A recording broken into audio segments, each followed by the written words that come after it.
Crazy Bernie, 100% would have gotten, because he would have gotten most of our votes. He only needed a few.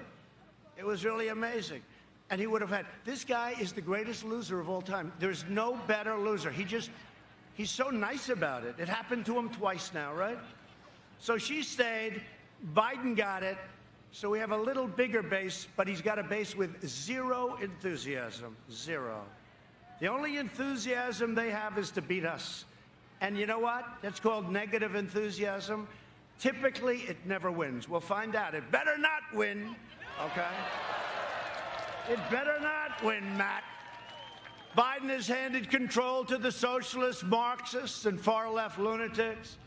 If he wins, the radical left will be running this country, and they're addicted to power, and God help us if they ever get it, because we will never have the same country again. We never will. We never will. You know, I used to talk about Venezuela. Boy, that is an amazing amount of people back there. That's an amazing amount of people. Turn the camera. Can you show the group of people? That is unbelievable. That goes back a long way. That's unbelievable. Thank you. That's fantastic. That's fantastic. Thank you very much. I wish we had the cameras pushed back further. I wish the cameras were in the back. Thank you. Thank you very much.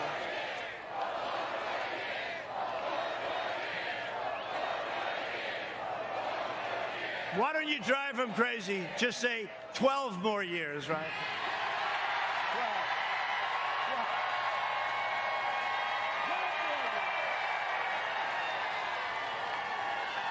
12. They want to punish the middle class, expand every last trace of traditional values, and replace the American dream with the socialist nightmare. That's what it's going to be. You take a look at what's happened with some of these countries, and look at Venezuela. 18 years ago, 17 years ago, it's one of the richest countries, incredible, tremendous wealth, tremendous natural resources. Now they don't have water, they don't have food, they don't have medicine. We get them whatever we can, but we're working hard. Watch what happens with Venezuela. Watch what happens with Cuba. Watch what happens with plenty of places that are in trouble, because we have to do that. We have to take care of people. But look at what's happened to Venezuela. And don't kid yourself. I used to say, well, that could never happen. When you look at the ideology that we're talking about now, it's the exact same ideology. It's the exact same ideology. But it's never going to happen to us, because we're going to have a big, big victory over the next 18 days. They want to turn America into a communist country or a socialist country. You know, it didn't used to be I'd use the word communist, but now we talk about our country will never be a socialist nation. And now we have to say a socialist or a communist nation, because that's the next step. We're not going to let it happen and ruin the lives of Hispanic Americans and all Americans. We're not letting it happen. We're going to have a big victory. And that'll be the end of it. Because you know what? One more defeat and they're going to accept it. You know, I talk about unity. Somebody asked me a question recently about unity. When do you think the country will come together? It was coming together. I was getting calls from politicians that nobody would have thought on the other side. And they were saying, I think it's time. I think it's time. We had the greatest employment numbers in history. We're up to 160 million people. We had the greatest numbers, Hispanic American, African American, Asian American, women. We had the greatest numbers. Young people with a diploma from high school, without a high school diploma, with a PhD from MIT. Every single group was having the best numbers. We had the greatest economic recovery. We had the greatest economy in the history of the world. And then we got hit by the plague from China. But I'll tell you, and then we saved millions of lives, and we're rebuilding at a level that nobody can even believe. But we were coming together. And I told the person, I said, the thing that's going to bring our country together is success. And it was happening. And until that artificial, horrible situation came in, it was happening. It was happening like never before. And had that not happened, you would have seen great unity. And by the way, the last administration had no unity. Look at St. Louis, look at Henderson, look at Ferguson, look at all of the different, look at Oakland, look at Baltimore, look at the things that were happening. People forget. It was a mess. It was a total mess. And then you look at H1N1 that Biden always calls N1H1. I said, no, Joe. Don't do it, Joe. He can't do it. He can't do it. Did you see last night he had to take out the piece of paper, 200 billion. It's not that big a deal to 200. Let's see. I'm not allowed to take out paper, right? Am I allowed to take out and start reading them to you? Pretty amazing, huh? Pretty amazing. He rips out that paper. You know why he does that? Because it's not working quite too well. Joe Biden and the Democrat socialists will kill your jobs, dismantle your police departments, dissolve your borders. By the way, our border now is the strongest it's ever been, 400 miles of wall. And Mexico is paying for the wall, by the way. They like to say Mexico's, you know, we get the wall. We're up to almost 400 million. It's almost complete. It'll be complete very soon. And really, that's why we have such good numbers now, the wall. You know, they used to say, we don't want a wall, we want drones. Oh, that's great. You can watch people pour into our country. Right? But we got the wall done. And I'll tell you, and Matt and these guys, they really helped a lot. They were warriors. They helped a lot. That was not easy. That was not easy. And Ron, that's right, we forgot. Ron was a congressman. You know, he came to me and said, sir, I'd like to run for governor. I said, well, I could, you know, understand that, but you got a long way to go. And he said, no, I'd like your endorsement if we have your endorsement. I said, look, Ron, let's think about it. Anyway, you know, he's a great guy. Harvard, Yale, smart. I said, all right, Ron, I'm going to endorse you. Who the hell knows what's going to happen? Boom, I pressed it. He went from 3 to 71 in one day. And then he had an impossible person to beat. You know, this guy, how's he doing, by the way? How's his opponent doing? He was going to be the future of the Democrat Party, his opponent. I don't think he's doing too well, right? No, not doing too well. Watch, they'll resurrect him. The fake news will say, it's incredible what's happened. He's wonderful. Nah, if he were a Republican, they wouldn't be doing it, but that's okay. But Ron's been a great governor. It was an honor to be with him and endorse him. He's done a fantastic job. The only one better is his great first lady. I like her even better than Ron. But they'll release criminal aliens, raise your taxes, confiscate your guns 100%, destroy your suburbs. They talk about suburban women. Do they like Donald Trump? Yeah, they like Donald Trump. You know why? Because they want safety and security, right? They want safety and security. Hey, everybody. We are live, and you know it's 5. We're sitting here with the president as he is speaking to Ocala, Florida. It would have destroyed our suburbs. It would have destroyed our American dream. How are we enjoying listening to the president speak at the moment? Sir, it's very tough to terminate it, but why don't we just amend it? I said, I don't want to amend it. What does amend it mean? Make it a little bit better for us, or a little bit? I said, better for us, or a little bit? I said, I don't want it amended. I want that regulation terminated. Hold on. And they terminated the regulation, and nobody can believe it. So here's what I want to do. And they want to drive God from the public square to defend our Constitution from this madness. I want to try to Judge Coney Barrett. United States Supreme Court. He is the man, Mary. Thank you very much. Trump is the greatest. I am going to put him down at the moment. If this is not a good idea, because I've never done this before, I'm going to keep him low in the background while he stays on my television. And if he starts talking about something important, like Hunter Biden, or how the GOP has officially made a motion against these big tech people for the censorship over that story, which we're going to talk a lot about today, I'm going to put him on. But how is everybody doing today? I want to start off today by saying something that is so important. so important. Please go on to the BG from the bottom of the rabbit hole page and share the stream. Share the post I just put up. You can find it on my Facebook page. You can find it on BG from the bottom of the rabbit hole. Thank you, Steph. I appreciate it. By the way, stop texting and driving. But you could do this. Please share the stream today, you guys. They are making it so incredibly difficult for me to be able to reach people. It is unbelievable. I have resorted to individually messaging people with the link, and I'm asking you guys to possibly do the same. But more than anything, please share the stream. Do it from the YouTube page. Do it on my Facebook page and share the post I made. Just somehow help me let people know that this is on and we are live right now. Because this is a very unique time, man. This is a very unique time. And we are going to talk about so much today.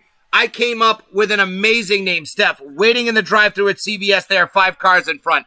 Just enough time to go to BG from the bottom of the rabbit hole and make sure that you share the stream. I appreciate it. Now, what is happening right now in this country is unbelievable. There is a line drawn in the sand, people. Well, that might change after the Senate hearing. You absolutely bet it might change. And you know what? If they repeal, I believe it's Section 206 or whatever the fuck it is that protects these people, we're going to be dealt with a lot differently, for better or for worse. But the bottom line is we're either going to stop sharing bullshit, at which point the need for me to do this show becomes a lot less important because the brainwashing levels will go down a great deal, or I'm going to get my freedom back, one or the other. But the point... Oh, he's talking about how they hate Israel, because it's so true. But it has never been more important to try to get the word out today, and boy, do we have a doozy today. The name of the show is The Communist Hunter, because we're talking about communism, we're talking about socialism, we're talking about Hunter Biden, we're talking about Project Veritas, we're talking about Amy Coney Barrett, we're talking about Trump's town hall, and we're talking about, woo, sleepy Joe Biden, touching, grabbing, and groping all of your hearts on the way to the second place trophy of the presidential race. Maybe even third place, because that's something we're going to talk about possibly afterwards as well. But I just want to say now, I just want you guys to get with me for a second, and I want you to come on board. Now that I've gone off the rails, asked you to share the show, so extremely important. We have Trump in the corner talking. If I hear him say something of importance, I'm going to be sure to put it on the screen. But, you know what? I'm not going to play the sound because that's going to ruin it. Everybody, welcome to the stream today. Welcome to the show. We're starting to get some people back. I appreciate it. Facebook has attempted to castrate me. Thank you, Mary.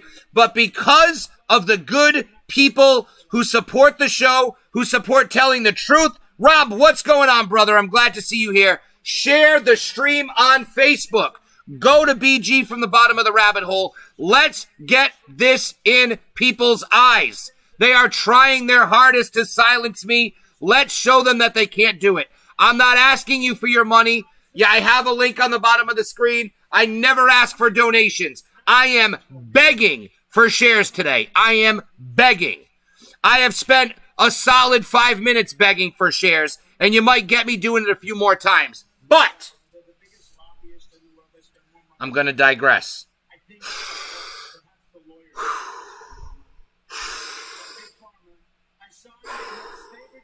You will never forget the name of Gold Dust. Okay, we're digressing. Welcome, everybody.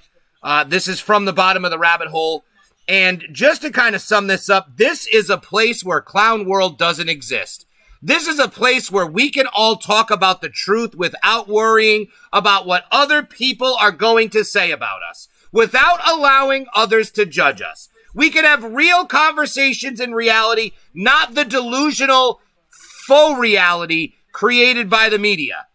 A reality where only white supremacy can be condemned, but Antifa, BLM, the radical left, and the riots that have overtaken our streets for the better part of over 100 days don't need to be condemned. Well, ladies and gentlemen, on this show, we condemn white supremacy, as well as condemning Antifa, as well as condemning BLM, as well as condemning communism, as well as condemning China, as well as condemning human rights violations, as well as condemning big tech censorship, as well as condemning Hunter Biden's methamphetamine habits. Because that's what we're here to do, people. We're here to talk and communicate without fear of being judged. Now, don't get me wrong. I understand that one day I will be judged for these videos. But hopefully, the judgment that will be made will be, wow, he was extremely brave at a time when it wasn't easy to be brave. And it will not be, let's get BG to the re-education camps. But that's up for all of us to decide. I'm simply asking that you share the stream. Preach it, we do. And thank you, and I appreciate it very much. Now, let's get to business. Brass fucking tax. And in the spirit of Donald Trump, I'm going to lower that brass tax. We're going to cut that brass tax. Because, like I said last Friday, we are going to talk about fucking communism. And we are going to talk about fucking socialism. And we are going to talk about Karl Marx. And we are going to talk about what a communist revolution looks like. And we are going to talk about what happens during a communist revolution. Now, I see this right here. See these gums? They flap well. They do. They flap very well. I'm not going to lie and say they don't. But what I'm going to do right now is I'm going to put on a piece, if you will. Not really a piece, but one of my favorite websites that I have openly, not websites, favorite YouTube channels, which I have openly touted for a long time, which is PragerU, extremely educational. Did a great video that I want to start this conversation about communism off with. So unfortunately, our God Emperor of the United States, he's going to leave what I believe is called the lower third. Let's see what he has to say this. Okay, no, he's talking about vaccines. Hold on. Venezuela, where I was born and still have family, bad. Cuba, bad. Zimbabwe, bad. Oh, you Soviet son Union, of a bitch. Bad. China under Mao, bad. Sweden, Denmark, Norway, good. Oh, this is bothering me now. This is the socialist report card as it currently stands. Never mind. Okay, there we go. This is extremely difficult to do today. It's not giving me what I needed. Venezuela, where I was born and still have family. So, this is an amazing video that I want to showcase here for everybody, put together by PragerU. And the reason this video is so special is because so many people just don't get it. They just don't get it. And this video kind of puts it together a little bit. It talks about a lot of the things that I want to touch on, which is what it looks like from within the middle of a communist revolution. Now, a lot of you guys probably already know. A lot of you guys are well aware. Why? Because we're fucking living it. And if you get it, then you fucking get it. But the reason why I'm so adamant on sharing this today is because we are going to be playing some amazing things. We are going to be playing some PragerU videos. We are going to be playing some Project Veritas. We are going to be showcasing Hunter Biden and his schemes and his scandals. All things which are highly being censored right now for no reason. So, let's get to this first. I'm going to let her take it away as we sit back and watch. However, I'm going to put the sound back on because we weren't going to get very far without the sound being on. Okay, let's take it away. Thank you guys for sharing, by the way. And also, like the post where I shared the stream today on Facebook. Like it, leave a comment on Facebook. Those comments and those likes are what gets that video put in people's algorithms. That's how they know we're here. By going to Facebook, hitting the thumbs up on the stream, making a comment on the stream, sharing the stream, that's what's going to get eyes on the video today. So, with that being said, everybody, let's let this young lady take it away. Excellent video. Venezuela, where I was born and still have family, bad. Cuba, bad. Zimbabwe, bad. Soviet Union, bad. China under Mao, bad. Sweden, Denmark, Norway, good. This is the socialist report card as it currently stands. Never mind that Venezuela, Cuba, Zimbabwe, the Soviet Union, Mao's China were once good. Once they go bad, they stay bad and are quickly forgotten, lost down the memory hole. But those Nordic paradises, they never let you down. Whenever Bernie, the squad, and the growing horde of democratic socialists ever get cornered, there's always, like Denmark, to come to the rescue. No, we don't want anything like what's going on in Venezuela. Denmark is what we have in mind. Except they don't.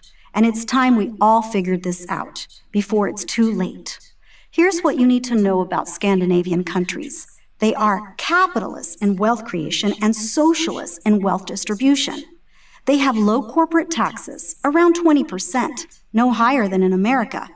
Unlike America, neither Norway nor Sweden nor Denmark has a government-set minimum wage.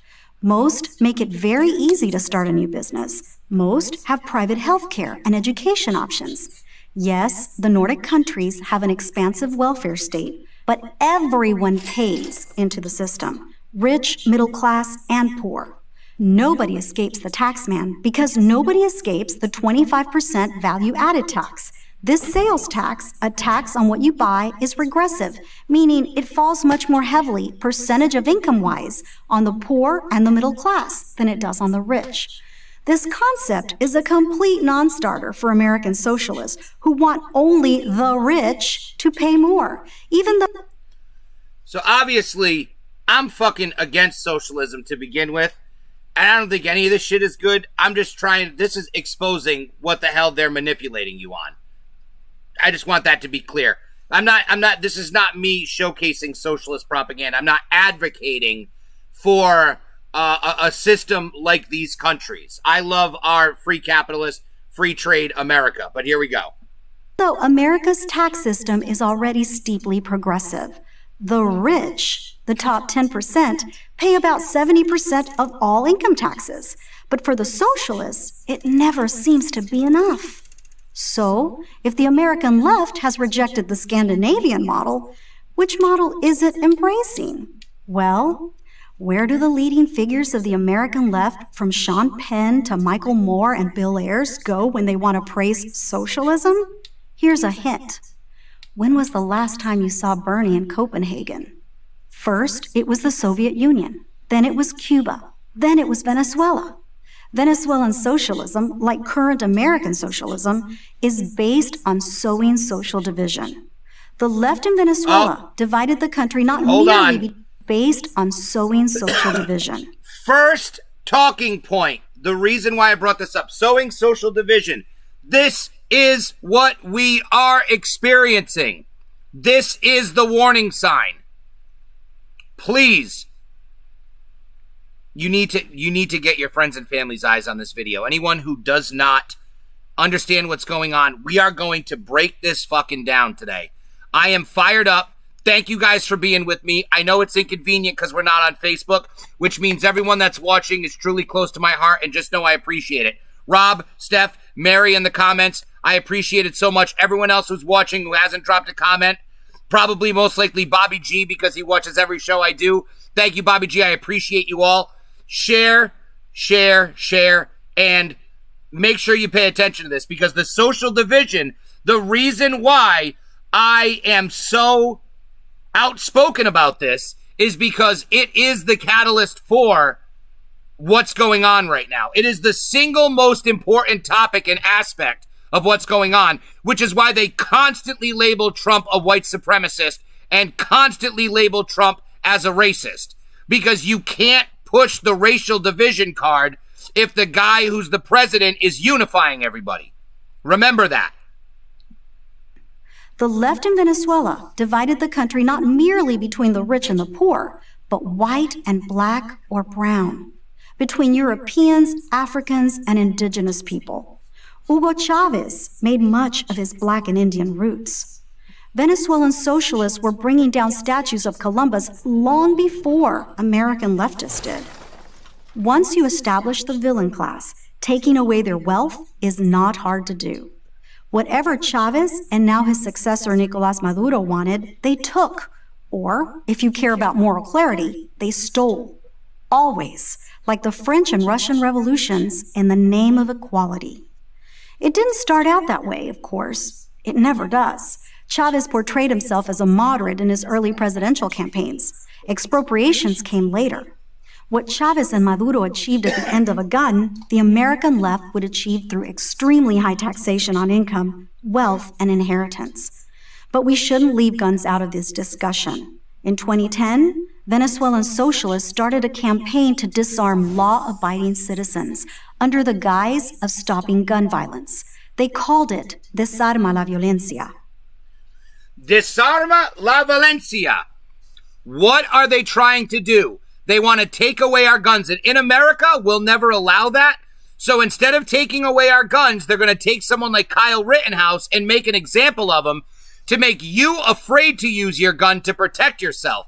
If you are legally a gun owner and you have the constitutional right to use that gun to protect yourself, we cannot allow them to manipulate public opinion that people should not be able to do that, because then you might as well take the guns away. They're paperweights.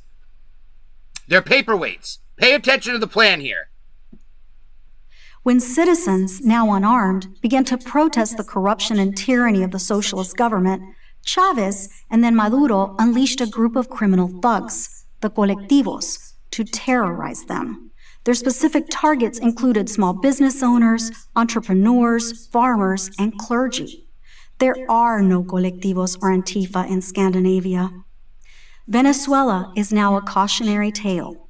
All the people you see on the news rummaging through garbage cans or standing in line to get food, toilet paper, and gas, those are the ordinary citizens. The country's leaders aren't missing any meals. The socialist elite, the so-called Chavistas, eat in fine restaurants and go on European vacations. Miraculously, it always works out that way. The American left keeps telling us they want to take us to Stockholm, but its policies point in the direction of Caracas. My birth country was once prosperous and free, but socialism destroyed it. Take heed, America. I'm Debbie D'Souza for Prager University. Now, I believe that Debbie D'Souza, although I didn't do the research, so I'm making an assumption, but knowing what I know about Dinesh D'Souza, I believe this is his wife. So that she's a very knowledgeable person. He's a very knowledgeable person. This is it, man. This is what we're dealing with. Standing our fucking ground, people. Standing our ground, keeping our rights, embracing our rights. Bobby G, you know it. He knows. All muscle. So remember, if you ever see Bobby G in the streets, just walk up to him and go, all muscle. Because he knows what's up. And that's what we are as America. America is all muscle. Because at the end of the day, as a country, what we stand for is freedom and fighting against oppressive ideologies like this. America has done more to free slaves and to decriminalize homosexuality in other countries than just about any other country. We are at the forefront of liberating people. And I know you've heard so many times throughout the years that we're intervening in foreign wars to liberate other countries, and Trump is putting a stop to that, and rightfully so, because we weren't, through our lifetimes, liberating those countries. Yet, maybe some of our lifetimes, not in my lifetime. You know, I don't believe that. And then again, I don't really know. You know, I don't really know, but I know for a fact that we specifically contribute to radicalizing countries like Syria and causing civil wars. That's documented. Everybody knows that. And now they're radicalizing us here in America. They know how to do it. They've honed their craft all around the world. The problem is we are smart here in America. We have freedom here in America, although it's being taken away. It's being taken away, and we can't allow that to happen. We can't allow that to happen. I would love to have an assistant. Imagine if I had an assistant and I could just go and I didn't have to stop and there was someone else just did these videos and everything. Be an amazing world if I had an assistant. But I don't. I do this all by myself. This is my brainchild. This is my heart. This is my passion. And I do this because this is the most important thing in the world to me outside of my immediate family.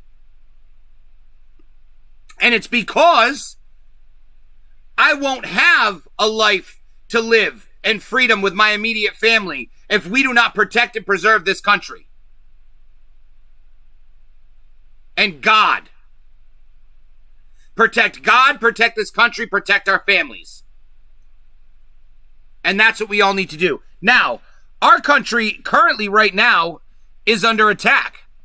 And you all know that. You all are aware of this. You all are aware of this. And the reason being is a young man, you might have heard of him. His name is,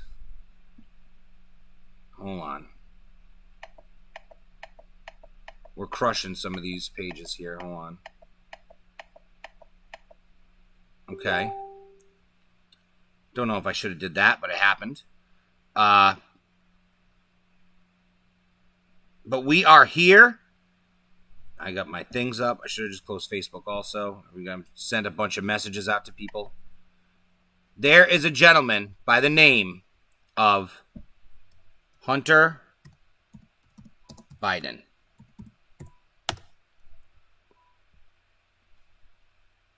All right. This gentleman right here, the son of presidential candidate Joe Biden. Now, as you could see, Twitter eases hacked materials policy after blocking Biden story. Yeah, eases, but not gets rid of. FBI probing in Russia involved. Now, they're trying to make this out to be Russian meddling. This is not Russian. Hunter Biden dropped a laptop off at a guy's store, signed a piece of paper saying if he doesn't pick it up in 90 days, it's considered abandoned. The guy went through the laptop, got all this information, put it on a hard drive, made 4 copies, gave 2 to his friends, and 1 to the FBI. The FBI took the actual laptop. And then he turned 1 over to the New York Post. Actually, to Rudy Giuliani is who has the laptop, the hard drive. So Rudy is in control. So we're going to go over here. And we're going to go to Rudy I don't know how to spell. It's G-U. Rudy Giuliani. 1 day ago, 6 days ago. I saw a video today on the Daily Caller, which is what I'm going to look up. And that's what I want to watch with you, not a long.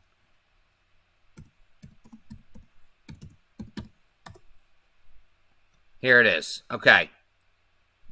So, 2 hours ago. This is the one I watched. Okay? We won't watch the long one unless you guys are into the long one. If you guys want to see the long one, let me know. God help us if Biden gets in. LMAO, such crap. Who do we have here? I'm half blind, so I want to see some names before we go ahead. Who is brutally honest? This is such crap. When Trump loses, he will declare dictatorship. Yeah, okay. Absolutely. That's what's going to happen, buddy.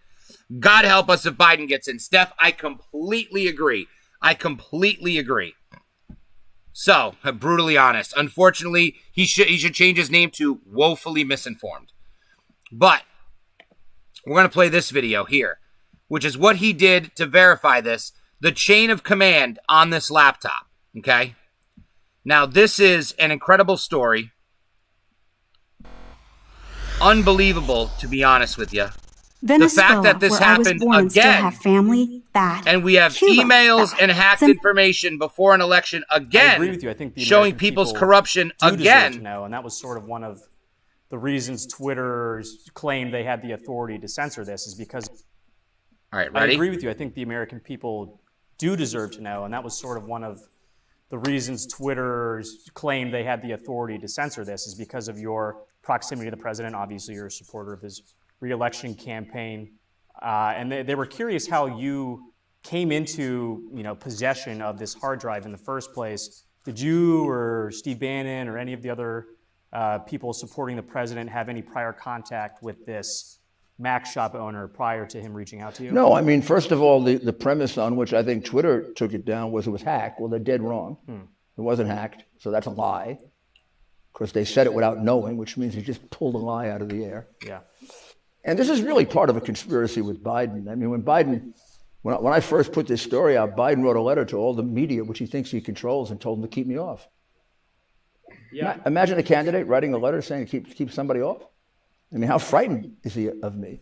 Plus, they've spent the last 8 or 9 months attacking me every way they can in every one of their little surrogate operations that they own, like the Washington Post and the New York Times and CNN and MSNBC and the whole crew of.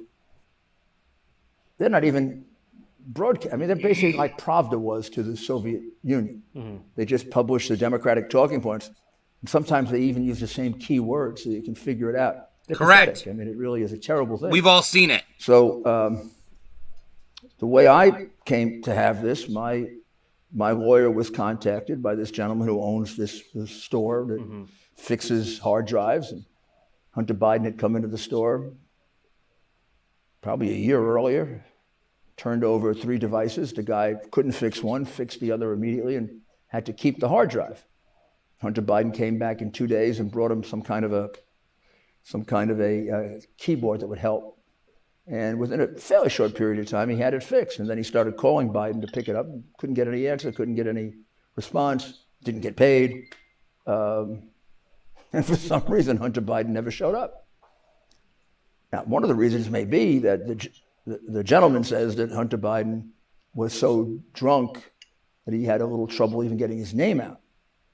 And since I've now looked at the hard drive, I find that to be very credible because this was probably a bit of an exaggeration, but it looks like he's high on crack about every other day for the last 5 or 6 years.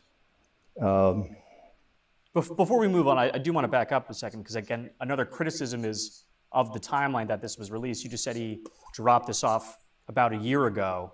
I think one of the screenshots of a quote from the Mac shop said, they basically have the right to, take any property that's not claimed within 90 days. 90 days, there's a lot of time in between that and a year. So why is this just coming out now? Well, because they gave it to the FBI. Okay. The FBI took it. The FBI agent told the FBI agent he was afraid. He was afraid of consequences from so the he Biden. didn't, this man, he didn't give you guys the copy of the hard drive and pass over the actual hard drive to the FBI? No, he gave it to the FBI first. Okay. And he waited 4 or 5 months. Why do you think he held on to it? Well, he held on to 4. He held on to 4 copies of it. He gave 2 to friends of his in case he was killed. And he was, don't laugh. People Serious, yeah. The presidency is at stake here, and we have some very dangerous people involved. Fair.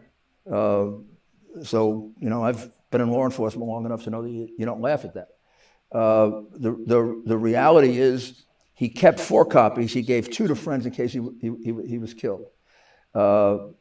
He waited about 4 months, 5 months. I'm not sure because my lawyer is the one who talked to him about this. So I'm reciting what Bob told me. And then he sent some letters around to various Republicans thinking they'd be interested in it. And apparently we were the first to respond. And or the only one to respond, or the first, or whatever.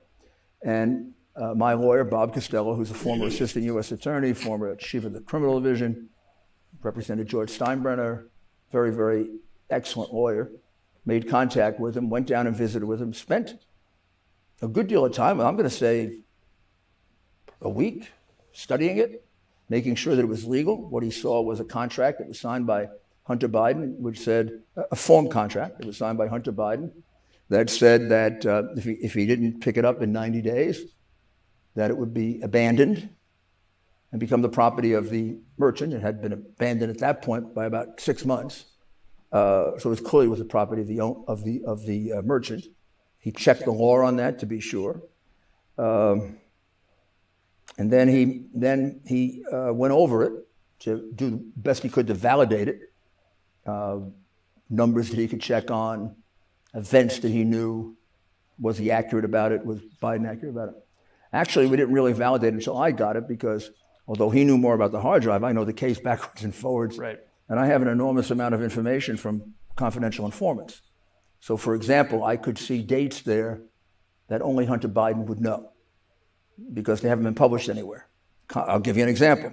Confidential informant told us about a meeting he had at the State Department. He gave me a specific date. He told me he remembered it because Hunter Biden was taken in the back door so that it wouldn't be registered. And he went to see Deputy Secretary of State Tony Blinken. Well, that's not registered anywhere except from this confidential informant telling me and another investigator this. And that date squared exactly with the date in the hard drive and in the text message. There are about 3 more like that. And there are 2 others that I'd rather not reveal to him. Was the vice president at that meeting at the State Department? Do you know for sure? It wasn't a meeting with the vice president. It was a meeting with the Deputy Secretary of State. Okay. It was not recorded and should have been recorded because it's a meeting that falls under the Foreign Agents Registration Act, of which there were probably about 6 or 7 blatant violations of it by Hunter Biden, including the meeting with the vice president. He never registered as a foreign agent. That's exactly what Paul Manafort went to prison for. And unless we're really going to stick with this, Republicans go to prison and Democrats don't when they do the same or worse, then he belongs in prison, the way Paul Manafort was put in prison. Beyond that, as you go through it, particularly when you go through the photographs, it's obviously his. I mean, nobody else would have that horrible, disgusting, I can't even describe it. So there's some disgusting things. There's my girl, Amy Coney Barrett. We'll talk about her eventually. But that's the chain of command of the laptop. Just to go over a few things. Wow, look at this. So, okay, perfect. This is excellent. Hey, YouTube. So if this is a real thing, let's start here. Oh, wow, the chat is being monitored for hate speech. It says it on there. I love it. Oh, the chat is because there are people trying to talk shit to me. I understand. Let's go back. Steph, God help us if Biden gets in. When Trump wins, a lose dictatorship. Leninism, Marxism. Here's a guy who loves being a slave to other people. There's a guy who doesn't get it. He's easy to trick. Okay? Hunter Biden strikes again. Yeah, right? Exactly. We all know too well. Mary, you know it because we see it all the time. I remember when you put that about them consistently lying and talking about Democrat talking points as if it were the news when all they're doing is creating a narrative. Hunter doesn't want his dad as president either. He is voting for Trump. Imagine that. Imagine if that was actually the secret swerve. That's what we found out on Election Day. I mean, not on Election Day, Inauguration Day. Trump brings out Hunter Biden. They celebrate. He raises his hand. They hit a meth pipe together. No, that probably won't happen. Bernie 2020. Here's a guy who is just eating it up. I love it. Pop Smoke, guess what, buddy? You keep believing that. Hey, you know what? There's a couple places. There's a place, you might have heard of it, called Venezuela. You would fit right in, bro. You should head down there. They got everything you want down there. Now, YouTube support, the chat is being monitored for hate speech. Isn't that interesting? So I can only assume that what I've wanted, or really what I've wanted, is happening right now, which is a bunch of people who don't like what I'm saying to come in and watch me, which is phenomenal, because we're about to go into the next little piece of information here, which is going to be phenomenal. And by the way, if you guys are fans and supporters, then I appreciate you being here, and I want to ask, it's more important now than ever to share the stream, please. They are making it harder and harder for me to be able to broadcast coming up to the election, and I am simply trying to talk about the truth. Wow. Wow. Wow.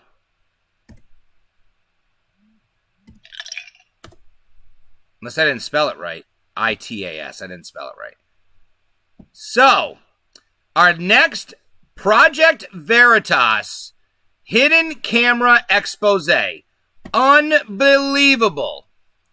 unbelievable, you guys. I highly suggest everyone, if you're on YouTube right now, go subscribe to Project Veritas. Open a new browser, go subscribe to Project Veritas. If you're on your phone, swipe my video down to the corner so you can still hear me, and go on the top, search for Project Veritas and subscribe. And also Project Veritas Action, because these people are killing it. James O'Keefe is fighting to get the truth out there, and he is doing everything possible to make people aware of this crap that's going on.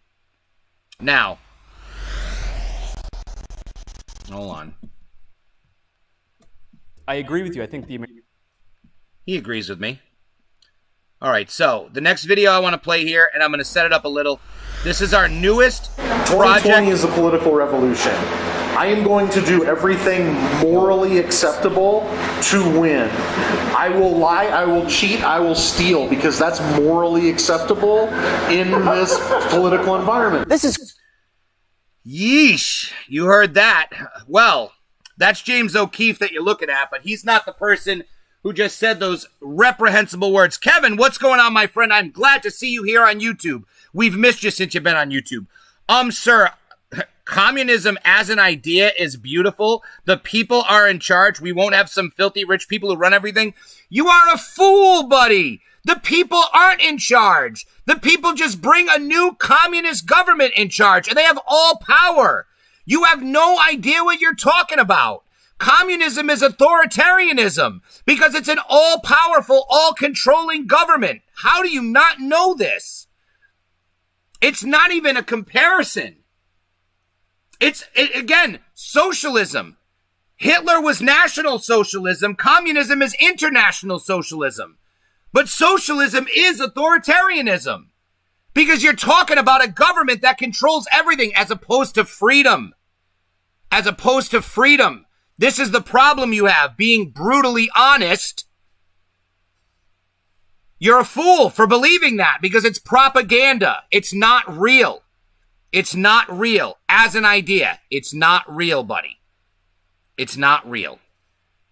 How do the people run something? You have a government. You have a government that controls everything. That is authoritarianism. Do you not understand this? That's what it is. That's what you're doing. You overthrow a government of democratically elected officials and you put in an appointed dictator. That's why communist countries have dictators. Have you done any research? Look up right now what Lenin's idea was. Bro, it was Marxism. What do you mean? What do you mean? It's authoritarianism. Lenin is obviously the dictator. You're a fool. That's why that fucking civilization fell. But we're going to watch radical communists in this country because they're going to tell you it's not real. They're going to tell you that these Democrats are not radical communists, like brutally honest here, but it absolutely is the fact. This might be the guy in the video that might be brutally honest right now. We might know I'm going to play his video. Ready? Here we go. Everybody needs to see this. It's Chris Jacks from Our Revolution, a radical left 501c4 organization bent on creating a, quote, political revolution in the United States. Jacks represents the Democratic Party here in Colorado. And Jacks says a Biden administration will be used to advance his political objectives, or else there will be violence. It's going to take a strategic hit against the 0.1% that's in charge, because that's who it is. It's killing random Nazis in the street, random bootlickers. So you want to do some Versailles shit? You want to do some Antifa shit? You really want to change this country that way with violence? There's only one way to do it. You got to get people that are close to billionaires and start just random billionaires start turning them dead. I mean, Bezos at the top of the list. I do think there needs to be a militant group, and I love Antifa for that reason. I love that there's you always have to have somebody that's willing to hold up the flag and say, no, this is the line in the sand, and we're the ones holding that line. But they ain't stabbing motherfuckers like they used to. They don't have to, though, because they used to stab. See? Yeah. And that's all we got to say. No. Guillotines, motherfucker. That's all I got to say. Option A, what I'm proposing. Option 2, slicey boys. What are your choices? Which one do you want? Joe Biden is presumably left-wing, and he's got a functioning signing hand. And as long as there's progressive legislation that comes across his desk, I am confident we can occupy his house. We know where he'll live. So you think? And yeah, he wants to veto Medicare for all. Let him veto it. He's never leaving that house again without protest. Half of the struggle that I have ain't with Republicans. It isn't with the right wing. It's with moderates in the Democratic Party. They underestimate how many people on the left are organized, trained, armed, and ready to go. He is someone most Americans should be afraid of. Half of the struggle that I have ain't with Republicans. It isn't with the right wing. It's with fucking moderates in the Democratic Party. It's with all these people that are just scared of Trump. Oh my God, I'm so scared. I got to do something. Which is show up and piss off left. And now we're going to go up against Democrats, who are the world's biggest pussies, who fold all the time. We've been following Chris Jacks for a long time. We first met him during the presidential primary race. Here's his plan if President Trump is reelected. I'm going to be in my garage right next to my gun safe all night long on the 3rd, because that is how spiritual I take this stuff. No, it's incredibly scary, and like I said, it's going to be, like, at that point, that's when we got to find, like, the John Brown Gun Society people. There's going to be, just look at it's history, right? Right. When it comes to Civil War, violence type stuff, there are always military guys, like former guys, that stand up for the right thing. I know some people got to start talking to. Yeah. When that time comes, And is it what? when that time comes, then we got to get those type of people involved. I've dealt with bullies my whole life, and it's one of those things. When the bully knows that you're not going to back down, they don't f*** with you. They want to fight somebody weaker. They want to fight somebody who's going to submit. They want to fight they're going to win. They don't want to fight people that are, wearing a plate carrier and carrying an AR. Right. They want innocent protesters with, rocks and, skateboards. That's who they want to fight. If it comes down to that, hell yeah, man. Let's go free the people in ICE and give them the guns. Be like, here you go. Stand up. Yeah. You got a grudge. Let's go do it. He was just as radical when we met him the first time months ago. I want to make this point very loudly and very clearly. I said it nicely before, but I'll say it more curtly now. 2020 is a political revolution. I am going to do everything morally acceptable to win. I will lie, I will cheat, I will steal, because that's morally acceptable in this political environment. Absolutely. We are pirates on a pirate ship, and we have a bright future ahead of us, or we have Mad Max.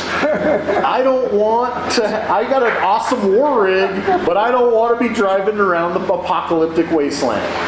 Let's bring in a better future, and I will knock people down the stairs as long as they don't die to make this happen. This was taped last January, and just 2 months later, violent riots broke out in the streets and calls to defund the police began. Our undercover cameras recorded Jacks talking about justified violence to gain complete political control. But when I look at everything, I mean, again, I believe there is absolutely justified violence in all sorts of circumstances. And I do think there needs to be a militant group, and I love Antifa for that reason. I love that there's, you always have to have somebody that's willing to hold up the flag and say, no, this is the line in the sand, and we're the ones holding that line. They're not good at peace and quiet, though. Yeah, no, they're not. But they ain't stabbing motherfuckers like they used to. They don't have to, though, because they used to stab. See? Yeah. And that's all we gotta say. No. Guillotines, motherfucker. That's all you gotta say. Option A, what I'm proposing. Option 2, slicey boys. What are your choices? Which one do you want? Wait, sorry. What do you mean guillotines? Just like you said, the unions have power because they used to stab motherfuckers.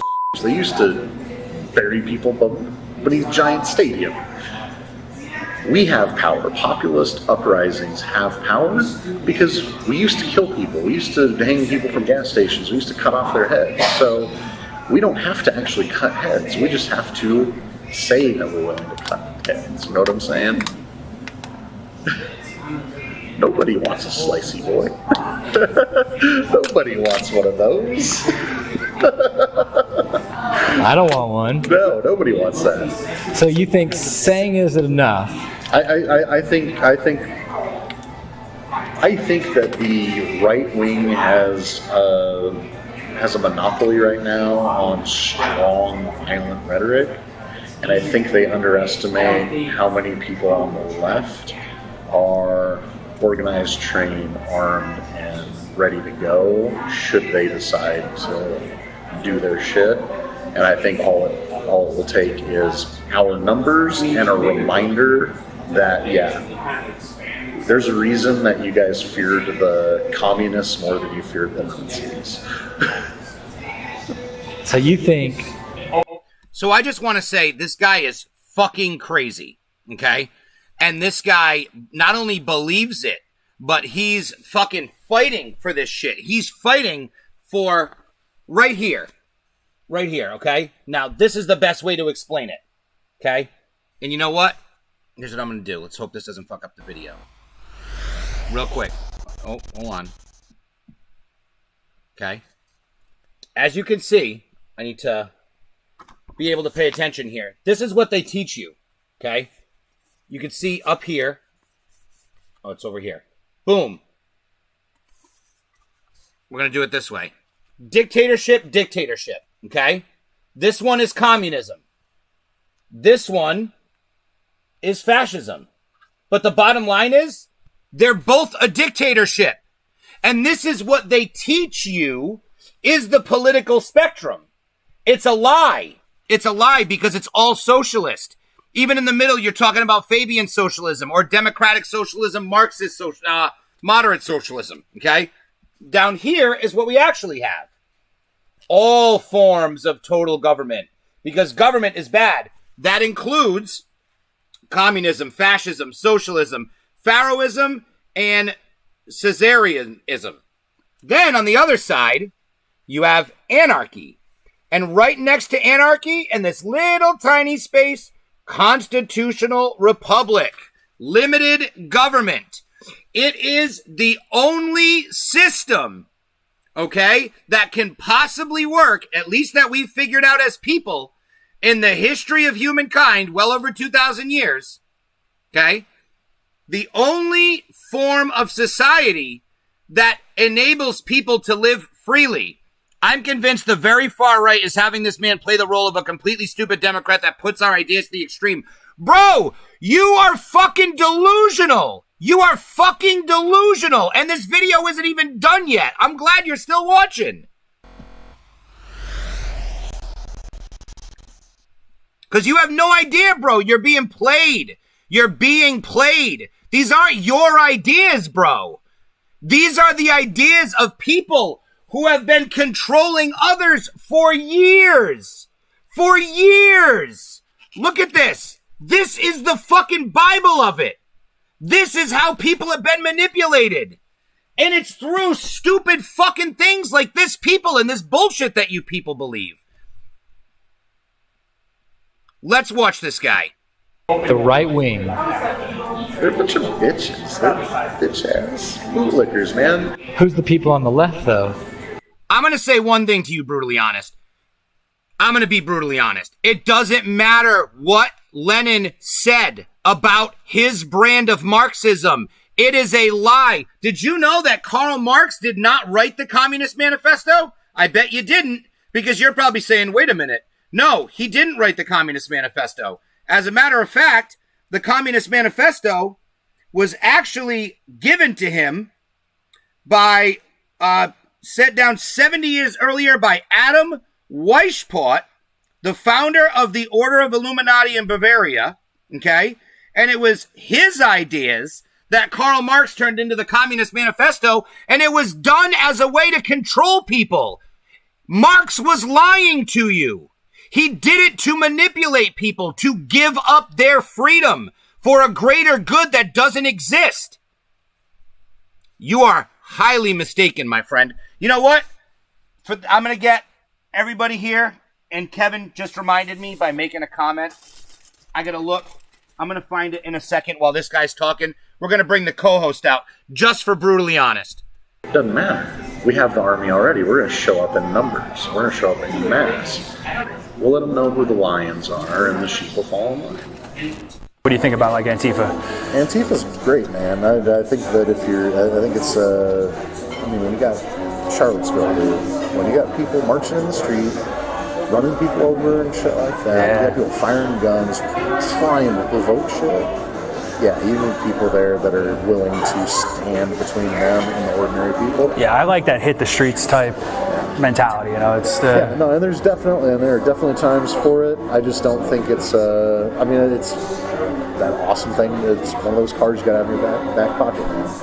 And Martin Luther King wouldn't have been as successful if it wasn't for Malcolm X and Nation of Islam, Black Panthers, all of them doing their thing too. And there's definitely those people out there. Smokeism, I like it.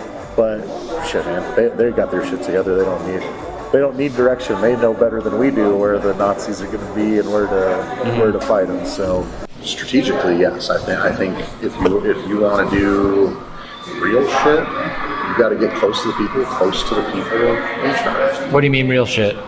If you want, so you want to do some Versailles shit, you want to do some Antifa shit, you really want to change this country that way with violence, there's only one way to do it. You got to get people that are close to billionaires and start just random billionaires start turning up dead. And nobody knows what. Nobody knows. Well, I don't know, they just turned up dead. And just 3 or 4 of them is all it's going to take. All it's going to take is a pattern of I don't know, man. I don't know what happened. Just showed up that way. I walked in. That's how it is. That's the only way that's do that. You're gonna you do that 3 or 4 people enough to say that this is a pattern and this is why. Draw a dollar sign on their desk or whatever you do. That's what's gonna take. It's gonna take a strategic hit against the 0.1% that's in charge, because that's who it is. It's killing random Nazis in the street, random liquors, dude. But like, who are those like 3 or 4 billionaires right now? Like that, if it went to that, doesn't matter. Doesn't matter who. Doesn't matter who. I mean, Bezos at the top of the list. Who? Bezos. Oh. Jax casually talks about throwing the uber-rich in gulags as a way to get started with resetting the power structure, and not even Obama gets immunity in his nightmare scenario. No, I mean, if I had my druthers, if I were Supreme Emperor, I would absolutely exile them. Find a nice place for them to be exiled to. All the billionaires, one island, just drop them. Helicopter lands, drops them from not too far off the beach, just enough so it'll hurt, not enough so it breaks anything, and you just leave. They just have Greed Island. Greed Island, whatever happens on, we'll put up cameras for pay-per-view purposes. Not even pay-per-view, we'll give it to the people. It's the people's island, man. Give it to them for free. And so what kind of stuff could we have them do? Nothing, man. We just watch them, because a bunch of sociopaths, greedy motherfuckers with nothing, that's the best reality. Imagine it, dude. Imagine that show. Bezos and Gates and Obama, all those motherfuckers, everybody you want to exile. W. Cheney with nothing. Just Lord of the Flies, all the evil motherfuckers on an island. It's the best show you've ever seen, man. Listen to what this person is saying. How evil can this person possibly be? You don't have to like these people. I'm not a fan of Obama or Bush or Cheney or half of these guys that he's talking about. But if this is what you invest your time and your energy and your thoughts into, you have no right to talk about who is evil, because you are fucking evil. People like this guy is the reason why our country's so screwed up. Damn right, Kevin. And I meant both of those things and I read both of those things because I'm in complete agreement. Gulag Island. There you go. I like Greed Island. Gulag Island. The Greed Gulag. Greed tonight on Fox. Greed Gulag. In a recent tweet, Jax blames the DNC for letting the nation burn so they could rule over the ashes. But is murdering people and violence in the streets an appropriate solution? Stay tuned. Now, you're probably saying, well, that's pretty bad, but he's just some radical guy. Correct. However, this next video changes that.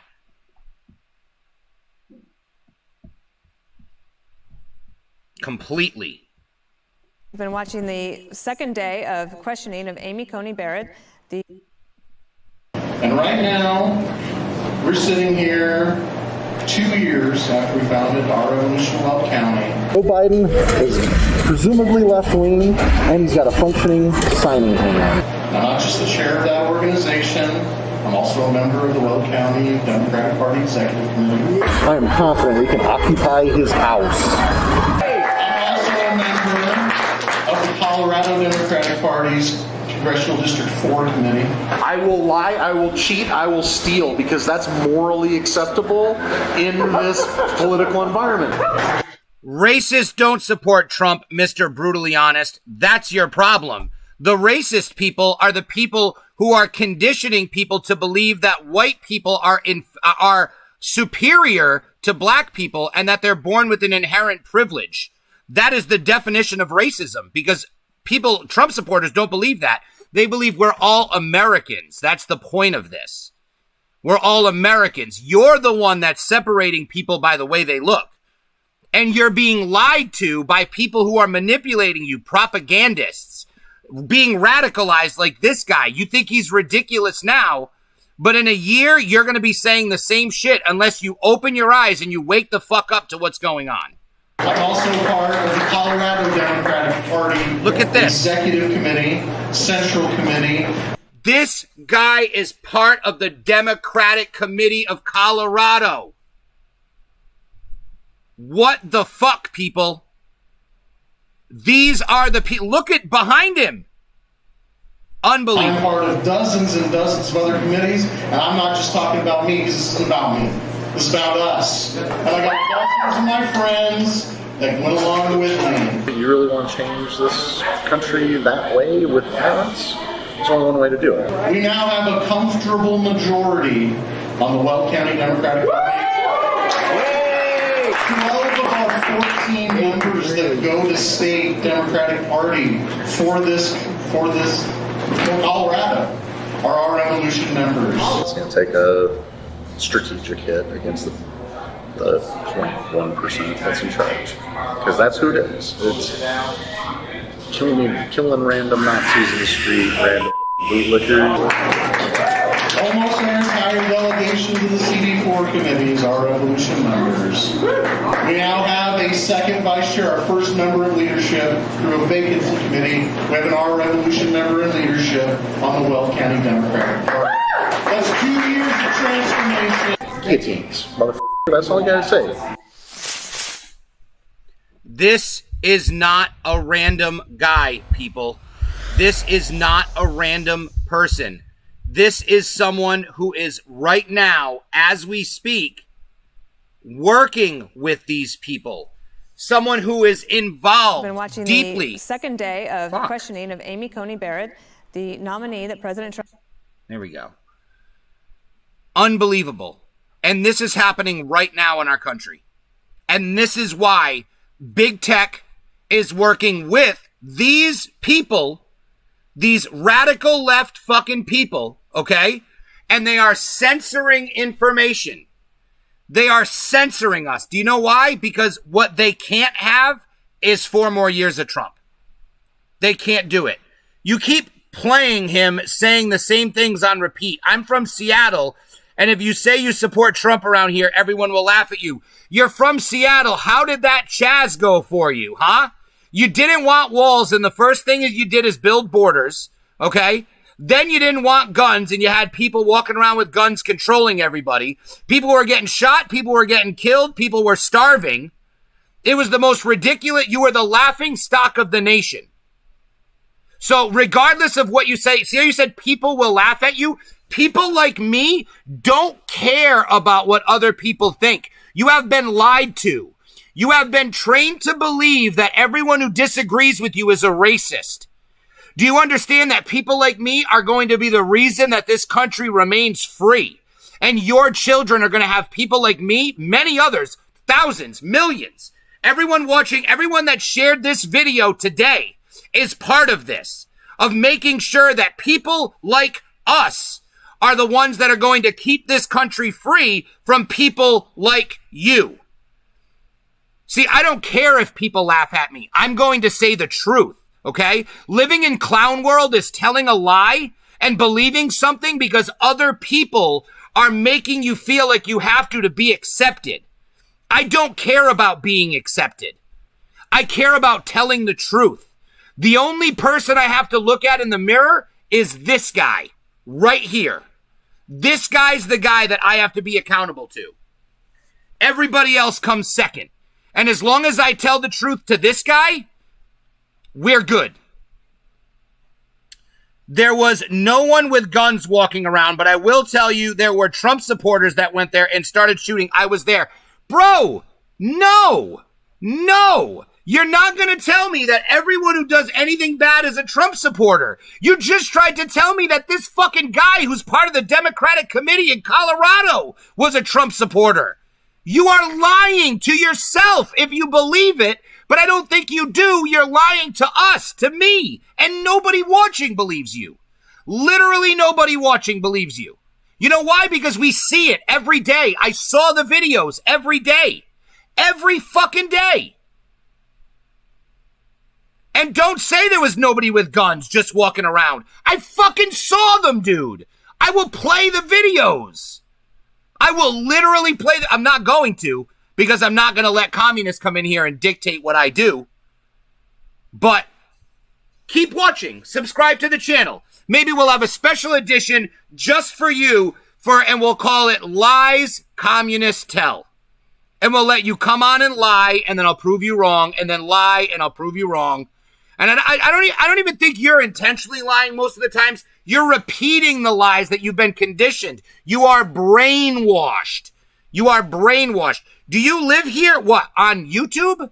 Do I live on the internet, or do I live in my house? Because this is my house. I live here. And yes, I live in the United States of America, the greatest country in the world. There is only one left.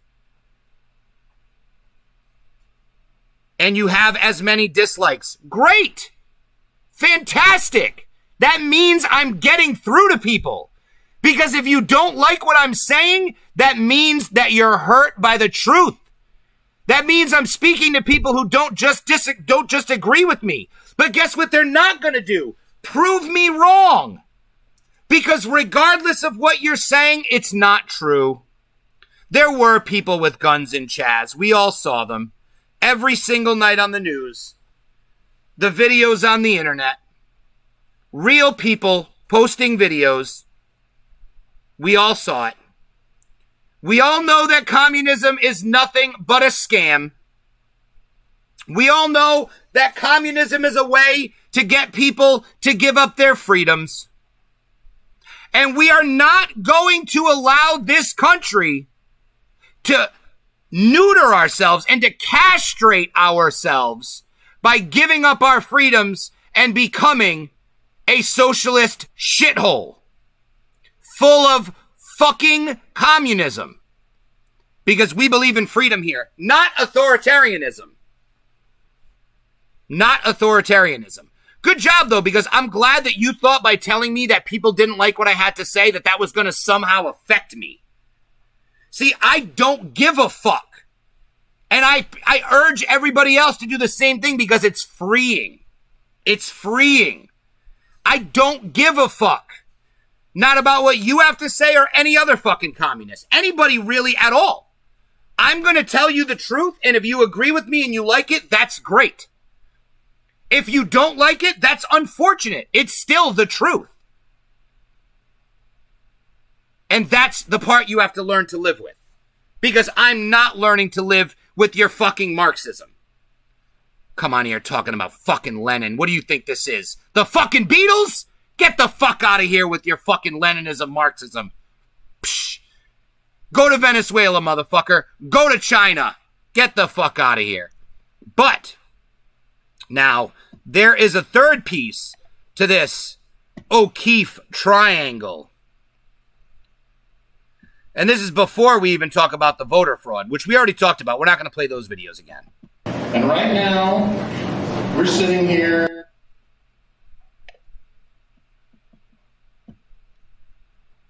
Chris Jacks, is that seat?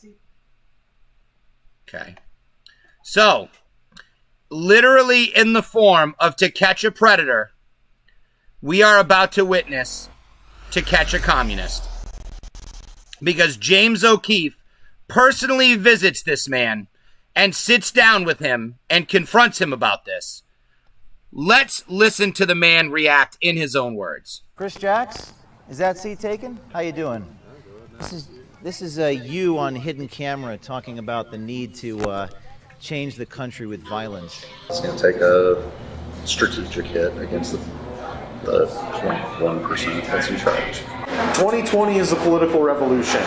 I am going to do everything morally acceptable to win. You guys are amazing. You guys are truly unbelievable. Can I quote you? When you ask somebody a question, what would it take? I will lie, I will cheat, I will steal, because that's morally acceptable in this political environment. Why do you think that's morally acceptable in this environment, to lie, cheat, and steal? I am a member of the Democratic Party. What positions are those? I'd rather not get into it because it has nothing to do with what I'm trying to say is, yes, I will lie to people who lie to us. I will cheat people who cheat us.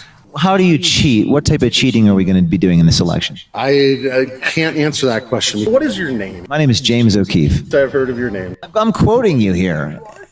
And I'm It's on tape. listening to you. You're absolutely right. Guillotines. Motherfucker, that's all I gotta say. Option A, what I'm proposing. Option 2, slicey boys. Why the obsession with guillotines? It is a readily known symbol for anybody who has been in any sort of political and revolutionary talk. We didn't put these words in your mouth. You're right. You asked the question. And we have the tape. You're We right. have the questions. We'll You're play right. it. So, And I stand by everything that I said. do you work for McCorkle? No, I don't work for anybody. I'm a volunteer. All right. What's your position in the Democratic Party? No comment. That's a really nice car, man. That's a really expensive car. For a Reporting communist. from Greeley, Colorado, this is James O'Keefe with Project Veritas. Ladies and gentlemen, we have fucking gone to clown world and beyond for more than half of this country, and it's fucking ridiculous. Why won't Trump release his tax returns? Because it doesn't fucking matter. It doesn't fucking matter, bro. It doesn't matter. Real talk. And he's going to release them because they've been subpoenaed. So he has to release them. And he's only going to do it when it's necessary. But you know what he won't release? He won't release the freedom that we all have to you fucking communists. Or is it because he doesn't have as much money as he says he does? He's got more money than you. He had enough money to have his own jet and ride around in it and campaign and do all the other shit that he did. So you could say what you want to say, but the bottom line is I don't think he gives a fuck about how much money he had. He had plenty of money and he could have spent his entire life, with his beautiful supermodel wife, just enjoying being a rich person. And instead, he decided to sit here and save the free world, which is exactly what's happening. But we are in the midst of dealing with people like Brutally Honest here. A radical communist. Literally he'll admit it, he's saying Leninism, Marxism. I mean, that we have radical communists in the house today, people. The only thing is he doesn't know enough. He's not knowledgeable enough, because if he thinks that guy's crazy, then he's lying. Because he's still at the phase where it's like he won't be completely honest about how he feels. He has to kind of lie and kind of play both sides. He doesn't want people. He wants to still try to gain support. He thinks that he's going to come in and say, but Leninism, Marx, it's so nice. And he's going to convert us into his fucking, his political cult. And it's because he doesn't have God in his life. And I'm not here to preach God. But I guarantee you, Brutally Honest is not a religious person. You know why? Because if he did, he would have morals and values. He would appreciate and understand the virtue of freedom, but he doesn't. Instead, he believes in tyranny. But he believes in a specific brand of tyranny because it's marketed as for the environment, for the world. Save the planet. Save the planet. And that's what he thinks is good. I guess what? Brutally honest, I guarantee you two things. You ready for this? You don't believe in God and you went to college. 100%. I'm right again. You don't even have to tell me. I know for a fact I'm right. And if you didn't go to college, your best friend did. And he's the one that put all this shit in your head. Because you weren't born thinking this way. No one's born thinking this way. It's just not reality. It's not. I'm sorry. It's not reality. Now, let's get to a few other amazing things that I want to touch on real quick before I go ahead and roast this communist. However, I want to urge everyone to share the video. They are trying to silence me. You're not a Catholic. They are trying to silence me. What is, if you're a Catholic, okay, that deserves, yeah, Kevin, trust me, I'm looking. I don't know what happened. It's hiding on me right now. You bet your ass it deserves a whistle. I'm Catholic. I believe it, buddy. We all believe you. We all believe that you're Catholic.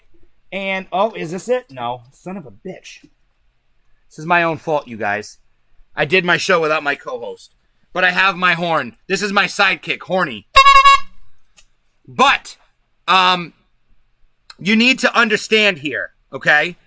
You are not a Catholic. You are lying. I don't believe you. And if you are a Catholic, you're not a good Catholic. Because if you were, then you wouldn't be so concerned with dividing people.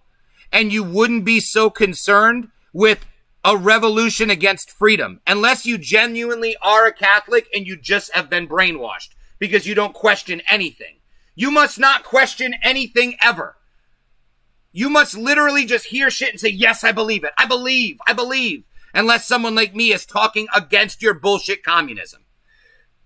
Because if you don't question anything, you'll never learn. And if you guys don't share the video, then no one will ever get to see this.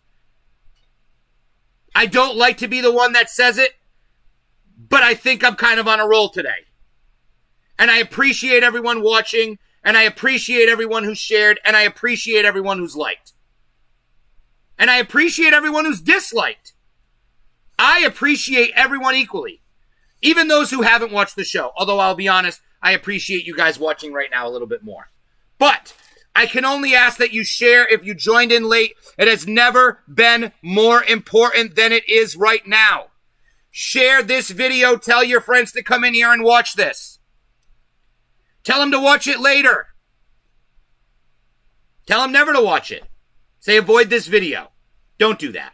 They need to see what's going on. Share the videos with them. If you don't like me talking, go to Project Veritas and share the Project Veritas videos. Share the video with Rudy Giuliani. Share the link from the New York Post talking about Hunter Biden. Why do you think people are Trump supporters if they don't go to college? No, I think you're indoctrinated because you went to college. Actually, there are many Trump supporters who went to college. But unfortunately, they went to college more than 10 years ago. Because not only do I know you went to college, here's my third prediction. You don't believe in God, you went to college, and, you ready for this? You're 28 or younger. I believe you're probably somewhere between if I had to be honest, 21 to 24 years old. That's the hot spot. But you could be as old as 28. Although if you're 28, I don't believe it. 26 would probably be the oldest I'd believe, but if you said 28, I'm still going to say I was right. That's the problem. You have been indoctrinated. You think critical race theory is reality, and it's not the truth. It is not reality. Now, Hunter Biden. Even better. New York Post. They released something to New York Post. Here we go. So they released something today, which I wasn't aware of. Here's the newest one. Text messages, so raw and intimate exchange between Joe and Hunter Biden. Here's the new one from today. We're going to take a look at it. A raw series of text messages showed Joe Biden offering fatherly comfort as his son Hunter lamented from a rehab facility about being a fucked up addict who can't be trusted and had damaged his dad's political career. The intimate he definitely fucked it up now. The intimate family exchange took place on February 24th, 2019, 2 months before Joe Biden launched his campaign for the White House. Good morning, my beautiful son. I miss you and love you, Dad. The elder Biden wrote at 6:57. Hunter responded with a lengthy diatribe about his ex-wife, Kathleen Buell, and his father's political advisors. He also complained bitterly about a conversation he had with his sister-in-law turned lover, Haley Biden. For fuck's sake, Haley, for the first time in 17 days, talks to me to say I'm an embarrassment to my family, Hunter wrote. He then admitted, well, Dad, the truth is, as you and Haley point out, I am a fucked up addict that can't be trusted, relied upon, nor depended. As shows us having this information. Why some of it's blurred out, I don't know. Oh, good morning from fucking rehab. Haven't spoken to her in 2 weeks. Haven't asked for a thing from anyone. Maureen Dowd points to me as the reason you'll most likely lose it. It's understandable that having lost so many close to him, Biden would hold the troubled Hunter tight, as he was doubtless upset about the public nature of the divorce. The troubled Hunter. This isn't just Kathleen. This is your staff. If you don't run, I'll never have a chance at redemption, he added. About 3 hours later, Joe sent Hunter an encouraging burst of short text. I'll run, but I need you. H is wrong. Our only focus is recovery, nothing else. Joe also praised Hunter for raising his 3 daughters, Naomi, Finnegan, and Maisie. Your girls are smart, truly, and amazing. You feel it? I mean, this isn't as spicy as some other things. Let's see what... Oh, wow. I haven't been in the vicinity of a single fucking person in that circle in over 2 years. Every bit of information they use against me is coming from all the people that love me. Jesus Christ. Don't you not see what happened? Your team just made me the uncontrollable, troubled tax cheat, philanderer, sex and drug addict that you tried so hard to fix, but you couldn't. They totally just wrote my life away. And if you try to say otherwise, I'll have a hard time understanding how you rationalize this shit. For fuck's sake, Haley, for the first time 17 days, said I'm an embarrassment to my family. You think she doesn't feel comfortably by saying that, knowing there is no price to pay? No one pays any price. Well, Dad, the truth is, as you and Haley point out, I'm a fucked up addict that can't be trusted, relied upon, nor depended. If you don't run, I'll never have a chance at redemption. I'll run, but I need you. H is wrong. It's probably someone in their thing. They're speaking in codes.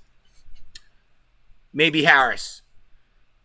Only focus is recovery, nothing else. Your girl's so smart, very focused. Naomi's very upset with Kay. Maybe Kamala. When you can run, when you can and feel like it, call. My positive text message, a target, love, okay? Please let me know where you are. I can come and see you. Need to talk to you about 2020 announcement and what you think. I love you, Dad. What a nice guy that Joe Biden is, huh? Here it is, Biden family dinner. Nice, happy family. Now, I'll show you the pictures with the meth pipe next. This isn't just, let's see what we have here. Would you do lines with Hunter? No, because I don't do drugs. Let's take a look at what we have here for some responses, because I'm too blind to read the TV. They are boomers. Ha! Pop smoke, message retracted. If someone wants to tell me what it said, you forgot jobless. There we go. Riggy, everyone's laughing. Joe Biden has a Hunter son? Yes, he does. Joe Biden. Tell me how this has anything to do with the future of America. Would you do lines with Hunter? No, I don't do drugs. And how it has to do with the future of America? Because Joe Biden is a fucking puppet. He has dementia. And he's running with these fucking radical leftists, making deals with fucking Bernie Sanders and the crazy people like AOC. We need to keep America strong. We don't want 4 more years of what Obama gave us. Nothing even close. Let's go back and check this out. The only reason you're not running your problems is the fucking bullseye I painted on your back. Kate is a reference to Kate Bedingfield, Joe's deputy campaign manager. I mean, this is craziness. You guys need to go on and read this. I'm not going to read this article word for word. I'm not Tim Pool. We can pull up Tim Pool, possibly. Whoa. Fucking ads, huh? So, Twitter CEO will be subpoenaed to testify. Joe Biden grilled by voter. You ain't black. That was great last night. Joe Biden pulls out cheat sheet for questions about Trump tax cuts. Look at this, though. Jack fucking Dorsey being subpoenaed to testify on the censorship from these very articles we are reading. Try to censor me. I will be an additional fucking point of this debate. Senate Judiciary Committee Republicans said Thursday they will hold a meeting on Tuesday to compel Twitter's chief executive to testify about the censorship of the Post reporting on Ukraine. This is happening hearing Tuesday, and the China-related documents from an alleged Hunter Biden hard drive. This is election interference, and we're 19 days out from an election. It has no precedent in the history of democracy. The system is rigged, and it's rigged against America. The Senate Judiciary Committee wants to know what the hell is going on, says Ted Cruz. Or you could say it's rigged against the fucking communists, if you're brutally honest. I have a question. Would you be against taxing rich people a small percentage of their money to give us all free health care? No! Because rich people having more money creates more jobs. Don't you understand how the economy works? Don't you understand this? Taxing people isn't the fucking answer. We all get taxed when we make money and spend money. Yeah, of course, I think that the wealthy people should be taxed fairly, but I think that also, again, raising taxes on the rich during the Obama administration caused business to leave, which crushed the economy and took away all the jobs. Don't you understand this is how this works? Probably not, because you're full of communist propaganda. Whoa! Communist propaganda. You're running on it like fucking Gatorade. It's like Duncan. Propaganda. Communists. We're communists.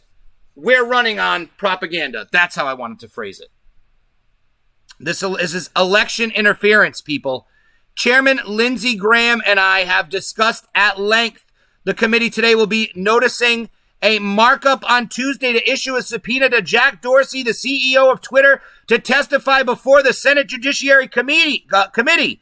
This is not a random blog. This is a newspaper founded by Alexander Hamilton, for heaven's sake. What's really at stake here is a free press in this country, and I have to say something. It is really alarming. No corporation should be able to determine the outcome of election.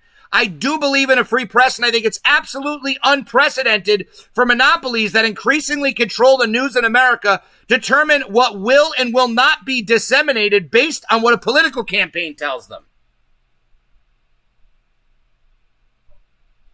The radical left political campaign. Could you imagine if Trump tried to tell a newspaper not to print a story because it didn't work in his favor? But the communists think he's literally Hitler. They make lies up about him all the time. They pushed a Russian narrative for 3 years. That's not true. They release fake stories under anonymous sources. They never get shut down. They get promoted. They get sponsored. But when real life events come to play, they get censored. This is a problem. And normal people on both sides of the political coin should be alarmed. Obviously, radicals like that last guy, and probably brutally honest, feel that this is completely acceptable because they're willing to lie, cheat, and steal. But everyone else is evil. Are you seeing how this is backwards thinking yet? Are we getting there?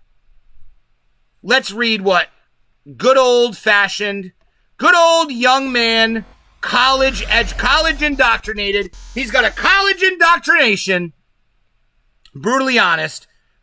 Hunter should speak out and defend himself against these drug accusations. He probably just liked the way it smelled.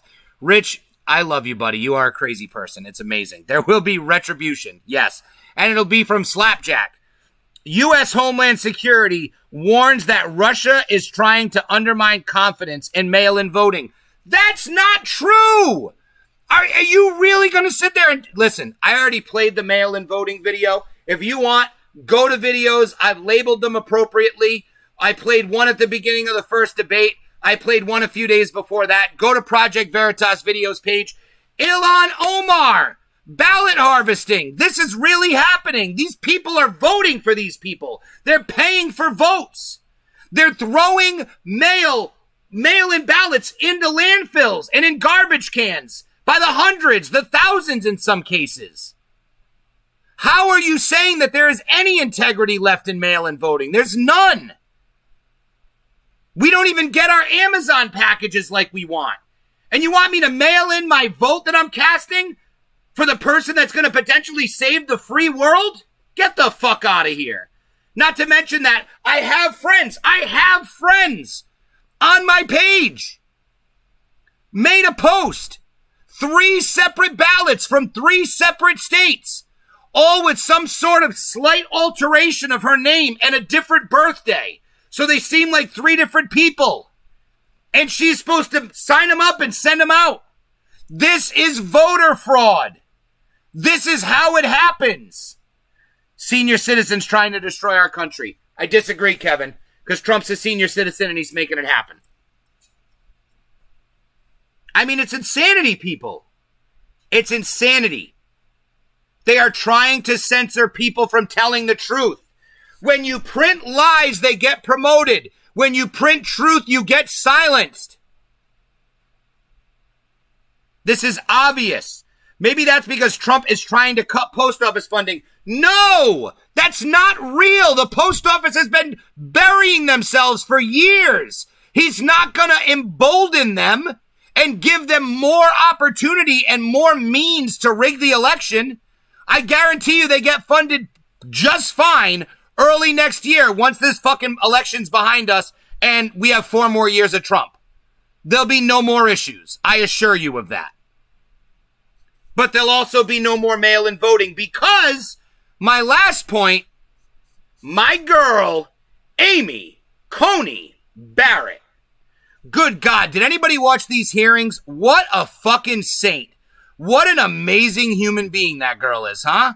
Unbelievable. Unbelievable. Such an amazing human being. Fucking integrity through the roof. Values, morals. But most importantly, she is not a radical activist judge. We need to stop having radical activist judges. Judges that are going to obey the Constitution and not rewrite it. Judges that are going to follow what was put there by our forefathers and not simply make it up as they go. No one will win in that scenario. It's funny because Brutally Honest is talking about the elite. You don't even understand. Let me ask you this. Brutally Honest. Do you trust your government? Yes or no? That's all I want you to answer. I want your next question to be yes or no. Do you trust the government? For us that don't trust the government, okay? And if you say you trust the government, I'm going to be very surprised if you're even still here with us. But for us that don't trust the government, we understand how important it is to have a small federal government. And we understand how important it is to have separation of powers. We understand how important our local governments are.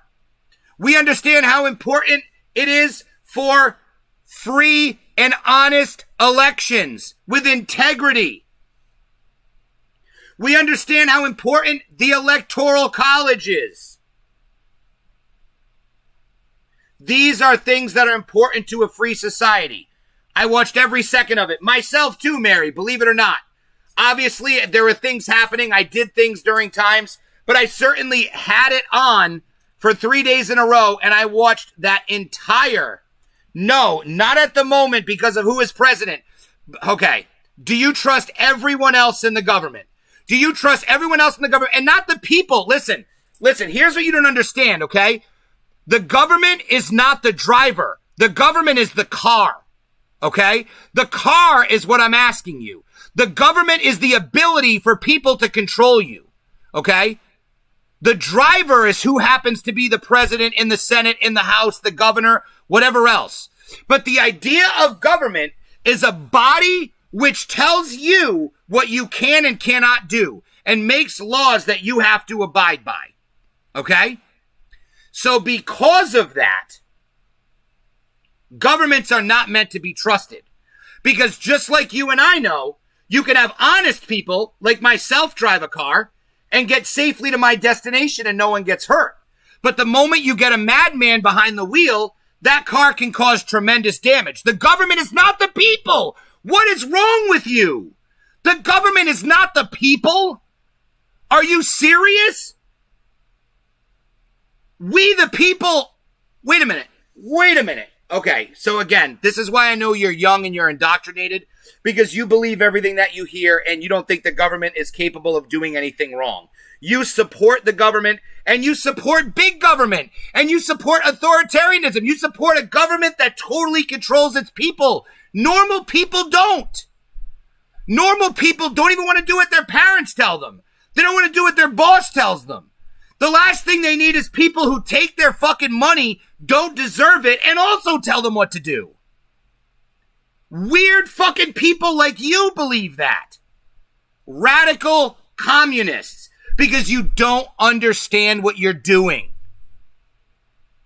Tricking heavily indoctrinated people into supporting communism is the exact same thing as when an adult pedophile grooms a child to like and accept sexual abuse, because they don't understand what they're taking part in is wrong, because they don't understand that they are simply a pawn who is in place for the satisfaction of the person taking advantage of them. Communism does not empower you. It limits you. Freedom empowers you.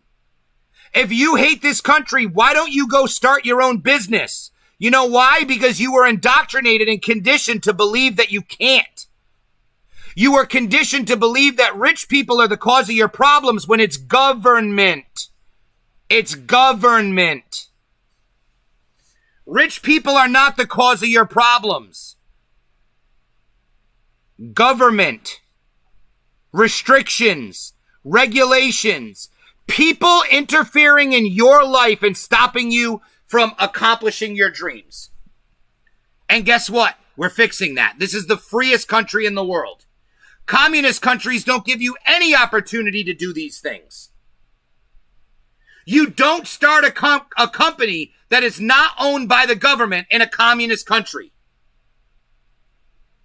Let me go back a few. What are my stance on abortion? Abortion is human sacrifice by definition. Period.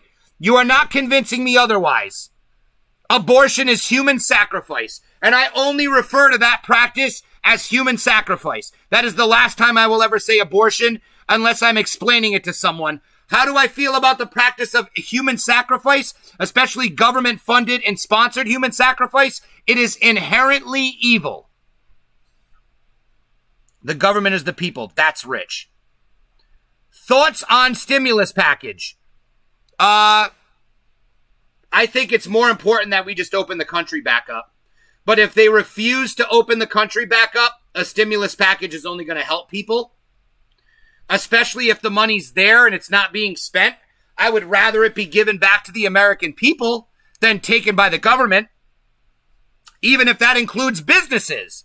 Because Brutally Honest would tell you, he would rather the government take money from the business than the business use that money to pay people through jobs. That's tyranny. That's delusion. The country is closed in many places, Rich. It's open in a lot, but there are many restrictions that are hurting businesses today. Offices, a lot of stores, shops, they're not working regular hours, and they're still monitoring how many people are coming and going. They're even trying to cancel Halloween because apparently only COVID comes out at night. I should say COVID only comes out at night. This is insanity. The rest of the world is laughing. Yes, at you. That's what you think. You have no idea. Listen, you can't even begin to imagine what the rest of the world is doing because you're so close-minded. You believe everything you hear. It's called a populist movement. Donald Trump is the populist president. Ireland voted to secede from the European Union. That's what Brexit is. That is a populist decision. Nigel Farage is their populist prime minister. There is a populist movement taking place all over the country. Because guess what, brutally honest? You want me to be brutally honest? Do you know what the end game is? The end game is a new world order. The end game is a one world government. Globalism. Nationalism is key. Globalism is what we are fighting against. And we need a strong and free, independent country that does not answer to any outside body. Or else we will willingly submit our freedoms to a global entity, which is the definition of the New World Order. Not true. I want minimum wage to be as high as possible because in my city, they raised it. And until COVID, many businesses were very successful. Yes, but everything gets more expensive. Don't you understand this? It's a vicious cycle. There's still less money. You don't need minimum wage to be high. Refuse to work a low wage job. Strive for excellence. Take 2 low wage jobs. Raising minimum wage doesn't help anyone. Not the business owner, not the person making minimum wage. You know who it helps? The government. Because higher wages get taxed at a higher percentage. So again, you're pushing for the government to take our money. Why do you want the government to take the money away from the people so badly? But I can't say that. Because if you earn a higher wage, you're earning more money and you're paying more taxes, but you're not raising the prices of the products and the services in the businesses affected. It's that simple. It's that simple. Period. Period. And it's just the way it is. It's the fucking way it is. We are living through the most tumultuous time that our country has ever went through, and we've already been through a civil war. I heard somebody say something today. They said, how many of you would have been accepting of racism back in the days of slavery? How many of you guys watching right now would have, how many of you guys would have stood up against slavery pre-Civil War era? By the way, Mary, as you guys are answering that, Mary, the red states are open and the blue states are closed. Exactly. Because they're trying to hold on to their monopoly by rigging the election. They will open back up because it hurts them after November 3rd. But this is what I want to say to everyone that said, I would have stood up against slavery all those years ago. Now I'm going to ask you this. How many of you in your lifetime have taken a stand, right? I would have stood up. Now, how many of you would have taken a stand? I've talked to many right-wingers more radical than you, and they are little bit more open-minded. You can't believe everything you see on the internet. I don't give a fuck. First of all, no one's more radical than me because I'm not radical. I'm just a fucking person who understands what's going on in this world. They are brainwashing, lying to, and manipulating people like you to destroy our country. Once you see it, it's obvious.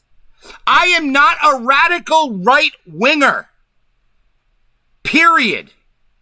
I am someone who loves Donald Trump and I tell the truth. And that's why the red states have more cases. Incorrect. 85% of people who get the coronavirus wear masks. Listen to what I'm saying to you. If you said that you would be against slavery pre the Civil War era, how many of you right now can say that you have taken a public stand that have caused you to get laughed at, ridiculed, insulted, beat up, arrested, cost you jobs, cost you money, cost you social status, and cost you relationship with friends? Because If you said no to that question and that doesn't apply to you, you would not have stood up against slavery. Because in those times, that was the establishment. The establishment was supporting slavery.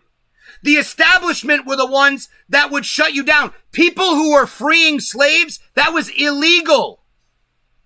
Okay? That was illegal. The Underground Railroad, that was illegal. These people were fighting for what they believed in. But the people who just go along, yes, I don't want to be bad. I don't want you to say I'm a bad person. I agree with everything. Black Lives Matter, communism, let's be good to everybody. All that matters is saying nice things. Incorrect. The only people who would have stood up to slavery are the same people today who are standing up to the radical left. I am a patriot, yes. I am a critical thinker. I am open-minded and intelligent, yes. I tell the truth in an unabashed and unapologetic way, abso-fucking-lutely, every single day of my life, and I don't give a fuck who I offend. But I'm not radical. I'm not radical right-wing. I don't say we need Trump for 20 more years and let's kill every communist. No, I'm not saying that. I'm here trying to educate and wake people up who believe this propaganda. I'm trying to wake people up. I see the system for what it is. You are part of the establishment, bro. Yeah, if BLM, the fuck BLM, and if you don't believe that, then I don't know what to say. Black Lives Matter is the fucking core of this communist revolution, bro. That's why you're radicalized. Because these motherfuckers are the ones that want to turn this into a communist country. Correct. Bro, I have friends and family members that are black that are voting Trump. You're losing it. You're loony. You believe everything that you hear. You. I'm telling the truth. I vet my information, bro. My wife is lagging when you said COVID come out at night. Okay, that's good. Because it's the truth. Because that's what they're trying to fucking tell people. Go trick-or-treating during the day because you can only get sick at night. What's up with Black Lives Matter? Why don't we just have a peaceful protest Halloween? Then we could do whatever we want. Let's peacefully protest against vegetables. And we go out on Halloween and we have a peaceful protest against fruits and vegetables and we go trick-or-treating. That's the classic line of a racist. Bro, you are delusional. You are so delusional. Wake the fuck up. Wake the fuck up. More black people will vote for Trump than Biden. I guarantee it. You know why? Because you are insulting and you are disrespectful and you are patronizing the black community by assuming that they're all brainwashed like you are. Don't you understand that? Don't you understand that?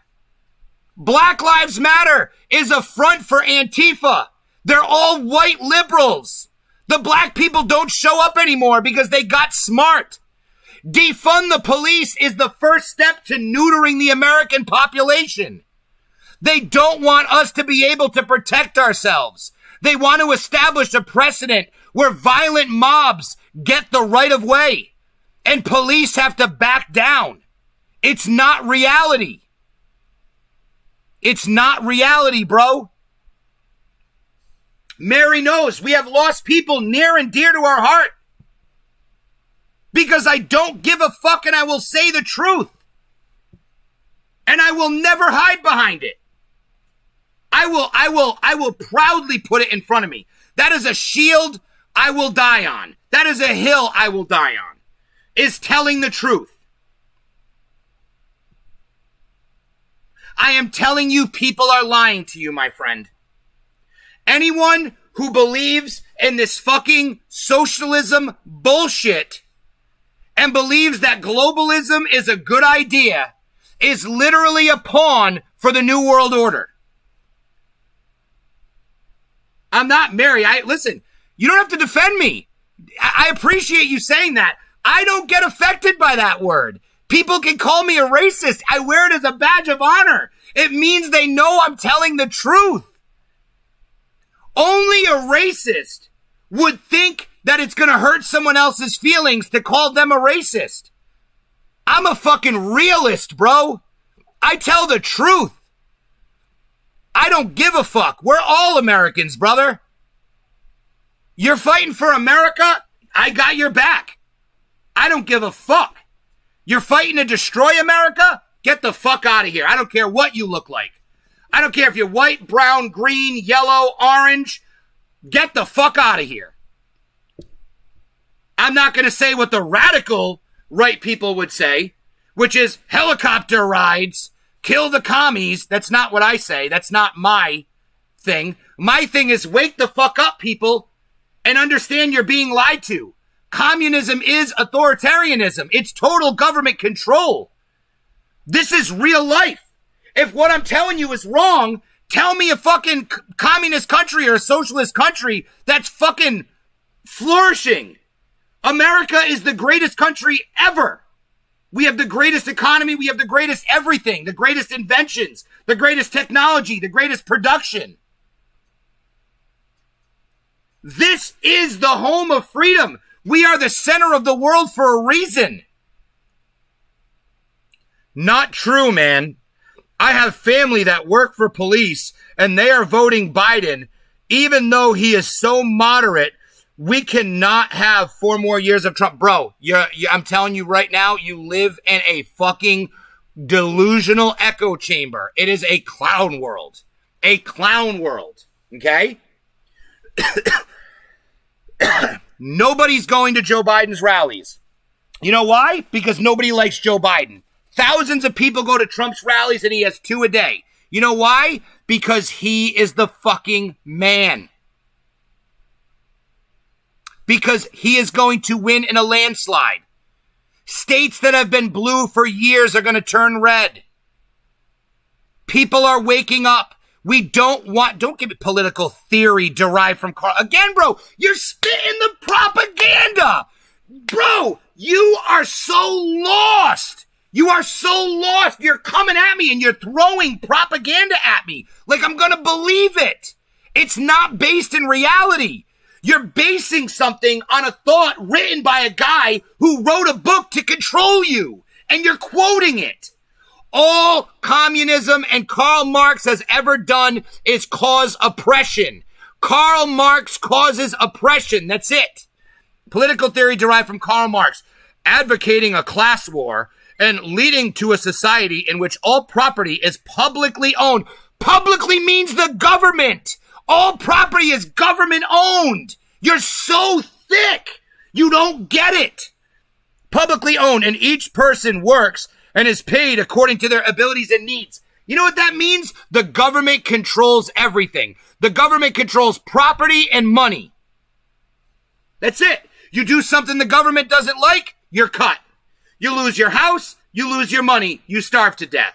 Everybody obeys because we have total government control. That's what happens in communist, socialist, Marxist societies. Biden is not moderate, and Harris will be pulling the strings, and she is far left. Be careful what you wish for. Socialism and communism will crush every human soul. Mary, not only that, it has. It has. It has never enriched anyone but the government. It has. Communism is for the people. Come on, man. Get the fuck out of here with that. What the fuck do you think this is, bro? Communism. I can't believe I attracted a communist. I'm so glad I named this the Communist Hunter. Because I wanted to talk about Hunter Biden and communism. And I was taking a poop before I came on. I said, this is a great name. And I'm so glad I did, because that's why I believe this gentleman found us today. I'll show this Communist Hunter. And he gets on, he sees the guy, he's like, whoa, whoa, whoa, that guy's crazy. He's a fucking right-winger. Nope. Democratic committee, buddy. He's helping Democrats get elected. He's the real deal, motherfucker. But you don't believe it because you live in clown world. It's that simple. And now that we have the beautiful, lovely, amazing, kind-hearted, sweet saint of a woman named Amy Coney Barrett on the Supreme Court, once we go ahead and we get the White House back for another 4 years, which is definitely going to happen, there's a 0% chance that it won't. So understand that. But we all have to get out and vote. We have to make sure we actually do our part and we go vote. And we vote straight red tickets wherever we live. There's no question. But once we go and we take this back, Brian, a racist, right? Usually name calling happens because of being uneducated in the topics and being frustrated. Oh, I know. It's amazing. It's amazing. We have a radical, and that, by the way, that's my lovely fiance. That's the first time she's ever commented, so I'm kind of blushing a little bit. But, I'm not, listen, it's amazing. It's amazing because that's what they say because they have nothing left to say to me. Because you can't debate what I'm saying because I'm telling you the fucking truth. You're sitting there trying to tell me why I should give up my freedom to an authoritarian government and you're saying I'm racist if I don't agree with you. That's fucking insane, bro. That's insane. That's what you sound like. What is wrong with you? Like, what planet? Hey, guys, listen. I just found out. I'm wrong, you guys. I'm sorry. We got to shut it down. Hold on. Brian, be careful. You're also arguing with someone who believes because you are rich, because you need, yeah, exactly. Because you're rich, you need to pay more taxes. Exactly. Because he also fails to realize that rich people pay people to survive. Because if every rich person closed down their business and hoarded their money, then we would be in a big problem. We would have a lot of problems going on. Because then the government would slowly tax all these people, take all the money, and then the government would have all the money anyways. But he doesn't realize that because the one thing he's not paying attention to is putting any checks on the government. He wants to check hardworking Americans and stop them from making a living. I want big businesses to pay more taxes and all of you are delusional. Yeah, we're delusional. We're delusional because, yes, we believe I want my freedom over an all-powerful, all-controlling government. Do you understand what I'm saying? Let me guess. Let's ask you this question, brutally honest. Let's talk about this, okay? What do you think about globalism? And what would you think about the idea of global communism? Let's talk about that. Global communism run under a global government. Let's see if he gets it, guys. Don't spoil it in the comments. Don't tell him.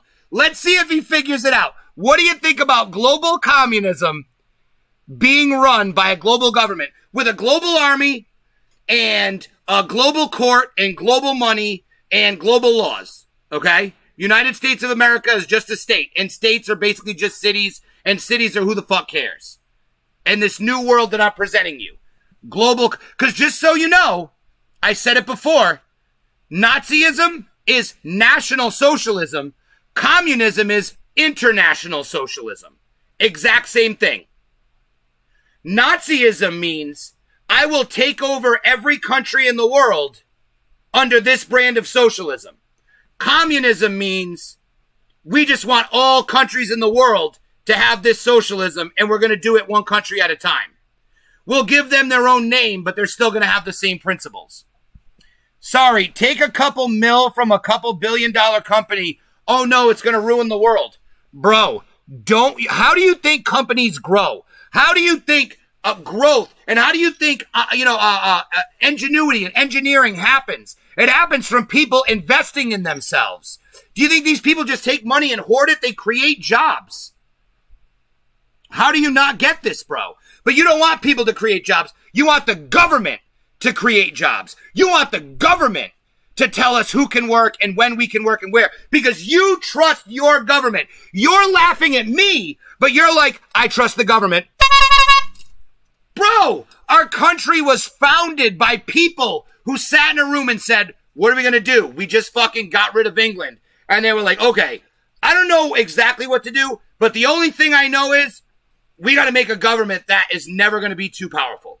So let's just worry about making the smallest government possible and breaking up the power as much as possible so there will never be tyranny in this country for years and years and years to come.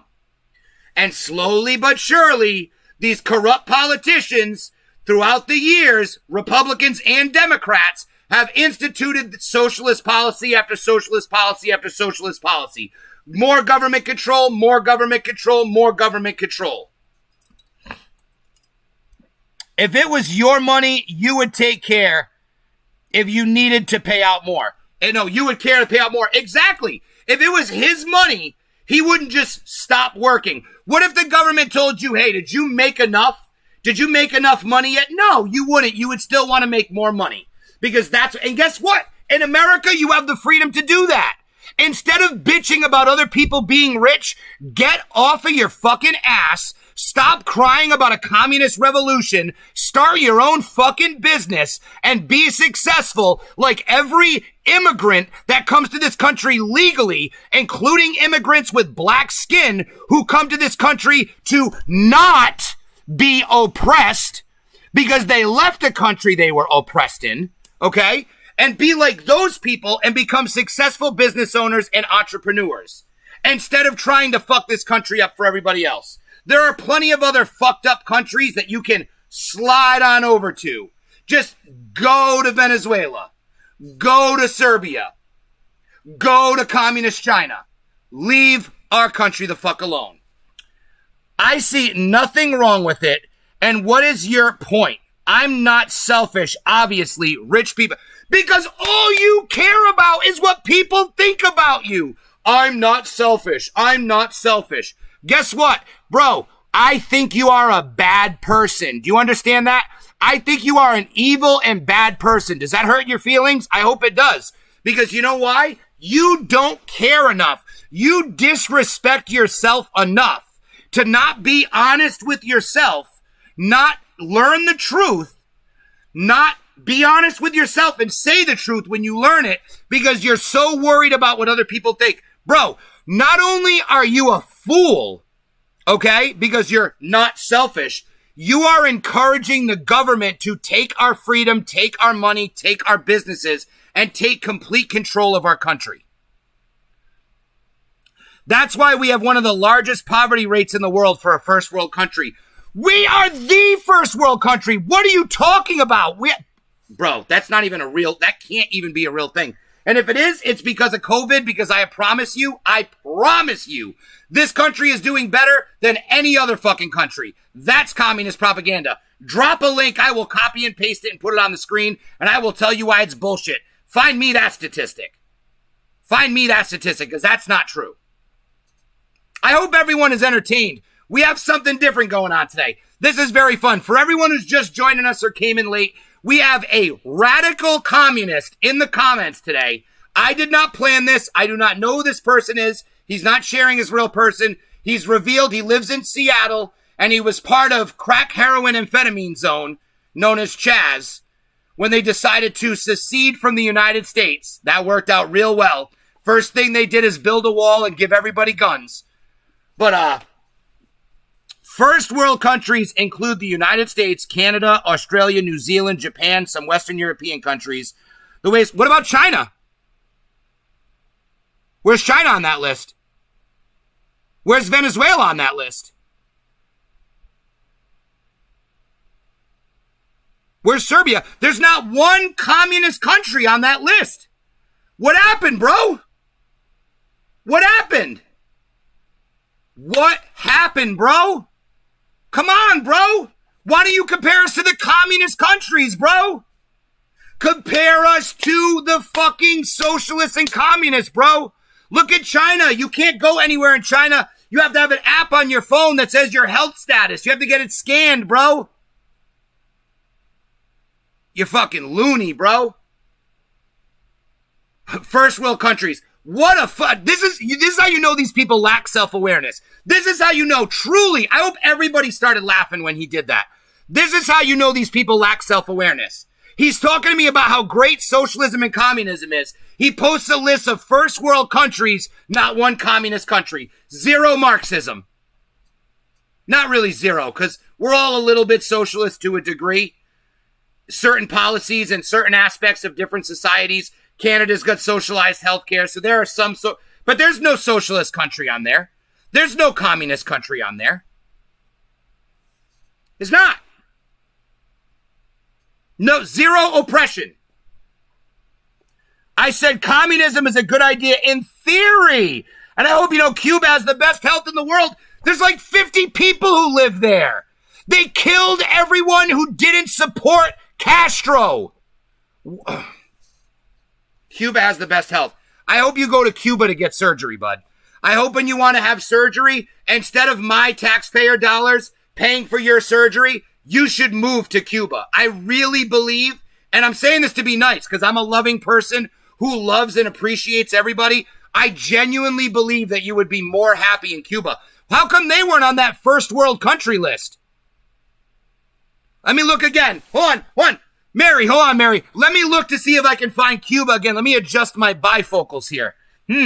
United States, Canada, Australia, New Zealand, Japan, and some Western European countries. I don't think any of those countries was Cuba. It's almost like they're not even a first world country. Wow. I know, because I actually believe they had 40 people there. You are a radical leftist. Because again, okay, now we know everything has to be correct. No more statistics that are exaggerated for comical purposes because they have 11.34 million people. Okay, I understand. Perfect. Fantastic. But the bottom line is you didn't mention them as a first world country. So should we give up our status as a first world country and willingly become a third world country for healthcare? Is that what you're telling me? Total government control to become a third world country. I wonder why they're a third world country too. Maybe it's because of this healthcare that you're talking about. Maybe it's because of Karl Marx and the Communist Manifesto and the bullshit propaganda that they've used to divide and conquer so many countries. It's not going to happen in America, buddy. Not today. Not today. And hey, you've seen my face. You got my name, you got my YouTube channel. You got my website, which has links to my Facebook right here. I'm not hiding behind it. Re-educate me. I'll re-educate you. I'll go to a re-education camp. I'll re-educate them. It's madness. I hope everybody who watched this today was able to see the true and genuine madness coming from a radical communist in real time, in real life. This is almost a blessing in disguise, and I thank everyone for being here. This is one of the most special episodes I've ever done, because although I get dissenting opinions sometimes, usually it's from the likes of Ralph Bruno, and it turns into name-calling. This person is actually, and I want to thank you, by the way. Brutally honest, I want to thank you. I also want to say that I don't actually think you're a bad person. I know I said you were evil before, but I just said that because I knew that you care so much about what other people think about you that it was going to hurt your feelings. But I actually think that you're a good person. I thank you for coming in. I thank you for contributing. And you are actually bringing up great points, not great points that I agree with, but propaganda that I wanted to talk about. You are providing me a great argument to go against. No, I don't believe China is communist. Oh my God. People.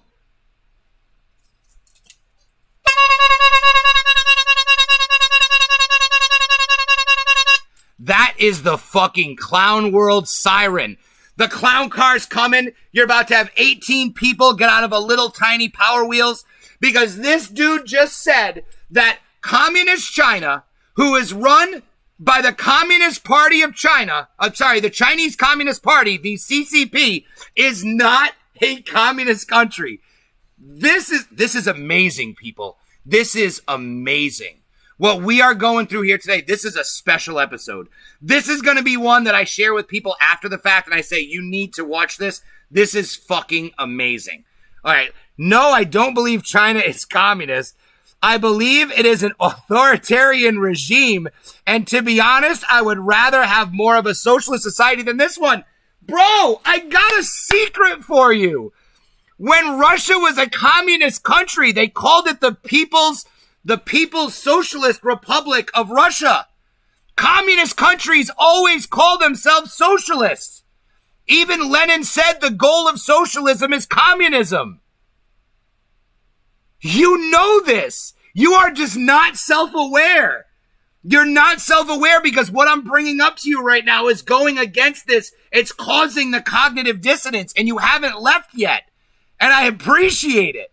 This is amazing. This is amazing today. China is not a communist country. You learn something every day, folks. You learn something every fucking day. I can't believe it. This is unbelievable. This is unbelievable today. I want to thank everyone for who joined in to learn today.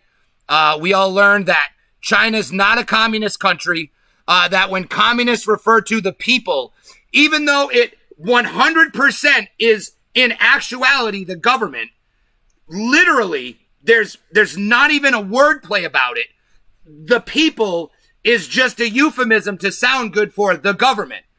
Communists call the government the people the same way that Democrats call illegal aliens undocumented citizens. The same way that they refer to human sacrifice as abortion. The same way that they refer to people who do the research as racist. I said that for you, buddy.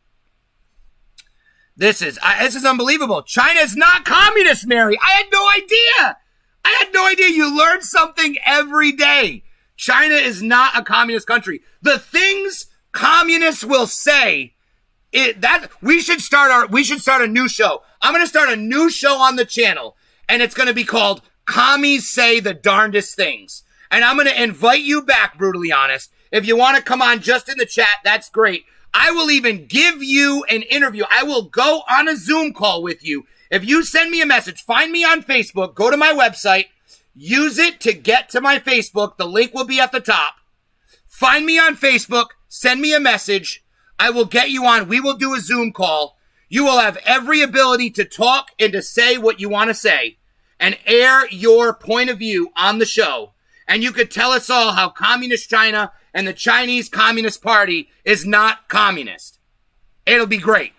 You could tell us more about how Venezuela and Cuba are first world countries.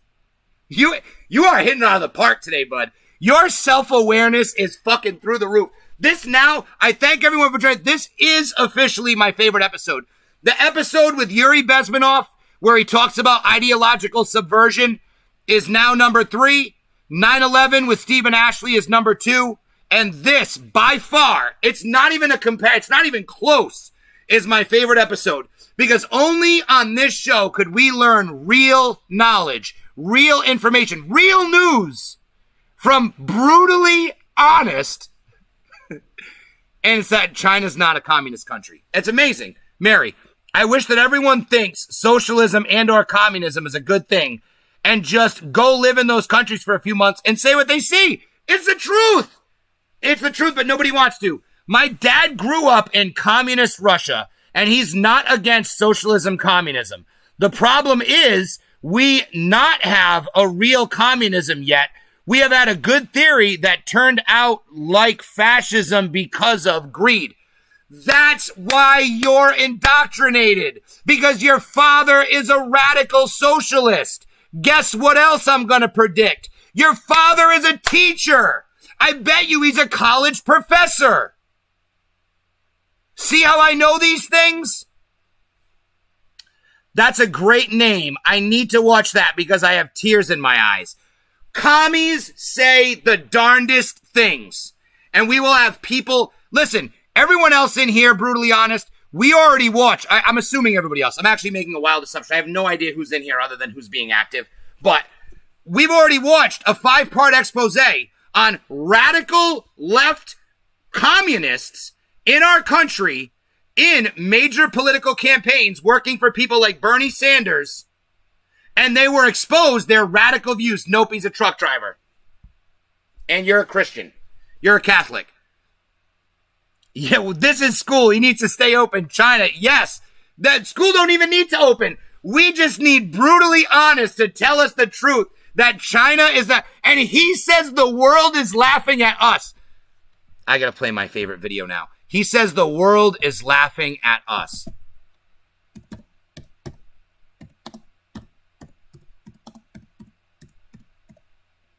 This is my second favorite video. Everybody knows my favorite video is The Crying Liberal. But this is my second favorite video, and I'm going to play it for y'all right now. Let's get it. Chris Jacks, is that seat taken? How you doing? This is going to be fucking amazing. You have no idea what you're about to get to today. Chris Jacks, is that seat taken? Unbelievable, people.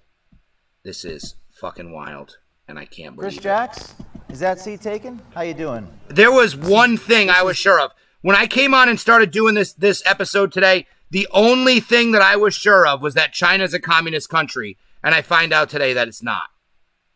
China. All right. Everybody, enter my favorite video on the internet now. Maybe my second.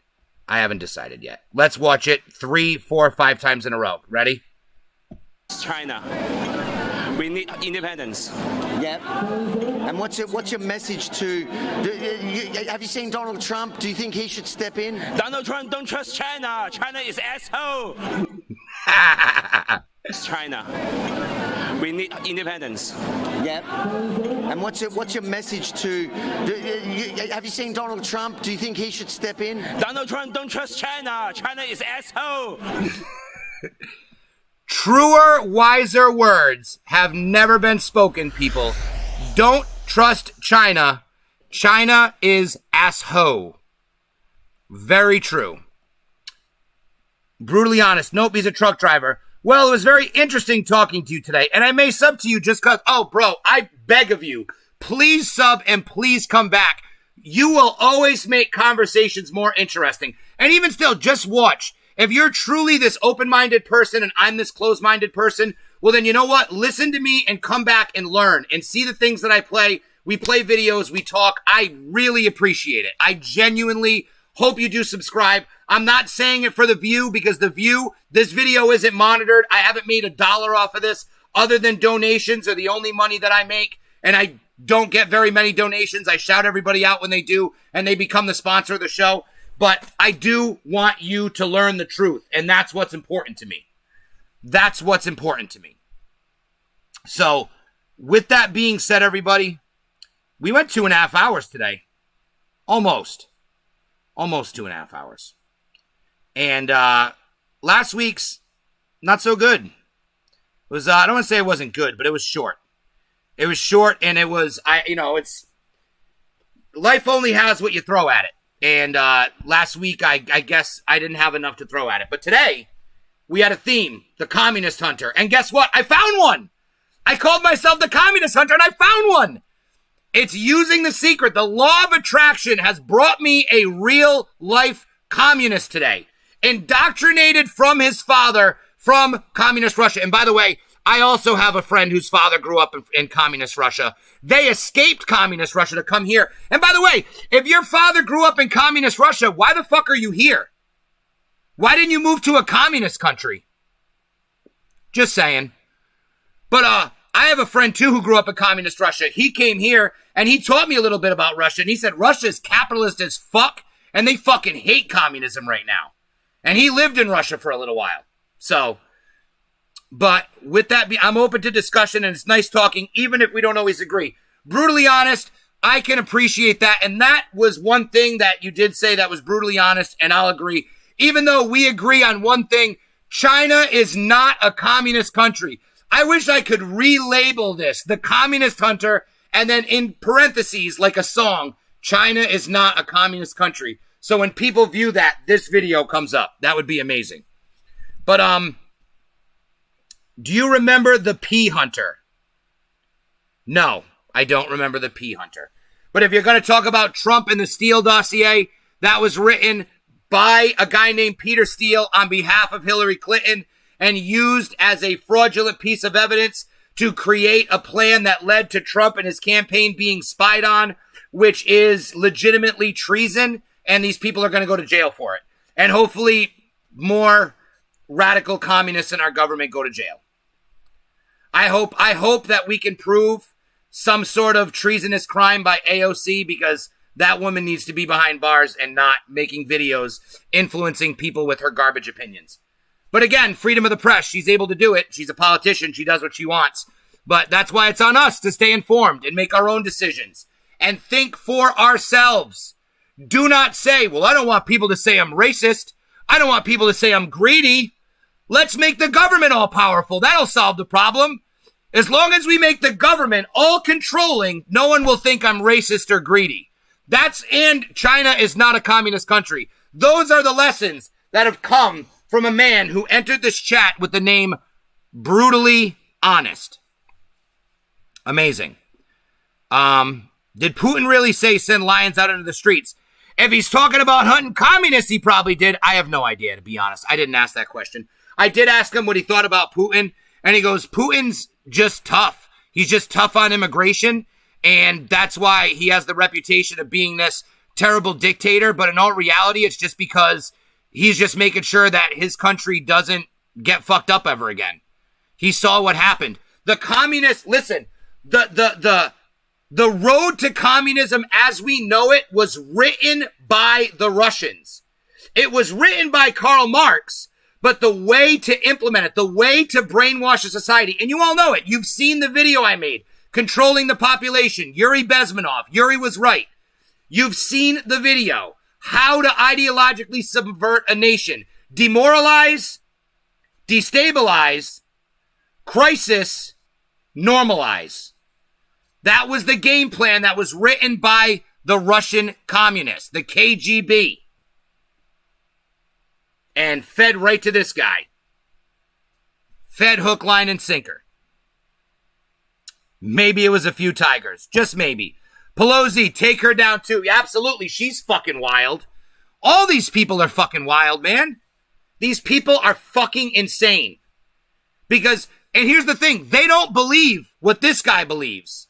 What this guy believes. This guy believes what they are feeding him. Because he thinks the people are going to be in power, but what he doesn't understand is who's going to be in power is Nancy Pelosi, is AOC, is Bernie Sanders. That's not the people, that's a dictator. By the way, Kevin, just for you, me and Kevin love wrestling, love video games, and love the truth. I got this from my Pro Wrestling Tees box. She is amazing. Penelope Ford. There was something else wrestling related I wanted to show off today. And it's not close enough to me. Just yesterday I picked up a Miss Elizabeth Elite figure. Ooh, yeah, Elizabeth. Get me Elizabeth. Ooh, yeah. Hulk Hogan, brother. What do you think of the New World Order there that Brutally Honest wants to start, brother? Ralphie B. Sorry, Brutally Honest. This guy doesn't want dissenting opinions on his streams. If you disagree, he insults you. Phenomenal! He's brought friends! Comrades! Rejoice! We have more! Brutally Honest, no, not true. The thing is, as our population grows older, more socialism, no, it will never become popular. It's alright, no worries. Ralphie B., I appreciate your radical left views, but the bottom line is I have not insulted anyone. I have referred to Brutally Honest, other than when I said I thought he was a bad person, I thought he was mean to prove a point. But I actually have said nice things about Brutally Honest. However, I cannot take communist propaganda seriously because it was designed to trick you. I'm going to use the perfect example right now, okay? And I've made this example so many times on this channel, but now I have actual communists to hear it, so this is amazing. This would be like if me and Brutally Honest were walking down the street, and there was a rickety old rape van that drove by, clearly a rape van. I mean, it's huffing, it's puffing, 3 different colors of paint, and it says the words free candy in black spray paint on the side of the truck. The guy driving has no teeth, and you can literally hear what sounds like coming from the back of the truck. I mean, this is a rape van. There's no doubts about it. You can see it everywhere. You've even seen reports of this very van or a van that looks just like it has been raping people all over the world, okay? And this van pulls up in front of you, and me and Brutally Honest, and he's like, bro, there's free candy. And I'm like, bro, that's a rape van. You don't want to go in there. That's a rape van.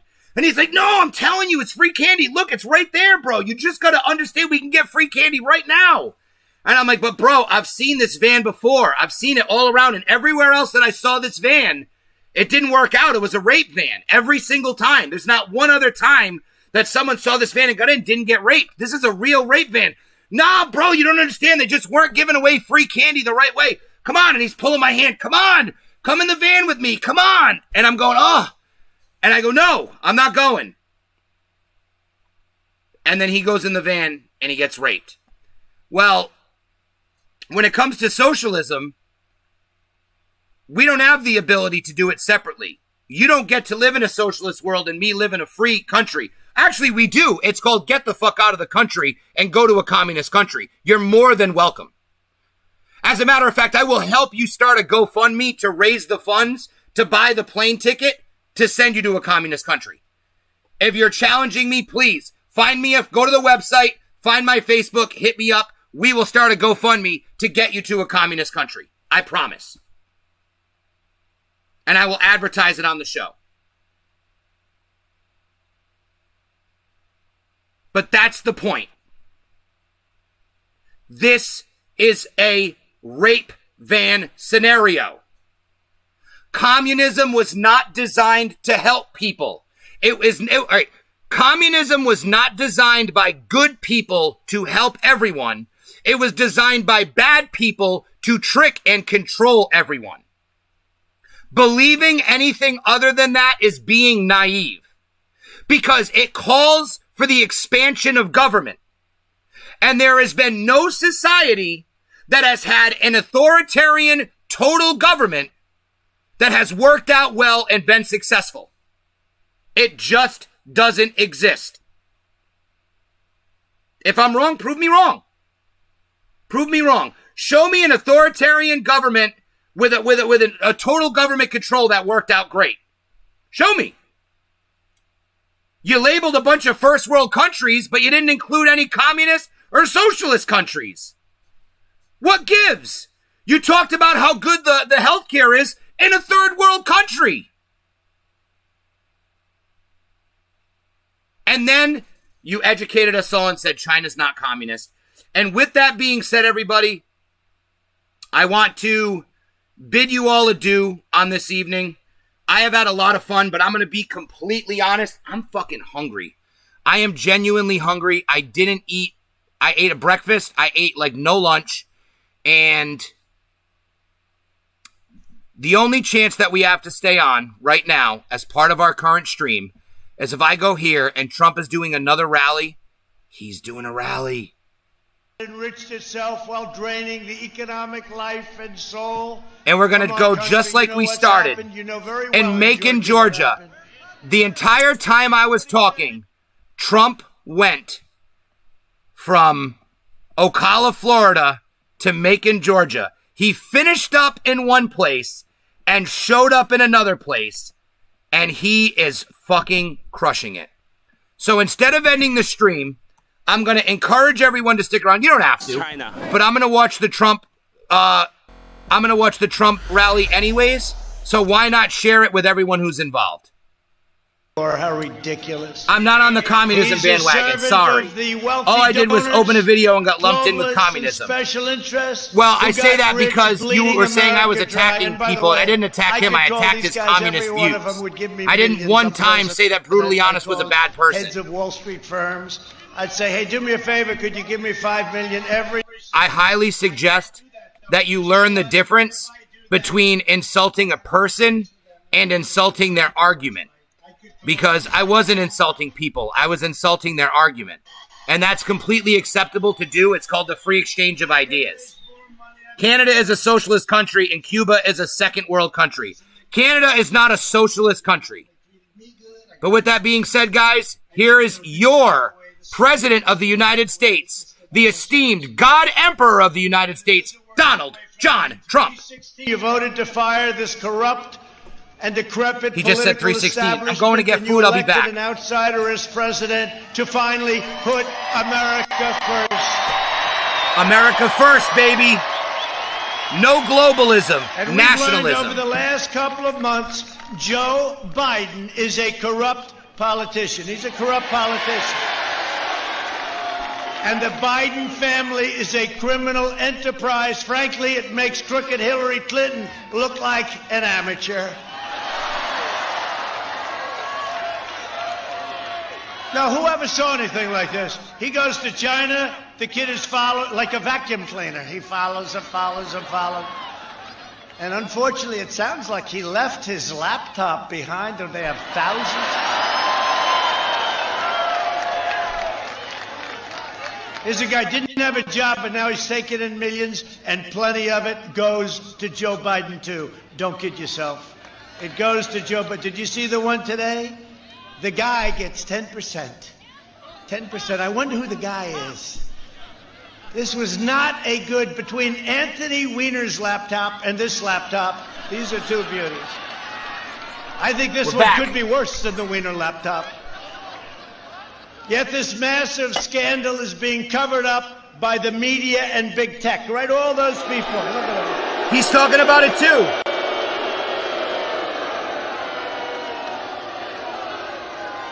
So here we have, think of it. Here we have the biggest scandal going on anywhere in the world, the corruption of Joe Biden and the Biden family. And he's interviewed last night by Stephanopoulos on ABC, and they don't even ask him the question about it. No, think of it. They don't even ask him a question like, you know, like, how come your son got $3.5 million from Moscow, right? From Moscow. Russia. Because they were the ones involved with Russia. Turns out not me. It was the opposite. But why did your son get $3.5 million from the wife of the mayor of Moscow? Think of it. Think of it. A little question like that. Remember Chris Wallace said, oh, well, you shouldn't ask him that question. Why is that, Chris? Tell me. He's no Mike. He's no Mike. Chris is no Mike. But then the other one, how about this?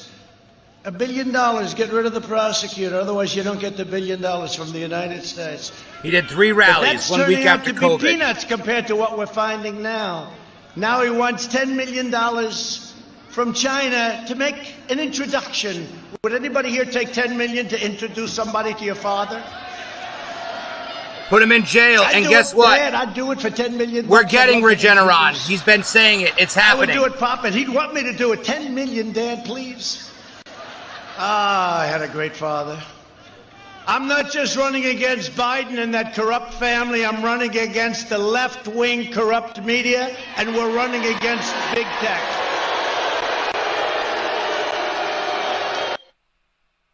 Oh, YouTube cut him.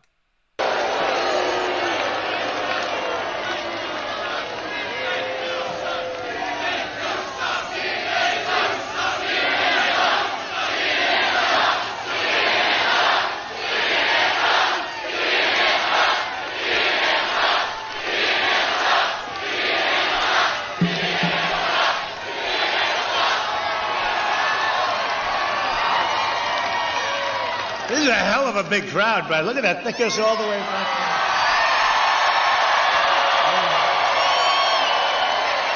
there. But, you know, the media, they never show it. You ever notice? You go home, they show me and about 3 people behind me. People left, right. 4 stars. They end up 3 + 1. Thank you very much. We love Trump. Trump wants all patients sick with COVID-19 to have free Regeneron. Yes. You know, it's very interesting. Because they're wearing masks. No politician, I believe, has ever heard that chant. Really. We love somebody. No, think of it. Reagan, I love Reagan. He was a wonderful guy. You never heard the chant, we love Reagan. You never heard that. Who doesn't believe in COVID? Ago. And it's amazing, and I appreciate it very much. I do. I appreciate it. It's called an experimental drug. You must not understand how this works. And I love this state. I love Georgia. You know, when you had the hurricane overdrive where it came in and wiped out a lot of your area, David Perdue is a fantastic guy who may be here someplace. But David Perdue called me. He said, you got to do me a favor. You got to help us with our farmers. And we gave them a hell of a lot of money. We helped. They got wiped out by a hurricane. You know, you don't hit too many hurricanes, right? But this was a big monster that hit Florida, hit a lot of different areas, hit Alabama. We took care of Alabama. We took care of Georgia. We took care of Georgia. Took care of our farmers. I'll never forget, I came here and I stood, and I was with 32 farmers. All of them got hit hard. And one of them said, "Sir, I was a week away from having the best crop I've ever had, and it got ripped apart, just ripped apart. It wasn't his fault, and we took care of him. We took care of all of them, okay? And it made me feel good. It made me feel good. Great people. And they never asked for anything. They just want a level playing field. That's all they ever wanted. And I raised, by the way, $28 billion. Thank you, China, because they targeted our farmers. $12 billion, and then the next year, $16 billion. Frankly, you did better without even working, if you want to know the truth. Came from China, and we did a hell of a job, and those farmers are all happy today, but they were targeted by China. We got $28 billion in tariffs, and we gave it to your farmers, and everybody's doing just fine today, right? Trump definitely never condemned wearing masks. You are misinformed. But the you are radical incorrect. left is doing everything in their power to protect their chosen candidate. And it says who MAGA has no on the clue mask. where he is. He's gone. They've nothing but disdain for you and for your values and the values of Georgia. I know Georgia very well. Incorrect. They flood your communities with criminal aliens, with He's drugs, a patriot who loves our crime, country. while leaving behind. And you see what they do. They live in gated communities, but they flood you out. They complain about guns and they complain about everything. And then they want to end your Second Amendment, but they want protection for themselves. They oppose school choice while sending their families to the best private schools. We need school choice, by the way. They demonize our great... You guys hate school choice? I love how you both said you weren't going to watch Trump, but you're still here. Beautiful. They demonize our great police and law enforcement while hiring private security for themselves. They attack the Second Amendment every single day while employing armed guards. And let me tell you, I am the only thing standing in the way of you and your Second Amendment. It's under siege. That's a big deal. They support crippling lockdowns while their jobs remain totally exempt. It's time we sent a message to these wealthy liberal hypocrites. I could have every one of them. By the way, I mean, just like I said before, I know these guys. I can call them all. Hey, do me a favor. Irving, send me $5 million. Okay, I'll do it. Donald, I'll do it if you want it. Oh, man, I got to do it. Do you mind if I take 1 week and just do it? I will set the all-time record on fundraising. Man, would I be good at that. It's so easy. I wouldn't have to explain a thing. But they come from Washington. They come from New York. They come from Silicon Valley. And by the way, those Silicon Valley guys are sort of getting caught, aren't they, huh?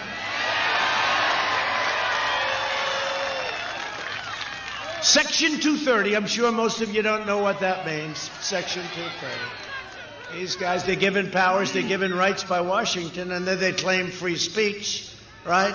They claim, but they're giving an exemption. They're given a total exemption, and they can't abuse that power. And there's a lot of things going on right now, and a lot of your people are looking. We have some of those people here, your great congressmen, senators, and we'll be introducing them in a second, but they're looking very hard at Section 230. On Election Day, you can send a message that the fake news media right there, boy, there are a lot of them. Look at that. It looks like the Academy Awards. It's a lot of people. There are a lot of people. Look at those cameras. They're all running with those red lights. But every time I mention their name, those red lights go off. You know, the red lights, that means you're live. And then he never shamed others. Get the light off. Wait. He didn't condemn masks. He said multiple times to wear a mask. That fake news CNN. Biden does support a lockdown. We'll play the video, so you're lying. Really are. They're just disgusting. He hasn't lied at all. NBC is no better. Did you get to see last night? You did a good job. But look, I mean, I could have had somebody else. They're all the same. I mean, they ask you a question, you give them an answer, right? But I want to tell you that she's like disappeared. Everybody Shaming people is not taking away their freedom. Censoring a story about Hunter Biden and Joe Biden and corruption that's censoring the press. Here's Mr. Vice President. That's what big tech is doing. Dinner, sir? Not him. Was it good? You are brainwashed, buddy. I'm sorry to tell you. The anger, the craziness. I mean, the craziness. Trump said mean things. He censored the press. Good job, Savannah. You did wonderfully. Good job. But we got very high marks for that last night. But they thought it was very unfair that Sleepy Joe, who cannot answer a question, he really can't answer a question. Well, Chris Wallace protected him with me. I talked about the Moscow $3.5 million payment. I talked about the $1 billion. Chris Wallace wouldn't he said, no, that's not appropriate. Why? You mean the guy's allowed to take $3.5 million or we're not allowed to? I know, I'm brainwashed and China's not a communist country, buddy. That Biden family and others, but that Biden family is corrupt. It's a corrupt family. Yeah. Hey, who's brainwashing me? Because you're the one that has the same opinion as everyone on TV, on the radio, on every single show, Saturday Night Live, all the late night shows. Your opinion is the same as everyone else's. I'm the one that has the different opinion, yet I'm brainwashed. I understand. Hey, see this book? Edward Bernays. He's the godfather of propaganda. You should read it. You might understand how they're manipulating you. Oh, my beautiful, my wonderful Ivanka. She's a good kid. Can you imagine? And you know, she's much smarter, much sharper. She could, if she wanted to. How could she do well? And Don. Correct, Mary. He took something that he wanted everyone to have access to. You know, we don't do things. It's like, boy, they'd make a fortune. Just think of it. And when you look at what they get away with, and by the way, Biden's brother, try that one. I won't go too deep in the family. I'm not looking to insult everybody. But honestly, in my opinion, it's a criminal enterprise. It's a criminal enterprise. He's like a vacuum cleaner. The father goes through and the son comes in a vacuum cleaner, millions of dollars for him. And take a look at the way they live. 47 years he's a politician. He lives very well. Almost as well as Maxine Waters. You ever see her house? Maxine. Oh my God, Ralphie B. I know, you're Ralph Bruno. I wonder how that happened. On election day, hey Ralph, I don't know how I didn't realize it was you, buddy. News media can't get away with it any longer. We can't let them get away with it any longer. And these big tech companies. Yeah, Biden's going to pack the court. Because I've heard about the big tech companies. I didn't care too much. And I heard the power was unbelievable. And it's like 99% for the other side. He took it to save his life because it's experimental. Now he knows it's safe and everyone's going to get it. That's the point. In one ear, out the other. But I kept hearing, and we won. So I kept hearing after that we won. And I said, well, wait a minute. If they're so powerful, how come we won, right? They were 100% against us. But now it's gotten worse and worse. And now they've gone crazy. They've gone crazy.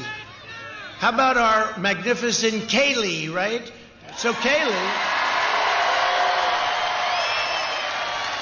I don't know what the word would be. I guess suspended, but they suspended her account because she posted an article from the New York Post, which is one of the largest papers in the country, which, by the way, I want to thank them. This is censorship, Ralph. Pay attention. They've really got guts. They're printing this stuff. They got to be making a fortune as much as they can make in that industry nowadays. But, you know, when you look at the failing New York Times and the Washington Post, they don't want to write about it. They don't want to write about it. This is the biggest political scandal. No, I'm sorry. It's the second biggest political scandal. The biggest political scandal, we caught them. That's when they spied on our campaign and tried to take down the president. But this is the second biggest political scandal. These are a bunch of bad people. Bye, I love you, Ralph. I missed your presence on the show. No, I had a great life, I want to tell you. Say hi to the girls for me, even though I think they probably hate me. But you know what? I would never give up what we've achieved. Think of what we've achieved. The other stuff. I mean, honestly, there are a lot of successful people. There are a lot of people that are successful. Got a lot of them right here. a lot of successful people, but nobody in first. Oh, trust me, Ralph. 3.5 years, nobody, we'll be voting 3.5 years, in person. Nobody has achieved Red Wave. I love you too, bud. Country, what we've it's all achieved fun. with our That other military, kid was with a our legit tax cuts, communist, with our but with you, regulations. it's all fun. I'm sorry I called you a communist. I All don't of the actually think things you're a that we've communist. done, I promise you. I nobody really has don't. done Not as even as much a as joke. I we've really done. don't. And I do love you, Ralph. Thank you. Things I always like have fun Right with the to Try, discourse. You things know like that. Space Force. Thank you very much. I always understand Mary. You know why, Mary? Because we think alike, great minds. It must be because we get all our opinions from TV and late night talk shows and Saturday Night Live and Disney movies. Oh wait, Turn the no. cameras. All the So we other just people left who all Florida. We think had the a crowd same. that was I understand. Like this, it was massive. It I went will on tell forever. Jamie. She was in here They said, earlier, "Turn the Ralph. cameras, She show the commented for crowd." the first time. They don't realize it's actually good. I for started them because blushing. It's exciting. It's like being at a Florida State, Florida, Ohio State, if you want to say. It's a massive football game. You know, before we had a socially distanced, we have all these empty seats, right? You'll be back very soon. Yeah, You'll be Ralph. back very This is soon. a super spreader event. They're spreading truth. And then, of course, Georgia. Not bad. You're doing okay. But. And who's the greatest of them all from Georgia? Who's the greatest of them all from Georgia? Ron Simmons. Herschel. Oh, Herschel Walker. Me and Kevin think it's Ron Simmons. By the way. Oh, how no. good He's from was Florida Herschel State. Walker, right?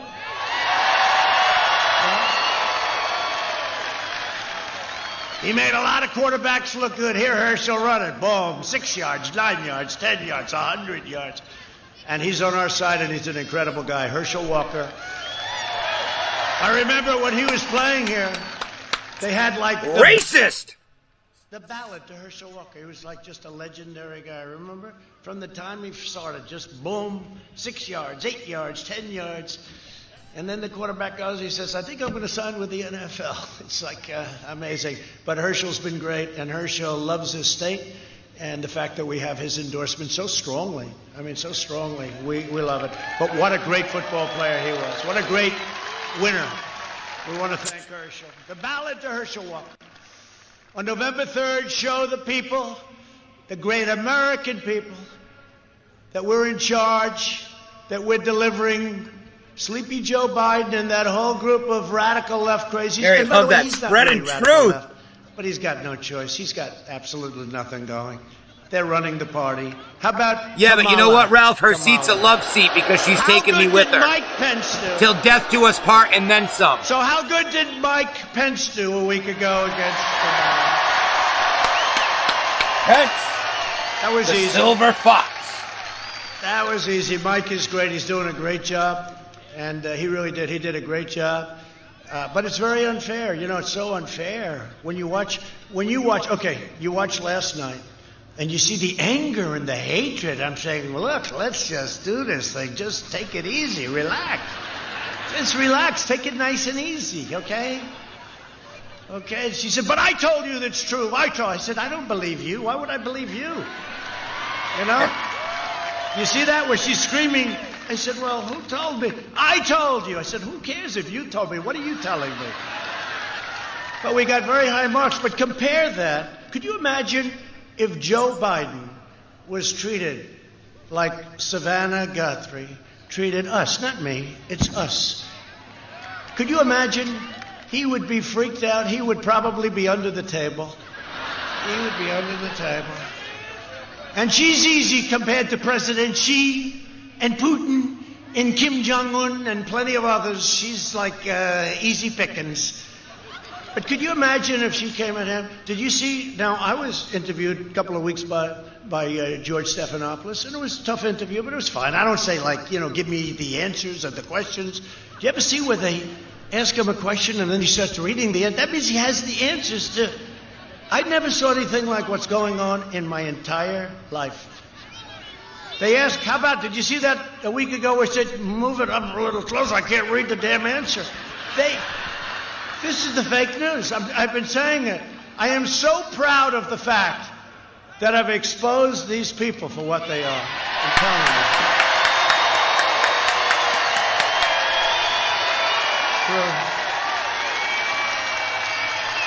Look at all that equipment. That's millions of dollars worth of equipment. And you know what? If they were truthful, our country would come together so fast. It's really true. They're a big part of the problem. I was saying today, I was telling, when I was in Florida, I was telling the story that, our people, we're going to bring it all together. And they said, how are you going to do it? Through success.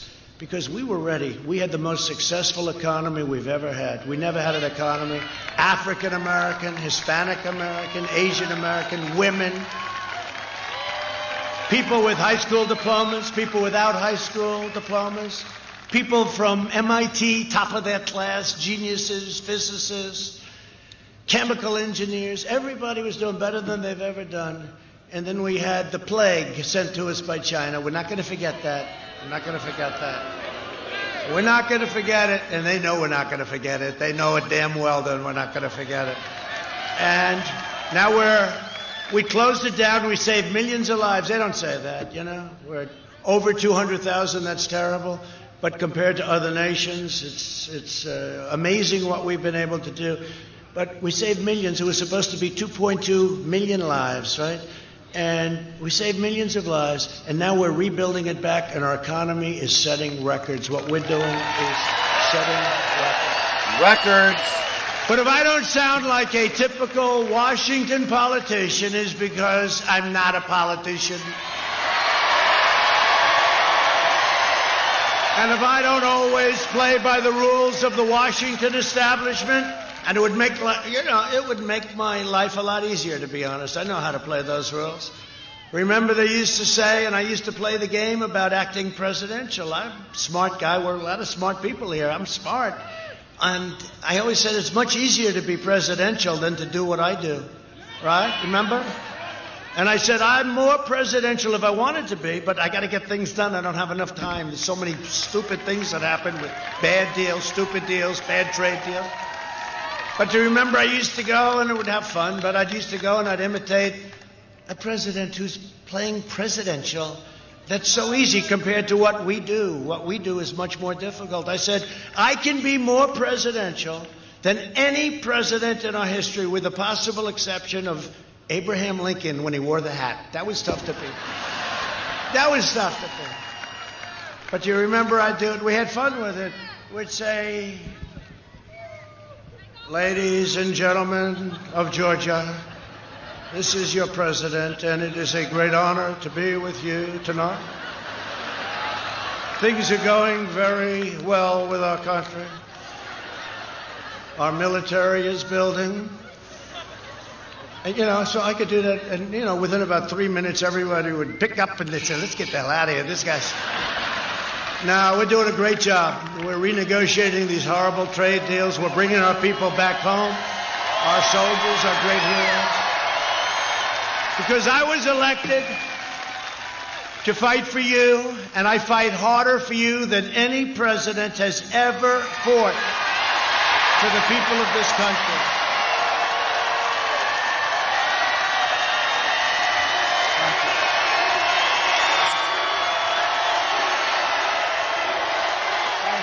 Thank you very much.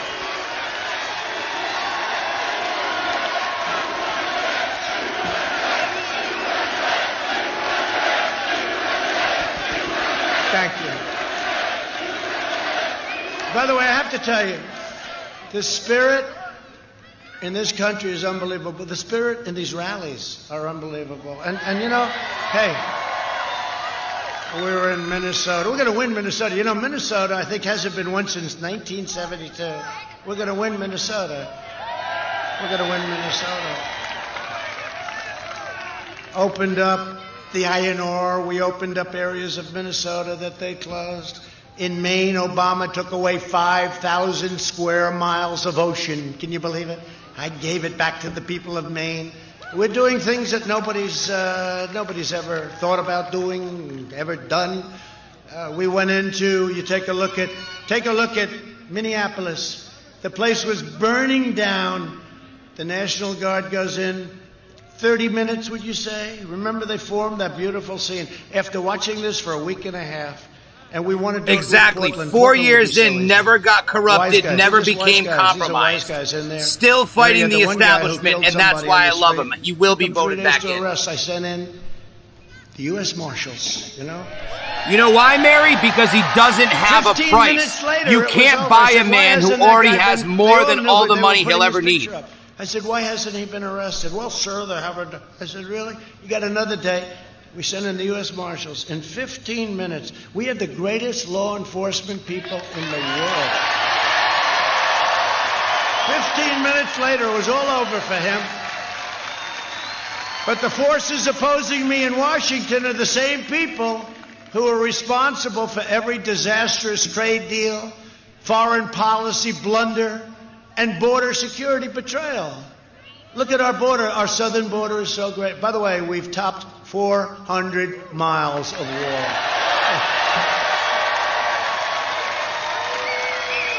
Building 10 miles a week. It'll be finished very soon. But it's had an incredible impact. Our border has never been as good. We got rid of catch and release, all the stuff that everybody said would be impossible. But it's been incredible. And Mexico is paying for the wall. You do know that, okay? They like to say, now finally they say, okay, he's building the wall. But Mexico's not paying for it. No, Mexico is paying for it. They know that, but they don't like to say it. No, we're doing some incredible things. This is the most important election in the history of our country. And I used to, even 2-3 months ago, yes, say, well, you know, he is like a stand-up comedian. I agree. I watched every one of these rallies in full. I'm even going to go back and watch this from the beginning after the show's over. Bring us together, as I was saying. But you know what else is going to bring us together? A victory. Because they're just going to finally say, let's just give up. They're going to say, these people can't be beaten. They're going to say these people can't be beaten. And many of them were so happy. 2 weeks ago, they heard Trump tested positive. They were so happy. And then I got out, like right away, here I am, like a long time. I could have done. That's the best part. Oh my God, I love it. It's so true. More tears. It's like that woman. No! They say, can you imagine he won't be able to hold any more rallies? He'll be recovering or worse. Or worse. He'll be recovering or worse. And like 12 minutes later, here we are, you know. Like, don't forget, I've been doing it wasn't this exactly for a long time 12 already. minutes. This is not my first rally, right? Trump lied. But all these rallies are like this. The spirit of this country is unbelievable. And that's what we have. And even the fake news admits we have more enthusiasm than any candidate in the history of this country.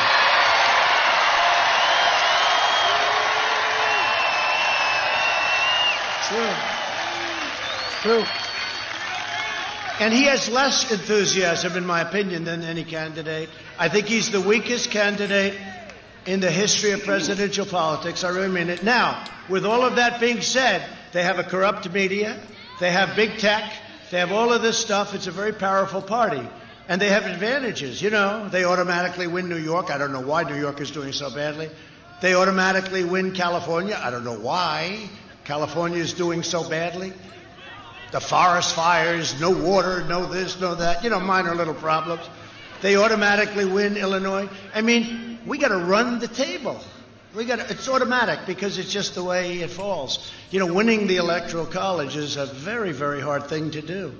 And we just ran the string, right? But it's a very hard thing to do. But we're winning in Florida. We're winning here. You know, it's amazing. Like, if he came here, Sleepy Joe, if he came here, honestly, if they announced, they'd work really hard to try and find people. No, I really mean this. We have tens of thousands. Look at this. This thing goes back, way, way back. I wish they wouldn't give these guys a good look. I wish they'd move them back 100 yards. And I'm telling my people, I'll save a little time. My people, please, from now on, could you please move the fake news media back like another 100 yards?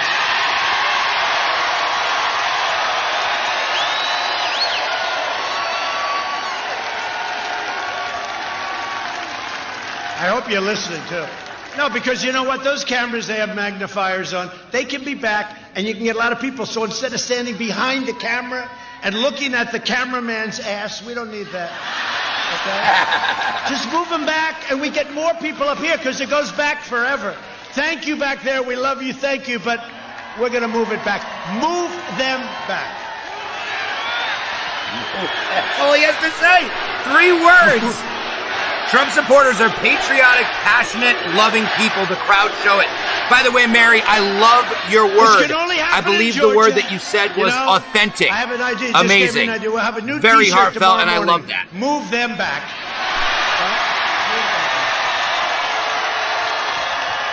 Well, we did it with this crazy Hunter Biden. Remember? Where's Hunter? I kept saying, where the hell is Hunter? Because he was gone. They caught him stealing a lot of money. So he disappeared, remember? And I said, where's Hunter? And then I said, wait a minute, that's a great idea for a t-shirt. We came out with a t-shirt, where's Hunter? It became one of the big successes of the year. Where's Hunter? We were talking today about drug prices, and in this country we have a very bad system, and we have middlemen that are very rich. And I was talking about how we're cutting out the middlemen. Oh, these are not people that like me very much. And we're going with favored nations and all that stuff. We're getting your drug prices down 60, 70, 80%. But the middlemen are making all of this money, tremendous. They're very wealthy. They don't even do anything. Frankly, at least the drug companies, they make the drug. So we're talking about the middlemen. And I say, wait a minute, I think I know one of the middlemen. It must be Hunter. Hunter Biden is a middleman. On top of everything else, China, Ukraine, Russia, plus he's a middleman. What a family. Biden's made a corrupt bargain in exchange, and that's what he's done. It's a corrupt bargain in exchange for his party's nomination, which, by the way, should have gone to Bernie. Elizabeth Even Trump Warren, says it. Pocahontas, if she would have left a day before Super Tuesday, Joe Biden would not have won any of those states. They split up the vote. It was super liberal, her, and it was crazy Bernie. And I appreciate that very much. Bernie Sanders is the nicest, greatest loser I've ever seen because, no, it's true. And I mean this, and we're going to get a lot of their votes because they love us on trade. Because the one thing Bernie's right on is every country in this world, including our so-called allies. Excuse me, are there any children in the house? I appreciate it. There ain't no fucking bullshit about me. Close your ears, children. Screws us on trade. And Bernie's people know that. And Bernie's into it. The problem is Bernie wouldn't be able to do anything about it. I've done a lot about it. But that's why. We got a big percentage of Bernie people. And because they didn't like Hillary, but they don't like Joe. And we're going to get a lot of Bernie people, so I have to be nice to Bernie. But I consider him a really good loser because he loses with he's so nice about it. He loses. I mean, what she did to him was bad. But this was in a way worse because all Elizabeth Warren had to do was leave the campaign, didn't even have to endorse him, and he would have gotten votes, and he would have won every single state on Super Tuesday. And that didn't happen. And so now we have a guy with a little bit larger base, but no energy. Here we would have had somebody with a smaller base, but with tremendous energy, but not as much energy as we do, and we have a big base, so I like that either. Telling the truth. Big base, high energy, baby. I have nothing but time, right? What the hell? In exchange for his party's nomination, he's handed control, and you know that, in exchange to the socialists and the Marxists and the far left lunatics. If he wins, the radical left will be running this country. They're addicted to power, and God help our country if that happens. I really mean it. You'll never make a comeback. It'll be a large-scale version of Venezuela. I've been saying that for a year, but I've never meant it like I mean it now. The only difference is the size, because the ideology is the same. Venezuela 20 years ago, was so wealthy, one of the wealthiest countries. It had oil, it had everything, very, very magnificent. Now they don't have water, they don't have medicine, they don't have food. Everyone's fleeing the country. The only difference is the size. But the ideology, when you look at a Portland, I want them to let us in. I said, Governor of Oregon, I said, let us come in. I want to solve your problem. But they're radical left Democrats. It's just like the craziest thing. But that's what Venezuela is. They're anarchists. You look at some of these cities, they're anarchists, and they don't want to say. And the press wants to call them peaceful protests. And we originally had a hard time. We had a hard time. They didn't want us to have any rallies in certain states. And then I realized you're not allowed to go to church. You're not allowed to have dinner with people. You're not allowed to do anything unless in Michigan you happen to be married to the governor because her husband. You're not allowed to go sailing unless you're married to the governor of Michigan, in which case you can go sailing. Remember that? Did she get caught or what? Now she's blaming me because people were whatever. I don't know what's going on. I don't know. I wasn't. And it was our people that caught them, right? It's Trump's fault. Always Trump's fault. Isn't it incredible? And yet we did her a favor. Who knows? I mean, they have to look at that whole thing too. But we are doing an incredible job in this country. This country is great. And we have spirit like nobody's had spirit. And there's going to be a red wave next week that's going to be unbelievable. And they're talking about it. Look at them. It's millions of dollars worth of equipment. And they'll never turn it around to show those people back there because they want to say. Donald Trump had a rally in Georgia. There was a smattering of people, a small smattering. No, it's amazing. Nobody's ever had what we've had. And you're going to have a red wave. They call it a red wave. One of these characters standing right there, he said, there could be a red wave. Don't say there could be. There will be. It's going to be a wave.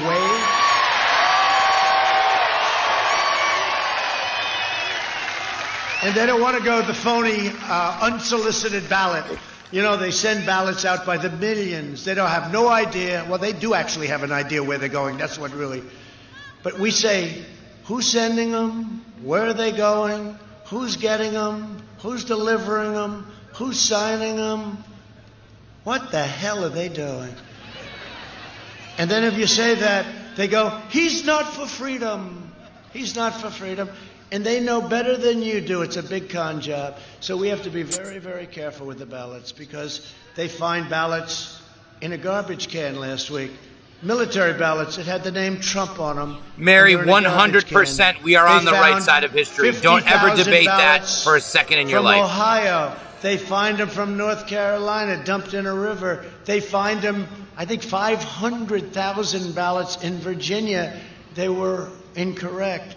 They're printing them wrong. They had one little problem on one set of ballots, thousands and thousands. They forgot to put the name of Donald Trump on the ballot. Other than that, the ballot was quite good, okay?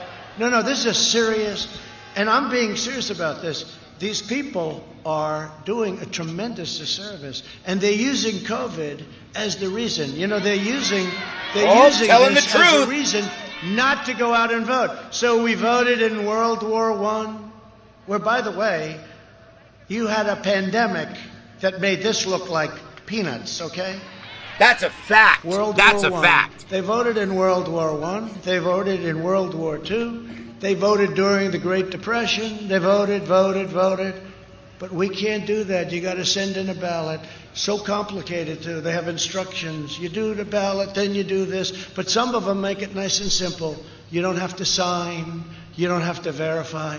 But what they don't tell you is we've won a lot of court cases. How about you put your ballot in, and it has to be in by November 3rd.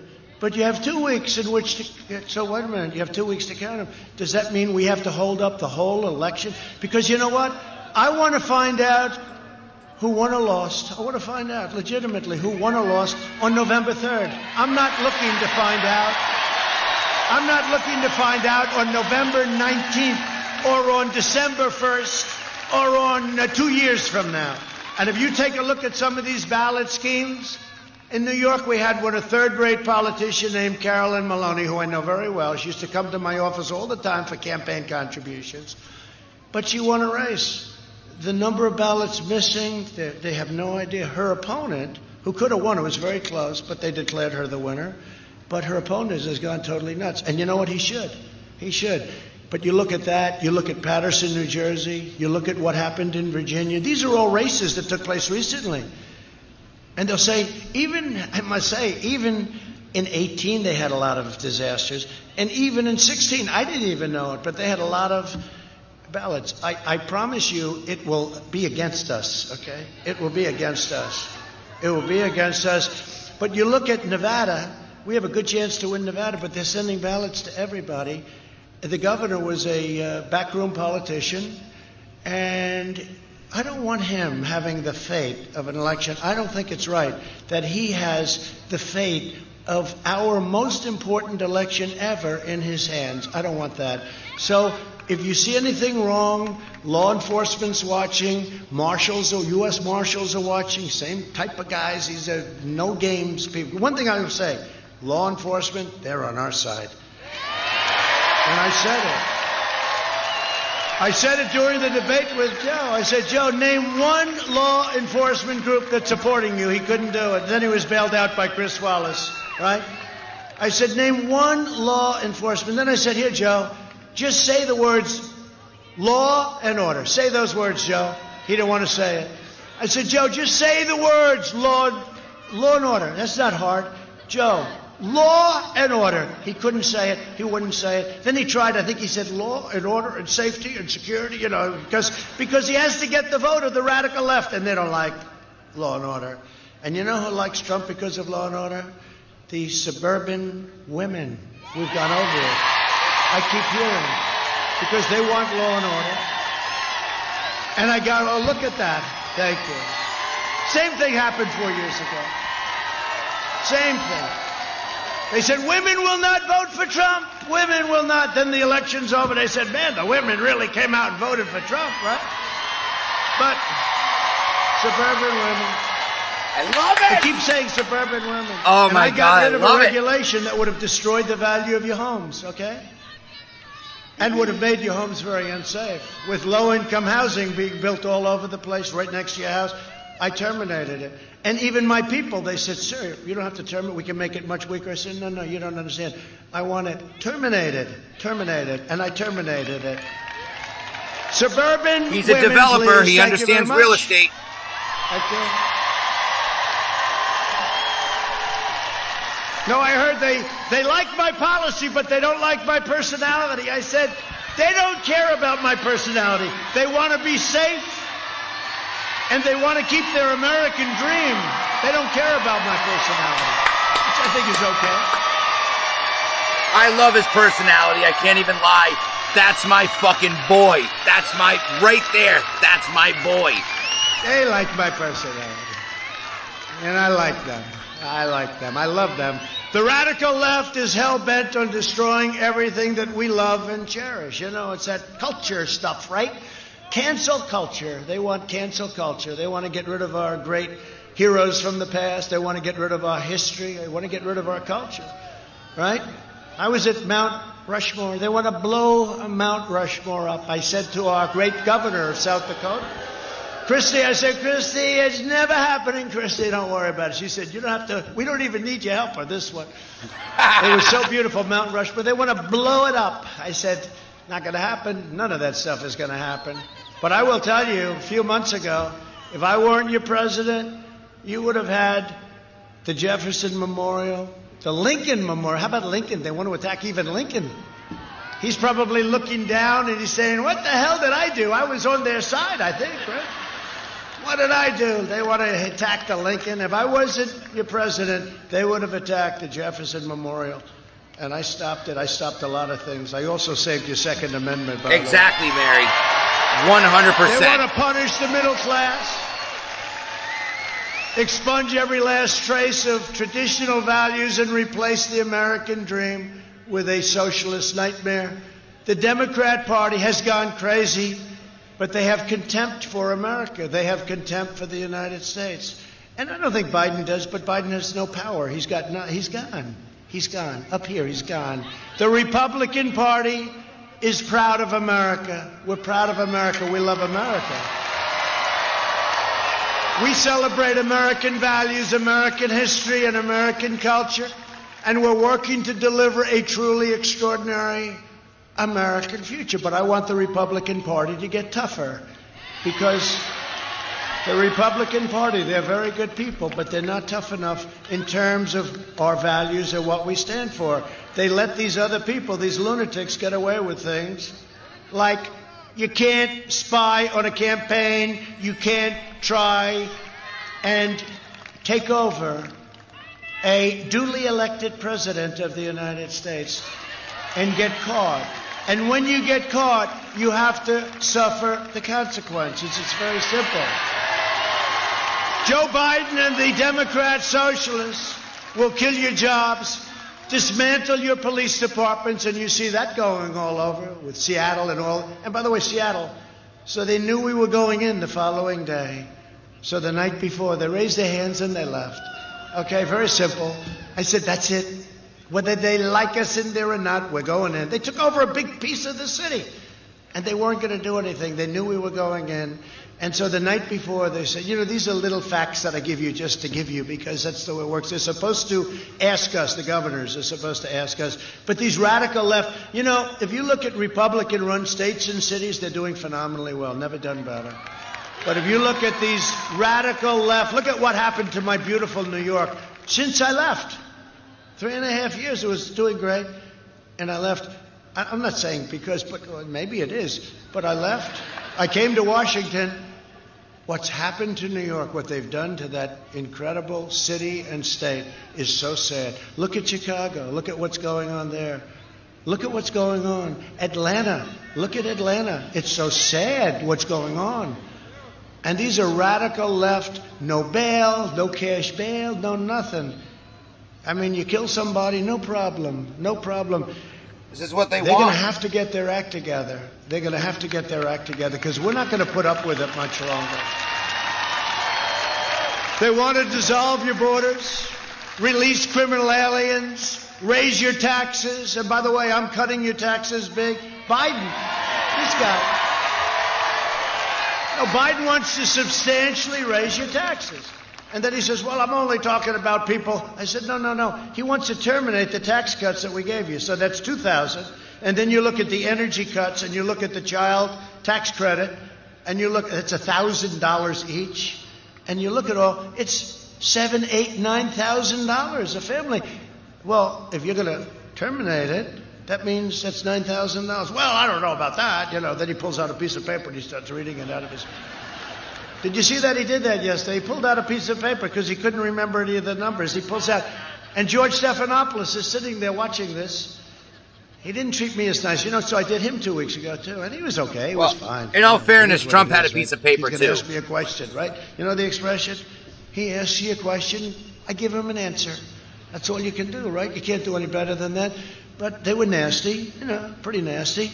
And not terrible, but pretty... And last night she was out of line. I mean, in my opinion. Mary, I agree 100%. His personality is his best trait because he's uncorruptible and brutally honest and always nationalist, patriotic, America first. The people of our country get it. They're smart. They get it. They get it. They get it better than NBC owned by Comcast, C-O-N. He is the most anti-globalism president we've ever had. To be calm. They spend a fortune on public relations, and I come along and call them Comcast all the time. It's a con job. They want to confiscate your guns, drive God from the public square, and abolish the suburbs. That's what they want to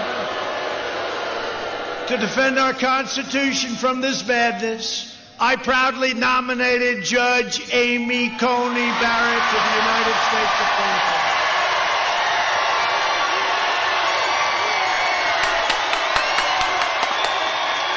Look at that. What a huge pop.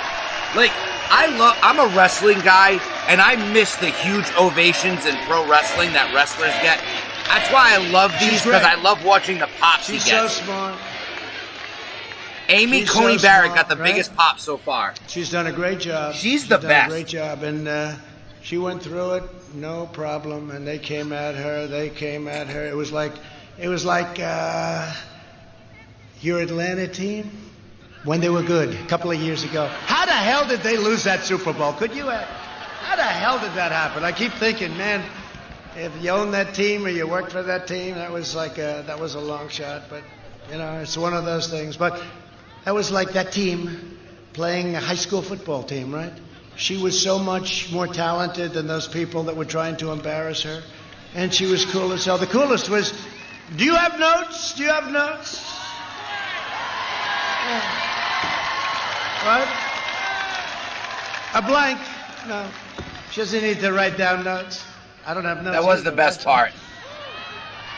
And most of this has been off this teleprompter, because if it was on the teleprompter, many of you would say, this is a little boring. Let's get out of here, Sam. Last night, Biden refused to rule out court packing. In other words, they may take 16, 17, 18 people. He'll pack the court with radical left judges who will shred your Second Amendment, disarm law-abiding citizens, and protect terrorists and violent criminals. You know, I won the ban from jihadist countries or other countries. If people are bad, we don't want them in. So I went for the ban. Everybody said, but I won. I won in the Supreme Court. And you know what? They still have to vote. They did all the hearing, but they need to vote. And they pretty much said, we're going to vote her in. So basically, she made it. But it's not official yet. And we won at the United States Supreme Court. And we don't let people in from certain countries that are going to look to do bad things to us. Pretty amazing what's happened, isn't it? Biden's agenda would also be a catastrophe for Georgia seniors. Seniors. Do we have any seniors in the House? Right? We're proud to be seniors, right? For years, Biden tried to cut your Social Security. You know that, and your Medicare. Now Biden is pledging mass amnesty and free health care for illegal aliens, decimating Medicare and destroying your Social Security, because that's what's going to happen. You know, we all have a heart. I say this all the time. I mean, I have a heart. I don't want to hurt people. But once you say, come in, you're going to get free health care. You're going to get free education. The whole world is going to want to come into our country, and we're not going to be able to even come close to affording it. I have to take care of our seniors. I can't take care of millions of people that had no intention of coming here before these maniacs made these pledges. He'll bankrupt these programs to finance the left. Open borders. They want to take, actually, you know, we're just finishing up the wall, as I said. They want to take the wall down, some of them. We want to take down the wall. This wall is a dream. It goes deep and it goes high. A lot of bad people aren't coming in because of that. They want to take it down, many of them.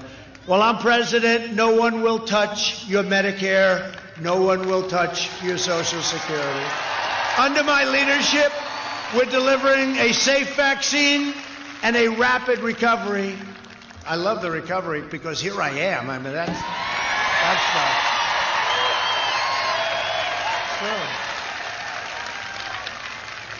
yeah, 2 weeks ago, I wasn't exactly feeling great. And, you know, when you're president, I told this today, when you're president, you get a lot of doctors. You get guys, Johns Hopkins, Walter Reed, you get all the great hospitals, and you got these geniuses, they're all over the place. Sir, let me do this, let me do that, just leave me alone, fellas. Get the hell out of here. But I wasn't feeling too great. And they gave me something, Regeneron. And a day later, I felt like Superman. I said, hey, whatever the hell that stuff was. And it's brand new, developed because of this. And we're going to do something very special. We're going to get it for every person that we think is appropriate for. In other words, every person that needs it. But I tell you what, you know, they can call it a therapeutic, but to me it was a cure, because the following day, our doctors are here. When you're president, they follow. We got more doctors. If anyone gets sick, this is a great time when I'm around, because you'll have about 15 doctors standing over you in about 9 seconds. It's happened. It's happened many times. Somebody gets not so well, and all of a sudden they got the greatest doctors you've ever seen. They do a fantastic job. But this was all developed just very recently, months ago, for this. It's incredible, the strides that we've made. If you vote for me, prosperity will surge. Normal life, that's all we want. Normal life. Normal life like that's we had all we 7 want. months ago. We just want normal life, though. We want a normal life. I just want to go back to normal life. That'll resume. And next year will be one of the greatest years economically in the history of our country, because that's where we're going. This election is a choice between a Trump recovery and a Biden depression. Let me tell you something. He's going to quadruple your taxes. He's going to raise taxes on businesses. All the businesses that have moved into our country are going to move out. They're going back where they came. You're going to have a disaster. You will have a depression, the likes of which this country has never seen before, if these crazy rules get in with the Green New Deal. You know, the Green New Deal, the real number is $100 trillion. 100 trillion. You know, they say, well, we could do it for like 9 trillion. Well, 9 doesn't work either. But the real price is 100. They want to rip down buildings and build new buildings in their place with tiny little windows. No, if you don't mind, I'd like to keep my window. I'd like to have a nice view of Georgia. This is Agenda 21 shit. Micro cities. Think of it. Think of it. They want to put us in little tiny houses like jails. I'm telling you. They want to get rid of private property. Unbelievable economic surge that lasted 100 years without a problem. We wouldn't make $100 trillion. This is the craziest thing done by AOC plus 3, who knows nothing about the environment. She doesn't know. She's got a great line of bullshit. That's about it. No, it's true. She knows nothing about the environment. AOC is the worst. AOC plus 3. These were not great academics. How about Ilhan Omar? The ballot harvester. You know, I'm going to win Minnesota because of Ilhan Omar. She hates our country. I mean, you see the way she talks. She hates our country. No, please don't tell her to leave. That happened once before. I got in a lot of trouble. They started screaming she should leave, and they got me in trouble. They said, why did he protest? But she doesn't like our country. You see what she says. And I'm going to win. Remember this. Minnesota hasn't been won since 1970. That's a long time. 1972. And we're going to win Minnesota because of Ilhan Omar. I just want to say this. I love telling white people who were born here to leave if you want fucking communism. I'm the first one to say that. Come into the land, and they should have called us on day one. Day one. The problem is they keep waiting. They wait till... How about the CNN reporter? I think his name's Velchi, the shaved head, nice shaved head. Maybe I'll try that someday. I don't know. My poll numbers might go down or they might go up. You never know. Right? Maybe he would look badass. If he grew a beard and shaved a head, I saw a picture someone made, he'd look badass. But I like this Trump. The fire is like 9 blocks long. It looks like Berlin during the worst days of their lives. The fires are raging. This is a friendly protest. Oh boy, oh boy. Then the National Guard started moving forward. He got hit on the knee with a canister of tear gas. And he went down. I've been hurt. I've been injured. These people are crazy. You know, they don't report the violence. They don't report the looting on CNN, MSDNC, all these different networks. They don't report them. They don't want to talk about them. They want to think everything's wonderful. It's not. And the reason it's not, a lot of it is because of them. But I will deliver optimism, opportunity, and hope. And that's what we're doing. And this is why we have this kind of spirit. And I hate to say it because I don't want to insult Georgia, but it's this way all over our country. We have the biggest rallies in the history of politics. Nobody has rallies like this. Look at that. Look at the people. Loving it. Now look, I mean, you can't see this. This goes all the way back, so you can't even see how far back. I can't even see the end of it. We have the greatest enthusiasm, the biggest crowds in the history of politics.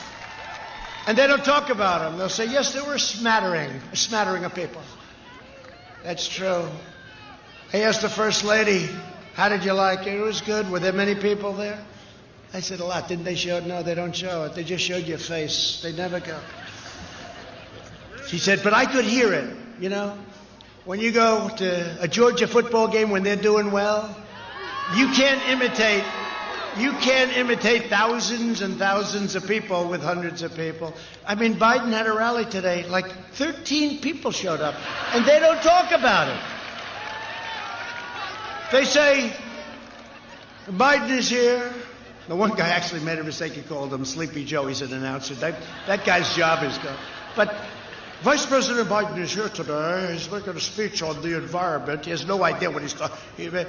They don't say that there's nobody there. You know, he's got the circles, right? The circles. You ever see it? He's got like 5 circles. And he goes there, and people are standing. And the reason that, and the circles, not only are they big, although I love the artistry because the guy really does a nice job. You know, I'm into that stuff. It's very neat, very round, beautiful, solid. I'm into that stuff. Trump's into circles on the ground. It would be impossible to catch anything if you're in one of those circles because you're so far away. It's like, But I never joke about it. I mean, I don't think it's necessary for Sleepy Joe to constantly, he walks onto a stage, the people are, number one, there's no people there. And the few people that are there are like, 50 yards away? And the mask is always so large, it's like covers the whole thing. I shouldn't joke. Because you know what? Running against the worst candidate in the history of presidential politics puts pressure on me. Could you imagine if I lose my whole life? What am I going to do? I'm going to say, I lost to the worst candidate in the history of politics. I'm not going to feel so good. Maybe I'll have to leave the country. I don't know.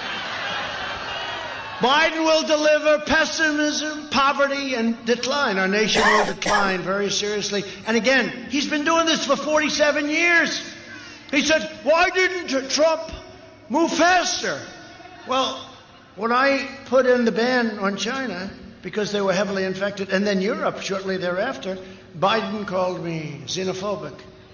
I said, tell me what it means, Joe. Please tell me. I want you to know. He was unable to define it. They wrote it down, xenophobic. And he called me a racist, I think, because it was so early. Now time goes by, and he said, he should have done it earlier. He should have done it earlier. But he was months behind me, remember? He thought it was terrible that we closed down to China. And Fauci said, and he said very nicely, he said, Trump saved thousands of lives by making that decision. And to be honest, I was like just about the only one that wanted to do it. Joe Biden would terminate our recovery, delay the vaccine, prolong the pandemic, and annihilate Georgia's economy. And you're doing a great job, and you have a governor that's working hard, and he's doing a great job. I don't even know if he's here, but he's working hard, and he's doing a great job. We're going to find out. And you've got a great first lady. And we're working to safely reopen the schools. Reopen the schools. Get those schools open all over our country. It's so bad. Barron, right? Barron tested positive, my son. I said, are you okay? Yeah, I'm okay. Like about 2 seconds later, how's he doing? Oh, he's okay now, sir. Because they have a great immune system, I guess. Who the hell knows? I mean, they have an immune system. 99.9 something percent, right? They're young and they're strong. I mean, for this particular disease, the flu, they have problems with young children. Real problems. Real death problems. But for this, it's 99.99 something. I mean, it's like incredible. But no, Barron tested positive. The First Lady's doing great. She's doing great. Doing a great job. And she didn't do the Regeneron thing. She did it the old-fashioned way. She got better. But Barron, Barron, young kid, healthy kid, but he tested positive. And by the time I got to speak to the doctor the next time, it was like, how's he doing, Doc? He's okay now, sir. He's gone. I said, it's gone that quick? But this is what happens. And then you're immune. It could be a long time. Yeah, Barron, everyone loves Barron. Do you think he's tall enough? He's a big boy. He's a tall, young guy. But he's doing good. But, it's an amazing thing, the children. That's why they have to get back to school. We have to protect our seniors very much. We have to protect our seniors, and that's what we're doing. But we have to protect our seniors. We have to protect certain groups, especially our seniors where they have a heart problem or they have a diabetes problem. But we got to get our businesses open. Now, in your case, your governor was very early. He did a great job. But you look at what's happened. You look at what's happened in New York. You look at what's happening in Michigan. We won the case. The court ruled it was unconstitutional. She was keeping everybody like in prison, except her husband. She was keeping everybody. No, she was keeping everybody in prison. Pennsylvania, they got to open the state. We're going to do well in Pennsylvania, too, by the way. Watch. North Carolina, we have Mark Meadows here, by the way, from North Carolina, our great chief of staff. Where's Mark? Our great chief of staff. He's working. He said, boy, he was a very successful congressman, and he's been doing a fantastic job. Where's Mark? He's doing a great job. Is it an easy job, Mark? No problem. But Biden will close your classrooms, and you know that. He actually said the other day he'll follow science. So that means if Fauci says close it up, he's going to close up the country. It's not going to happen. It's not going to happen. And if you look at the numbers are great, and we're going to go over that. He wants to throw your children out of the school, close up your schools, and shut down your workplace. And we're now setting records for employment, unemployment. We're setting all sorts of records economically. Europe, which has imposed punishing, horrible, really strong lockdowns, is now experiencing a massive surge in cases. You know, the fake news would say, well, look at Europe. I said, we're doing better than Europe, but now Europe is exploding. And they'll be okay, but they're exploding. Biden's plan will crush America. My plan will crush the virus, and America will be stronger than ever before.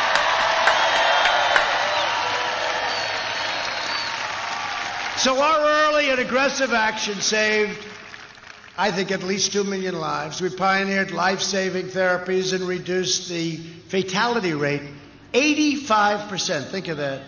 That's over a 6-month period. And I'm working to make the antibody treatment, and I've said it, and I got it, and I said, listen, for me it was great, and I'll bet for a lot of people it's great. These are the great scientists. They came up with some of the other incredible medicines of the last 10 years, this particular firm, but also Eli Lilly, it's very similar. And we're going to make it available free to anybody that needs it. Free. Should be getting the final approvals very soon. By the way, I'm getting approvals from the FDA that people would have taken 3 years to get, and those vaccines are coming out. But it's political, even that. I could have had them faster, but we had a little action. Nobody wanted me to get the approval before the election. And you know what? I'm not thinking about the election. I'm thinking about saving lives. The hell with the election. Thinking about saving lives. So that got a little political. Through Operation Warp Speed, we will have 100 million vaccine doses before the end of the year, and maybe substantially before that. The vaccine will end the pandemic once and for all, and they hate it when I say it. You got the vaccine? It's really looking great. Numerous companies, Johnson & Johnson, Moderna, Pfizer, great. Others too, many companies, all of them, they're great. But you know what? Without the vaccine, it's ending too. We're rounding the turn. It's ending without the vaccine. But the vaccine's going to make it go quicker. Let's get rid of it. We want to get it the hell out of here. So we're joined tonight by a man who I am so proud that I gave a very early endorsement to, and I did it because of David Perdue.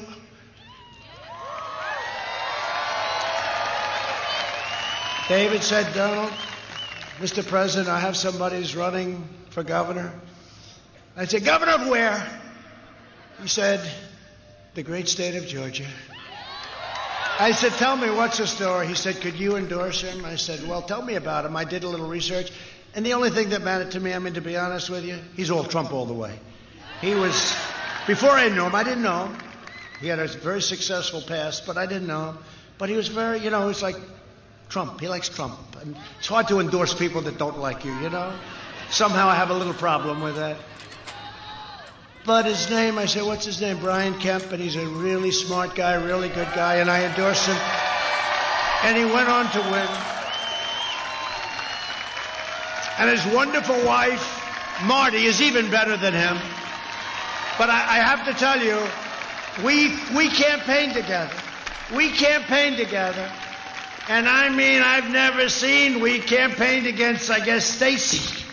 And we had Oprah. You know, Oprah used to be a friend of mine before I went into politics. She'd be down at Mar-a-Lago a lot. She liked our key lime pie. She liked our key lime. But Oprah was great. She was a friend of mine. But, you know, once you do this stuff, you lose a lot of friends very quickly. But that's okay. We got to do the right thing. And we had Barack Obama, Michelle Obama. They practically lived in Georgia. And all Brian had was Trump. And Brian won fairly easily. It wasn't that close. Brian Kemp. Great guy. And Marty, thank you very much. That's great. He's a great governor, and he was ahead of the curve. He said, we got to get this thing open here. And you know, those are the states that are doing the best. The ones that are doing these lockdowns, not to mention the problems caused with depression, drugs, alcoholism, all of the other things. So I just want to thank Brian and Marty, and it's great. And You're doing good. How am I doing, by the way, Brian? Are we going to win it? Because if we're not, I'll tell you what, I'm going to take my endorsement away from him if I don't. No, you're doing a great job as governor. Thank you very much. Brian Kemp. Thank you, everybody.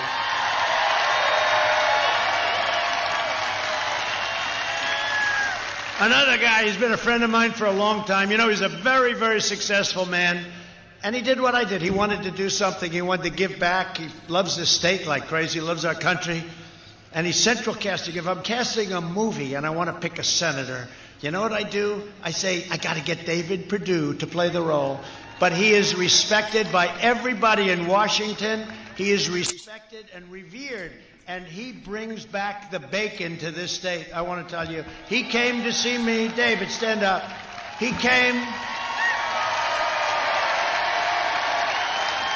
to see me about the farmers when that's how I got involved in the whole thing and the hurricanes and all the damage. And we brought in a lot of money for our farmers in Georgia, right, David? So thank you very much. Great job. You're doing a fantastic job.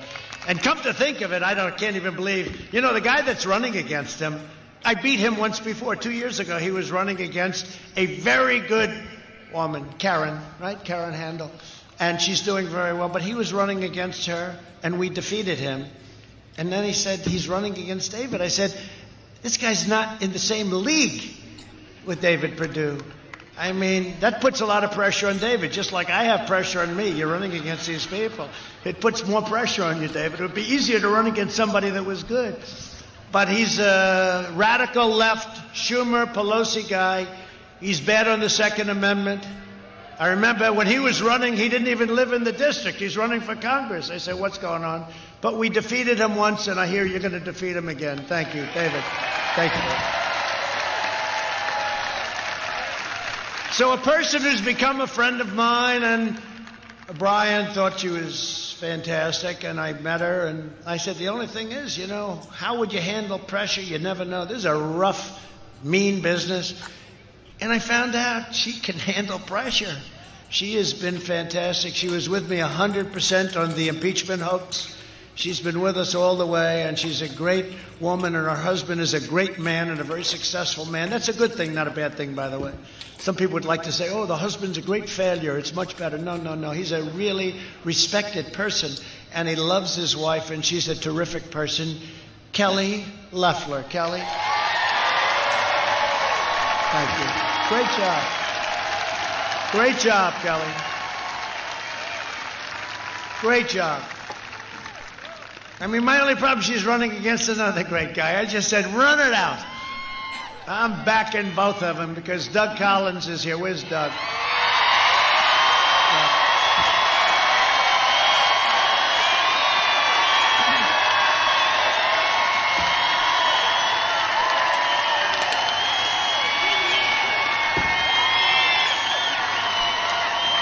Boy, am I in a lousy position. I like them both. I love them both. He's been unbelievable with the impeachment hoax and everything else. He's a warrior. She's a warrior. But you know what I like? They're both going to the polls. They're going to bring their people with them. And you know who the biggest winner is going to be? Trump. Because everybody that votes for both of them is going to vote for me. But honestly, regardless of what happens, they're both going to be winners because whoever doesn't officially win is going to have an unbelievable future, and I'm going to make sure of it because these are two incredible people. Okay? You. And I mean it. But what a lousy position to be in, David, right here like both. I'm sort of, oh, boy. So we have somebody, Jody Heist. You know Jody? Stand up, Jody. What a job. A warrior. A warrior. Thank you very much for everything, Jody. Jody's only leading his district by about 5,000 points, so we don't have to worry too much. We don't have to spend too much time. You're doing a great job, Jody. We appreciate it very much. Barry Loudermilk. Barry, thank you very much. Great Loudermilk? Great job. These are warriors. These are incredible people. Rick Allen. Rick, thank you. Thank you. And another one who wanted, you know, a guy, he knows more about the farming industry. You know, when I was picking the Secretary of Agriculture, they had all these political people come in. I said, do you know anything about farms? No, sir, I don't, but I'm a quick learner. I said, oh, that's great. You know, I'm interviewing these people. And I went through about 9 of them, and so far, you know, I didn't have any guy. I said, do you know what corn looks like? Do you know anything? No, some of them had absolutely zero. I said, have you ever been to a farm? No, sir, but I'm willing to learn. I said, oh, this is what I want. And then I meet this guy named Sonny Perdue. Somebody said, right? And Sonny came. I remember that meeting so much. And Sonny came into my office. And by the way, David called and Sonny called also about Brian, right? You know that, Brian, both of them.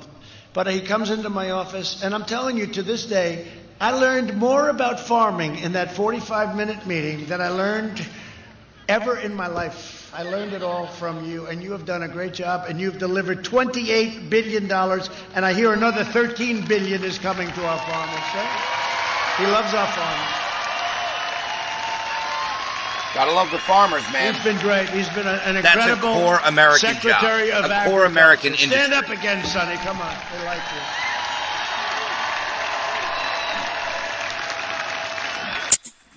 By the way, I guess he was also your governor like for 8 years, right? I don't even count that. I don't care about that.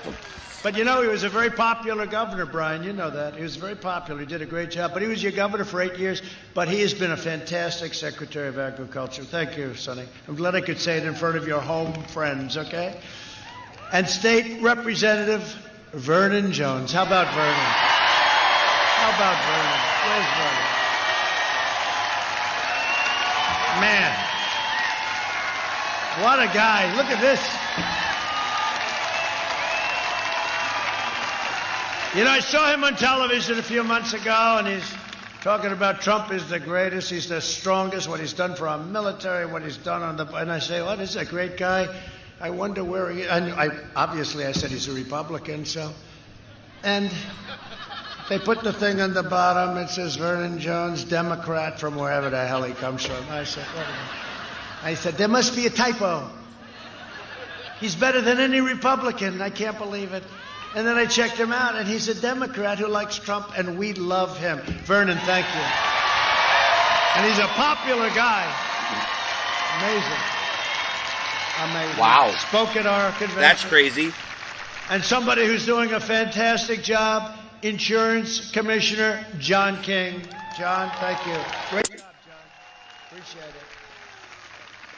Public Service Commissioners, Bubba McDonald and Tricia Pridemore. Thank you very much, both.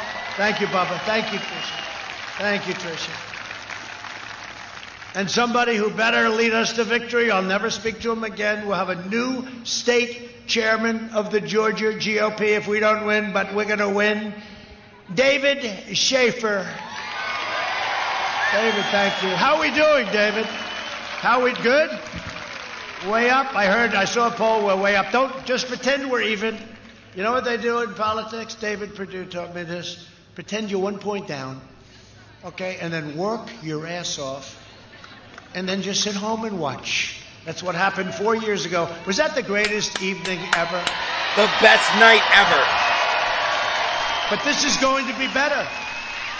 This is going to be better. And this is in its own way even more important. Candidates for Congress, Andrew Clyde. Andrew, thank you, Andrew. That's great. Good luck. I heard you're doing really well. And somebody that I just think is fantastic. This one, I never, ever want to have her as my enemy. Marjorie Taylor Greene. Where is she? She is so unbelievable. You are so unbelievable. Thank you. And I looked at some poll numbers. You're really up. But just pretend you're 1 point down, please, okay? But you're doing great. They love you. Thank you very much. Congratulations. Great job. And finally, Angela Stanton King. Angela, great. It's going to be another great victory. I love that Trump move. That's going to be a great victory. Thank you very much, Angela. Great job. Congratulations. And last but not least, we have a woman that won us the state of Michigan, Ronna McDaniel. You know, Ronna was She was the chair of Michigan. And she kept bringing me back and back and back. And I said, who is this woman? And then we won Michigan, which hadn't, and by the way, we're up in Michigan, it was just announced. We have a lot of car companies moving into Michigan, and they've moved it. Thank you. Thank you. She's done a fantastic job. Now, when it came time to pick the head of the Republican National Committee, I said, who is that woman in Michigan that kept getting me back there? Every week I'd get a call. Sir, you have to come back. You can win Michigan. I said, Michigan hasn't been won in 38 years. She said, I'm telling you, you're going to win. All right, so I went back and back. And each time I'd say, look, that's it, okay? That's it. You know, it's like a big deal. She said, no, that's okay, sir, that's it. The next day I'd get a call. You have to come back once more. And it was actually my last stop. It was at 1 o'clock in the morning, now actually Election Day. We had 32,000 people show up at 1 in the morning in Grand Rapids, right? Grand Rapids, Michigan. And we ended up winning the state of Michigan, first time in, decades, many decades. And now we're doing well. The poll just came out, we're up in Michigan. You know why? Because they had no car companies, they had no plants, they had no nothing for 44 years. And they're building plants all over the state of Michigan because of me. And they're coming in from Japan, and they're coming in from Germany. They're building plants all over and expanding plants. So I think Michigan likes us. We've done the job. Thank you very much. Congratulations. Thank you. Done a great job. And get out there, and these three candidates for Senate, you got to get out there, really get out there and vote. They're unbelievable people. They're unbelievable, three unbelievable people. And we appreciate it. Under my administration, we built the greatest economy in the history of the world, which is true. There's never been anything like it. And now we are doing it again. I see these hats, Make America Great Again. So you know what I say? Make America great again, again. Make America great again, again.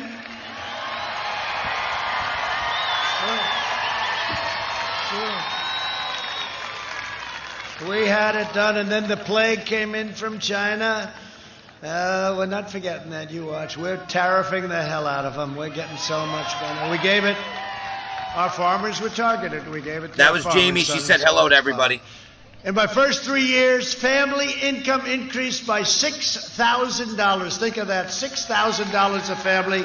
More than 5 times the gains in all 8 years under the Obama-Biden administration. Remember this. Me and Jamie are doing better now than we've ever done in our lives. We've been together for almost 10 years. And this year was our single best year.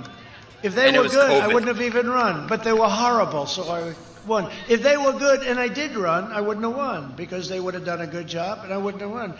They were horrible. They had Ferguson.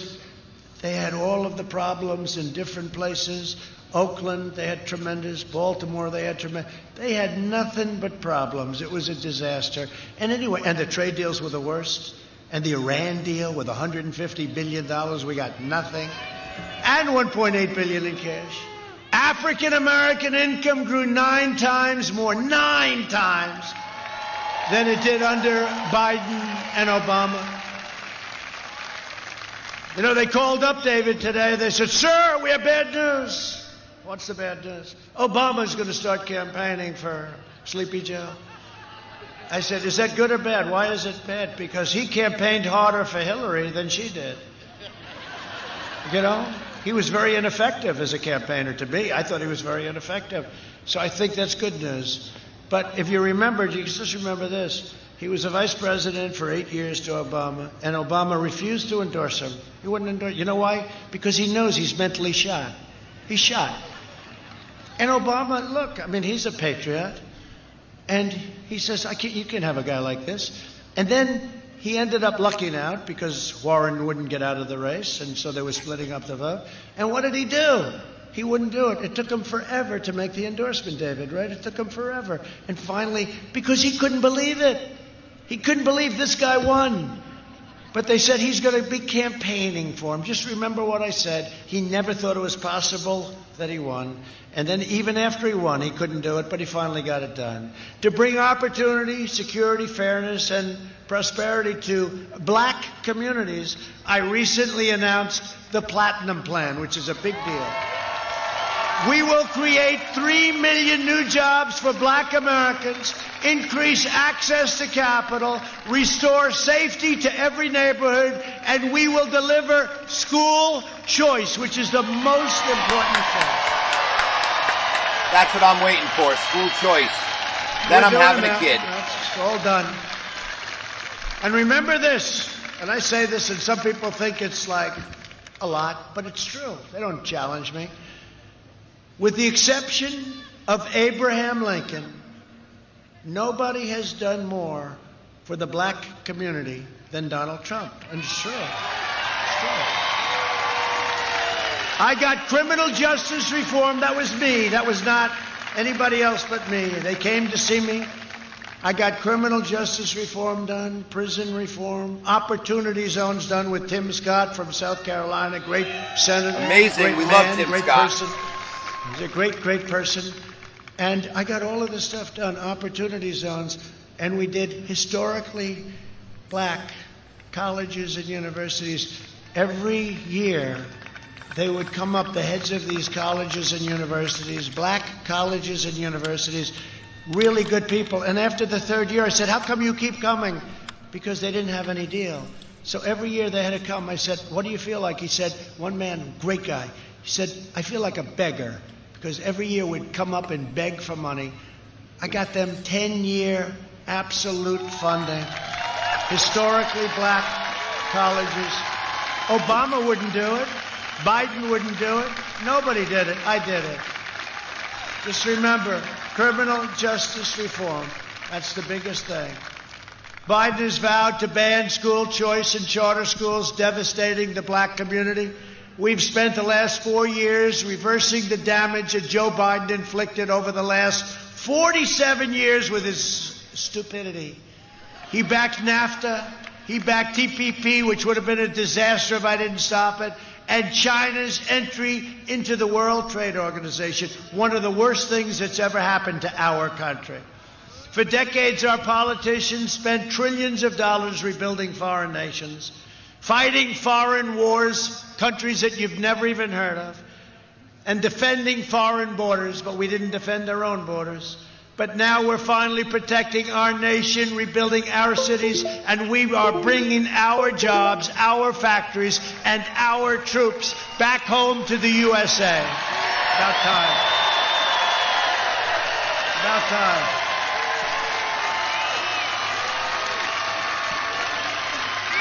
They're all coming home. They're all coming home. They're all coming home. We invested $2.5 trillion in the U.S. military and launched the first new branch of the United States Armed Forces in 75 years. So necessary, the Space Force, and they helped us get it approved. And for our great veterans, we passed VA choice and VA accountability. And you heard 2 weeks ago, we got a 91% approval rating from our vets. First time this ever happened. We took over 100% of the ISIS caliphate in Iraq and Syria, and when I took over, it was a mess. And we killed the leader of ISIS who was trying to reform ISIS. Al-Baghdadi is dead. See that? People don't want to talk about that because they don't want to talk about we took the fact out the that world's it happened. #1 terrorist and the mass murder of American troops and troops all over the world and many, many people. Soleimani is dead. I withdrew from the last administration's disastrous Iran nuclear deal. They spent $150 billion to Iran that they used for terror. $1.8 billion in cash. I terminated. By the way, my first phone call, if we win, will be from the head of Iran saying, let's make a deal. Their economy is in tatters right now. They went down 27% GDP. I've never even heard of such a thing. But you know what? We don't want that. We want them to do fine, but they can never have a nuclear weapon. I recognize the true capital of Israel and opened the American embassy, right? And opened the American embassy in Jerusalem. And it's all built. It's all built. It's all built. It's all built. We got it. Not only did we get it approved, I got the building built. I said, find the building on the site that we own, and they came to me. You know that story? They were going to spend $2 billion to build an embassy. I said, that sounds like a lot. And I called our great ambassador. I said, David, do we have any land in Jerusalem? He said, yeah, we have a great site. I said, take a look at it. Call me. Calls me. He said, there's a building on the site. We can renovate it. Now, we're going to spend anywhere from $1 billion to $2 billion, right? I said, well, let's do this. Can we do something? Yes, sir. He calls me back a week later. He said, sir, we can renovate the building fully for $350,000 that we have already. Thank you. It's the first time in my life, in my business career, I ever did this. I said, David, it's too cheap. It doesn't sound good. Normally, I'd say, let's make it $250,000. I said, David, make it like $500,000 and use Jerusalem stone. I have a friend, Ron Barron, smart guy. He's so proud. He's got Jerusalem stone in his lobby of his office building. And I said, can you get Jerusalem stone? He said, yeah, we're in Jerusalem. I said, that's good. The whole place is Jerusalem stone, and it was cheap as hell, I'll tell you. So we built this building for under $500,000, and it's been open for a long time. And every president for many, many decades has said they were going to do it, and not one of them got it done. And I got it done and got the building built. I also recognized Israeli sovereignty over the Golan Heights. 52 years they were working on that. They were working on it for 52 years. I got it done in about 2.5 hours. And instead of endless war, we are forging peace in the Middle East without blood all over the sand, right? You see what's going on? UAE, Bahrain, and we have countries lined up to sign. The fact is, I did more in 47 months than sleepy Joe Biden did in 47 years. And now the Democrats are pushing the most far-left agenda ever put forward by a presidential nominee. The Biden plan would destroy Social Security and destroy protections for pre-existing conditions. People with pre-existing conditions are never going to get it. Their plan and this Green New Deal will destroy our country. It's crazy. You know, when I first heard it, I thought they were joking, actually. I thought, oh, not even cows do they want. They don't want cows. I think they gave up on that one, but they didn't really give up. They will never give up. Biden's running mate sponsored a bill to outlaw private health insurance. 180 million people that love their private plans. Outlaw private health plans. Government intervention in your Biden private vowed business. to terminate our travel bans on jihadist regions and surge refugee admissions 700%, opening the floodgates to radical Islamic terrorism. Your state and your country will be overrun and overwhelmed. We'll have no money, and we will indeed be another Venezuela, very large-scale version. A vote for Republicans is a vote for safe communities, great jobs, and a limitless future for all Americans. It's a vote for the American dream. It's the American dream, and we're going to have it bigger and better than we ever had it before. And in conclusion, over the next 4 years, we will make America into the manufacturing superpower of the world, and we will end our reliance on China once and for all. It's already taking place. We will hire more police, increase penalties for assaults on law enforcement, and we will ban deadly sanctuary cities. We will uphold religious liberty, free speech, and the right to keep and bear arms. Second Amendment. We will strike down terrorists who threaten When he does our this, citizens, it's about 10 minutes and out. we will keep America out of these absolutely ridiculous, endless foreign wars. Our troops are coming home. We will maintain America's unrivaled military might, and we will ensure peace through strength.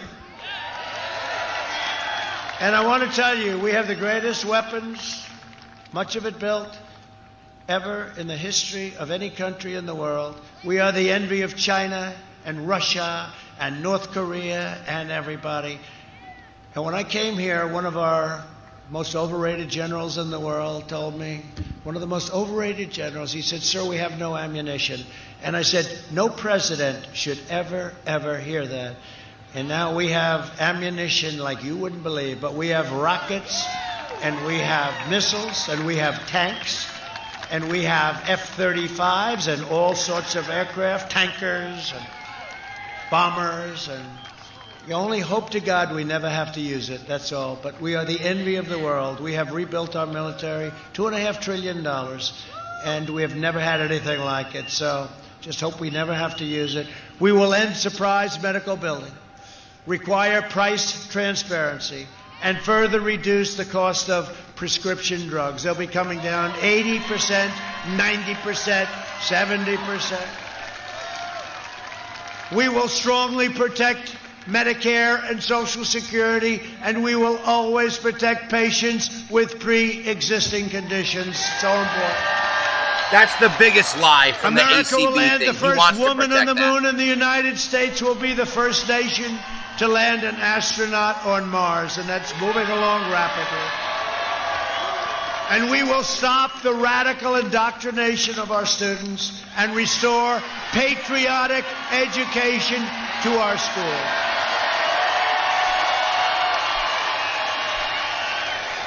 We will teach our children to love our country, honor our history, and always respect our great American flag. And we will live by the timeless words of our national motto, "In God we trust.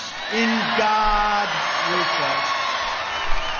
For years you had a president who apologized for America.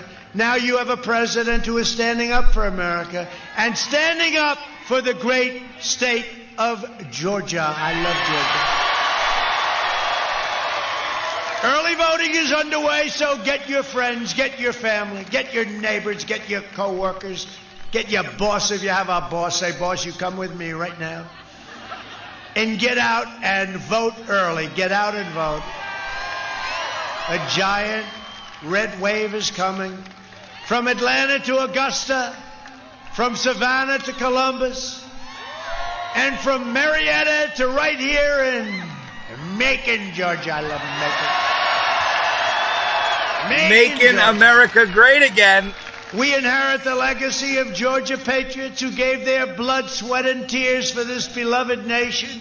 We stand on the shoulders of American heroes who crossed the oceans, blazed the trails, settled the continent, tamed the wilderness, dug out the Panama Canal, laid down the railroads, raised up the giant skyscrapers, won 2 world wars, defeated fascism and communism, and made America the single greatest nation in the history of the world. And we are making it greater every single day. Proud citizens like you help build this country, and together we are taking back our country.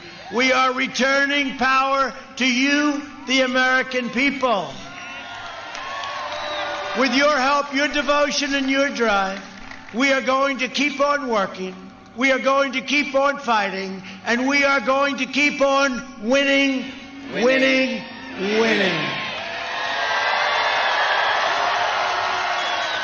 This is his greatest hits at the end. One family and one glorious nation under God. And together with the incredible people of Georgia, we have made America wealthy again. We have made America strong again. We have made America proud again. We will make America safe again. And of course, and we will make America great again. Thank you, Georgia. Thank you very much. Such a beast. What a fucking beast, huh? I don't even know what else to say. What a fucking... Look at this animal. What a savage. 3 speeches he did today. One for seniors, one in Ocala, Florida, and he finishes out in Georgia. We were in Ocala, Florida earlier, and now Macon, Georgia. Long days and nights here at Right Side. I've been in the Making studio all day America long. great again with Donald Trump. You got to love it. And tonight, ladies and gentlemen, I'm going to wrap it up. We had an amazing night. We got a real live communist in here. So much fun. Even Jamie called to laugh that we had a communist in here. She doesn't even, she stays so far away from this stuff. And she literally had to comment, I can't believe that this dude is in here. And we all learned something today. That China is not a communist country. Who knew? Who knew? I had no idea. But I appreciate you guys. Have a good night, my friend. Kevin, you as well, bud. I am going to, you know what I'm going to do, Kevin? I got this bad boy in the mail from Amazon fucking Prime Day or whatever it was. 8-bit dough, Super Nintendo style controller. Highly recommended. Highly recommended. It's Bluetooth compatible with Nintendo Switch, Windows, Android, Mac OS, Steam, and even my Raspberry Pi. So I might hook up my Raspberry Pi today and connect this thing. I might just connect it to my Switch, which I've already done, and play some Street Fighter since I got a D-pad here. Yeah, it's pretty nice. It was only $40 too on Prime Day, so I'm not too upset about it. And I actually didn't even get it from them. I got it from Best Buy because Best Buy was doing a competing deal, and I picked it up from Best Buy. So I'm not sure. I might throw Left 4 Dead on the computer. I'm not sure what I'm going to do, but I'm going to play with my controller, you guys. We had a great day. And you know why I had the freedom to do this? Because we live in the United States of America and not a communist or socialist fucking shithole. Remember that. There is a such thing as a shithole country. There is nothing wrong with calling a country that's a shithole. And guess what? Communist countries and socialist countries tend to be shithole countries. I'm saying it like it is. Telling the truth. Pick one up. Yes, highly recommended. The buttons are nice and crispy and have a really nice press to them. That reminds me of Super Nintendo. The L and R buttons, very reminiscent of Super Nintendo. The L2 and R2, they're soft triggers. They have, analog triggers, I guess. So you can, pull it, hard or soft. Start and select right in the center, like a Super Nintendo controller. And the analog sticks are just great. They're on par with PlayStation's analog sticks, to be honest. They're really, really high grade. So I highly recommend this controller. But I'm going to play with it. Thank you guys for joining us tonight. It was my favorite show that I've ever done. I was nervous before I came on. I knew I had shit I wanted to say. I knew I had shit I wanted to watch. But I appreciate everyone who shared the stream today. $40 was not a bad price. I appreciate everyone who shared the stream today. You guys made it possible. Somehow that's how the communists found us. Maybe we'll go communist hunting every once in a while, and that'll be a thing that we do. And I'll put out the Communist Hunter, and that'll be a certain episode. See you soon, my friend. Be safe. Hopefully it won't be a full week till I jump on. Maybe I'll jump on during the week. It was a little tough. It's been a little tough during the week. There was a lot of stuff. I would have loved to stream Amy Coney Barrett, but we were kind of busy doing some things. Same thing with this rally. Luckily, Friday night, I make sure I reserve whatever it is to do this because this show is one of my priorities because it's something I'm so damn passionate about. Is telling people the truth. I feel like if I didn't have this platform to say the truth and tell people the truth, I would be going crazy right now. I would be going crazy. I quit drinking. I smoke a hell of a lot less pot than I ever have in my life. And what keeps me sane is the fact that I get to come on here and say the truth publicly in the face of adversity. If it was easy for me to say the truth, I wouldn't feel the need to do this. If the things that I talked about were completely acceptable and I was getting brownie points and virtue signaling and it wouldn't give me any joy. It doesn't. I do this because it needs to be said because there's not enough people doing what I'm doing. So I appreciate everyone being here and listening to it. I know you guys appreciate saying the truth in your own lives in whatever way you choose to and living in reality and not living in this bullshit false reality. I don't mean to circle myself. Actually, this is the false reality to my left created by the media. This is actual reality only exists here. Actual reality. And here, actual reality will always exist within this border. Unless, of course, we are making an example of something or I bring on the legitimate communist friend that we picked up tonight. Thank you, everybody, again. And so remember, I love you all. Please subscribe to the YouTube channel. Hit the bell so you get notifications.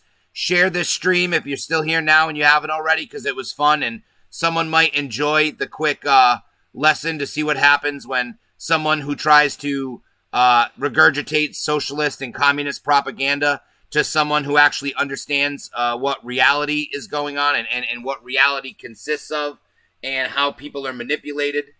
Because, again, most people don't realize that socialism and communism is authoritarian. It's total government control. But they just lie about it and say it's the people, but it's not the people. It's the government. Our current republic, constitutional republic, is we the people. This is the goal of what you want. As free as you can be.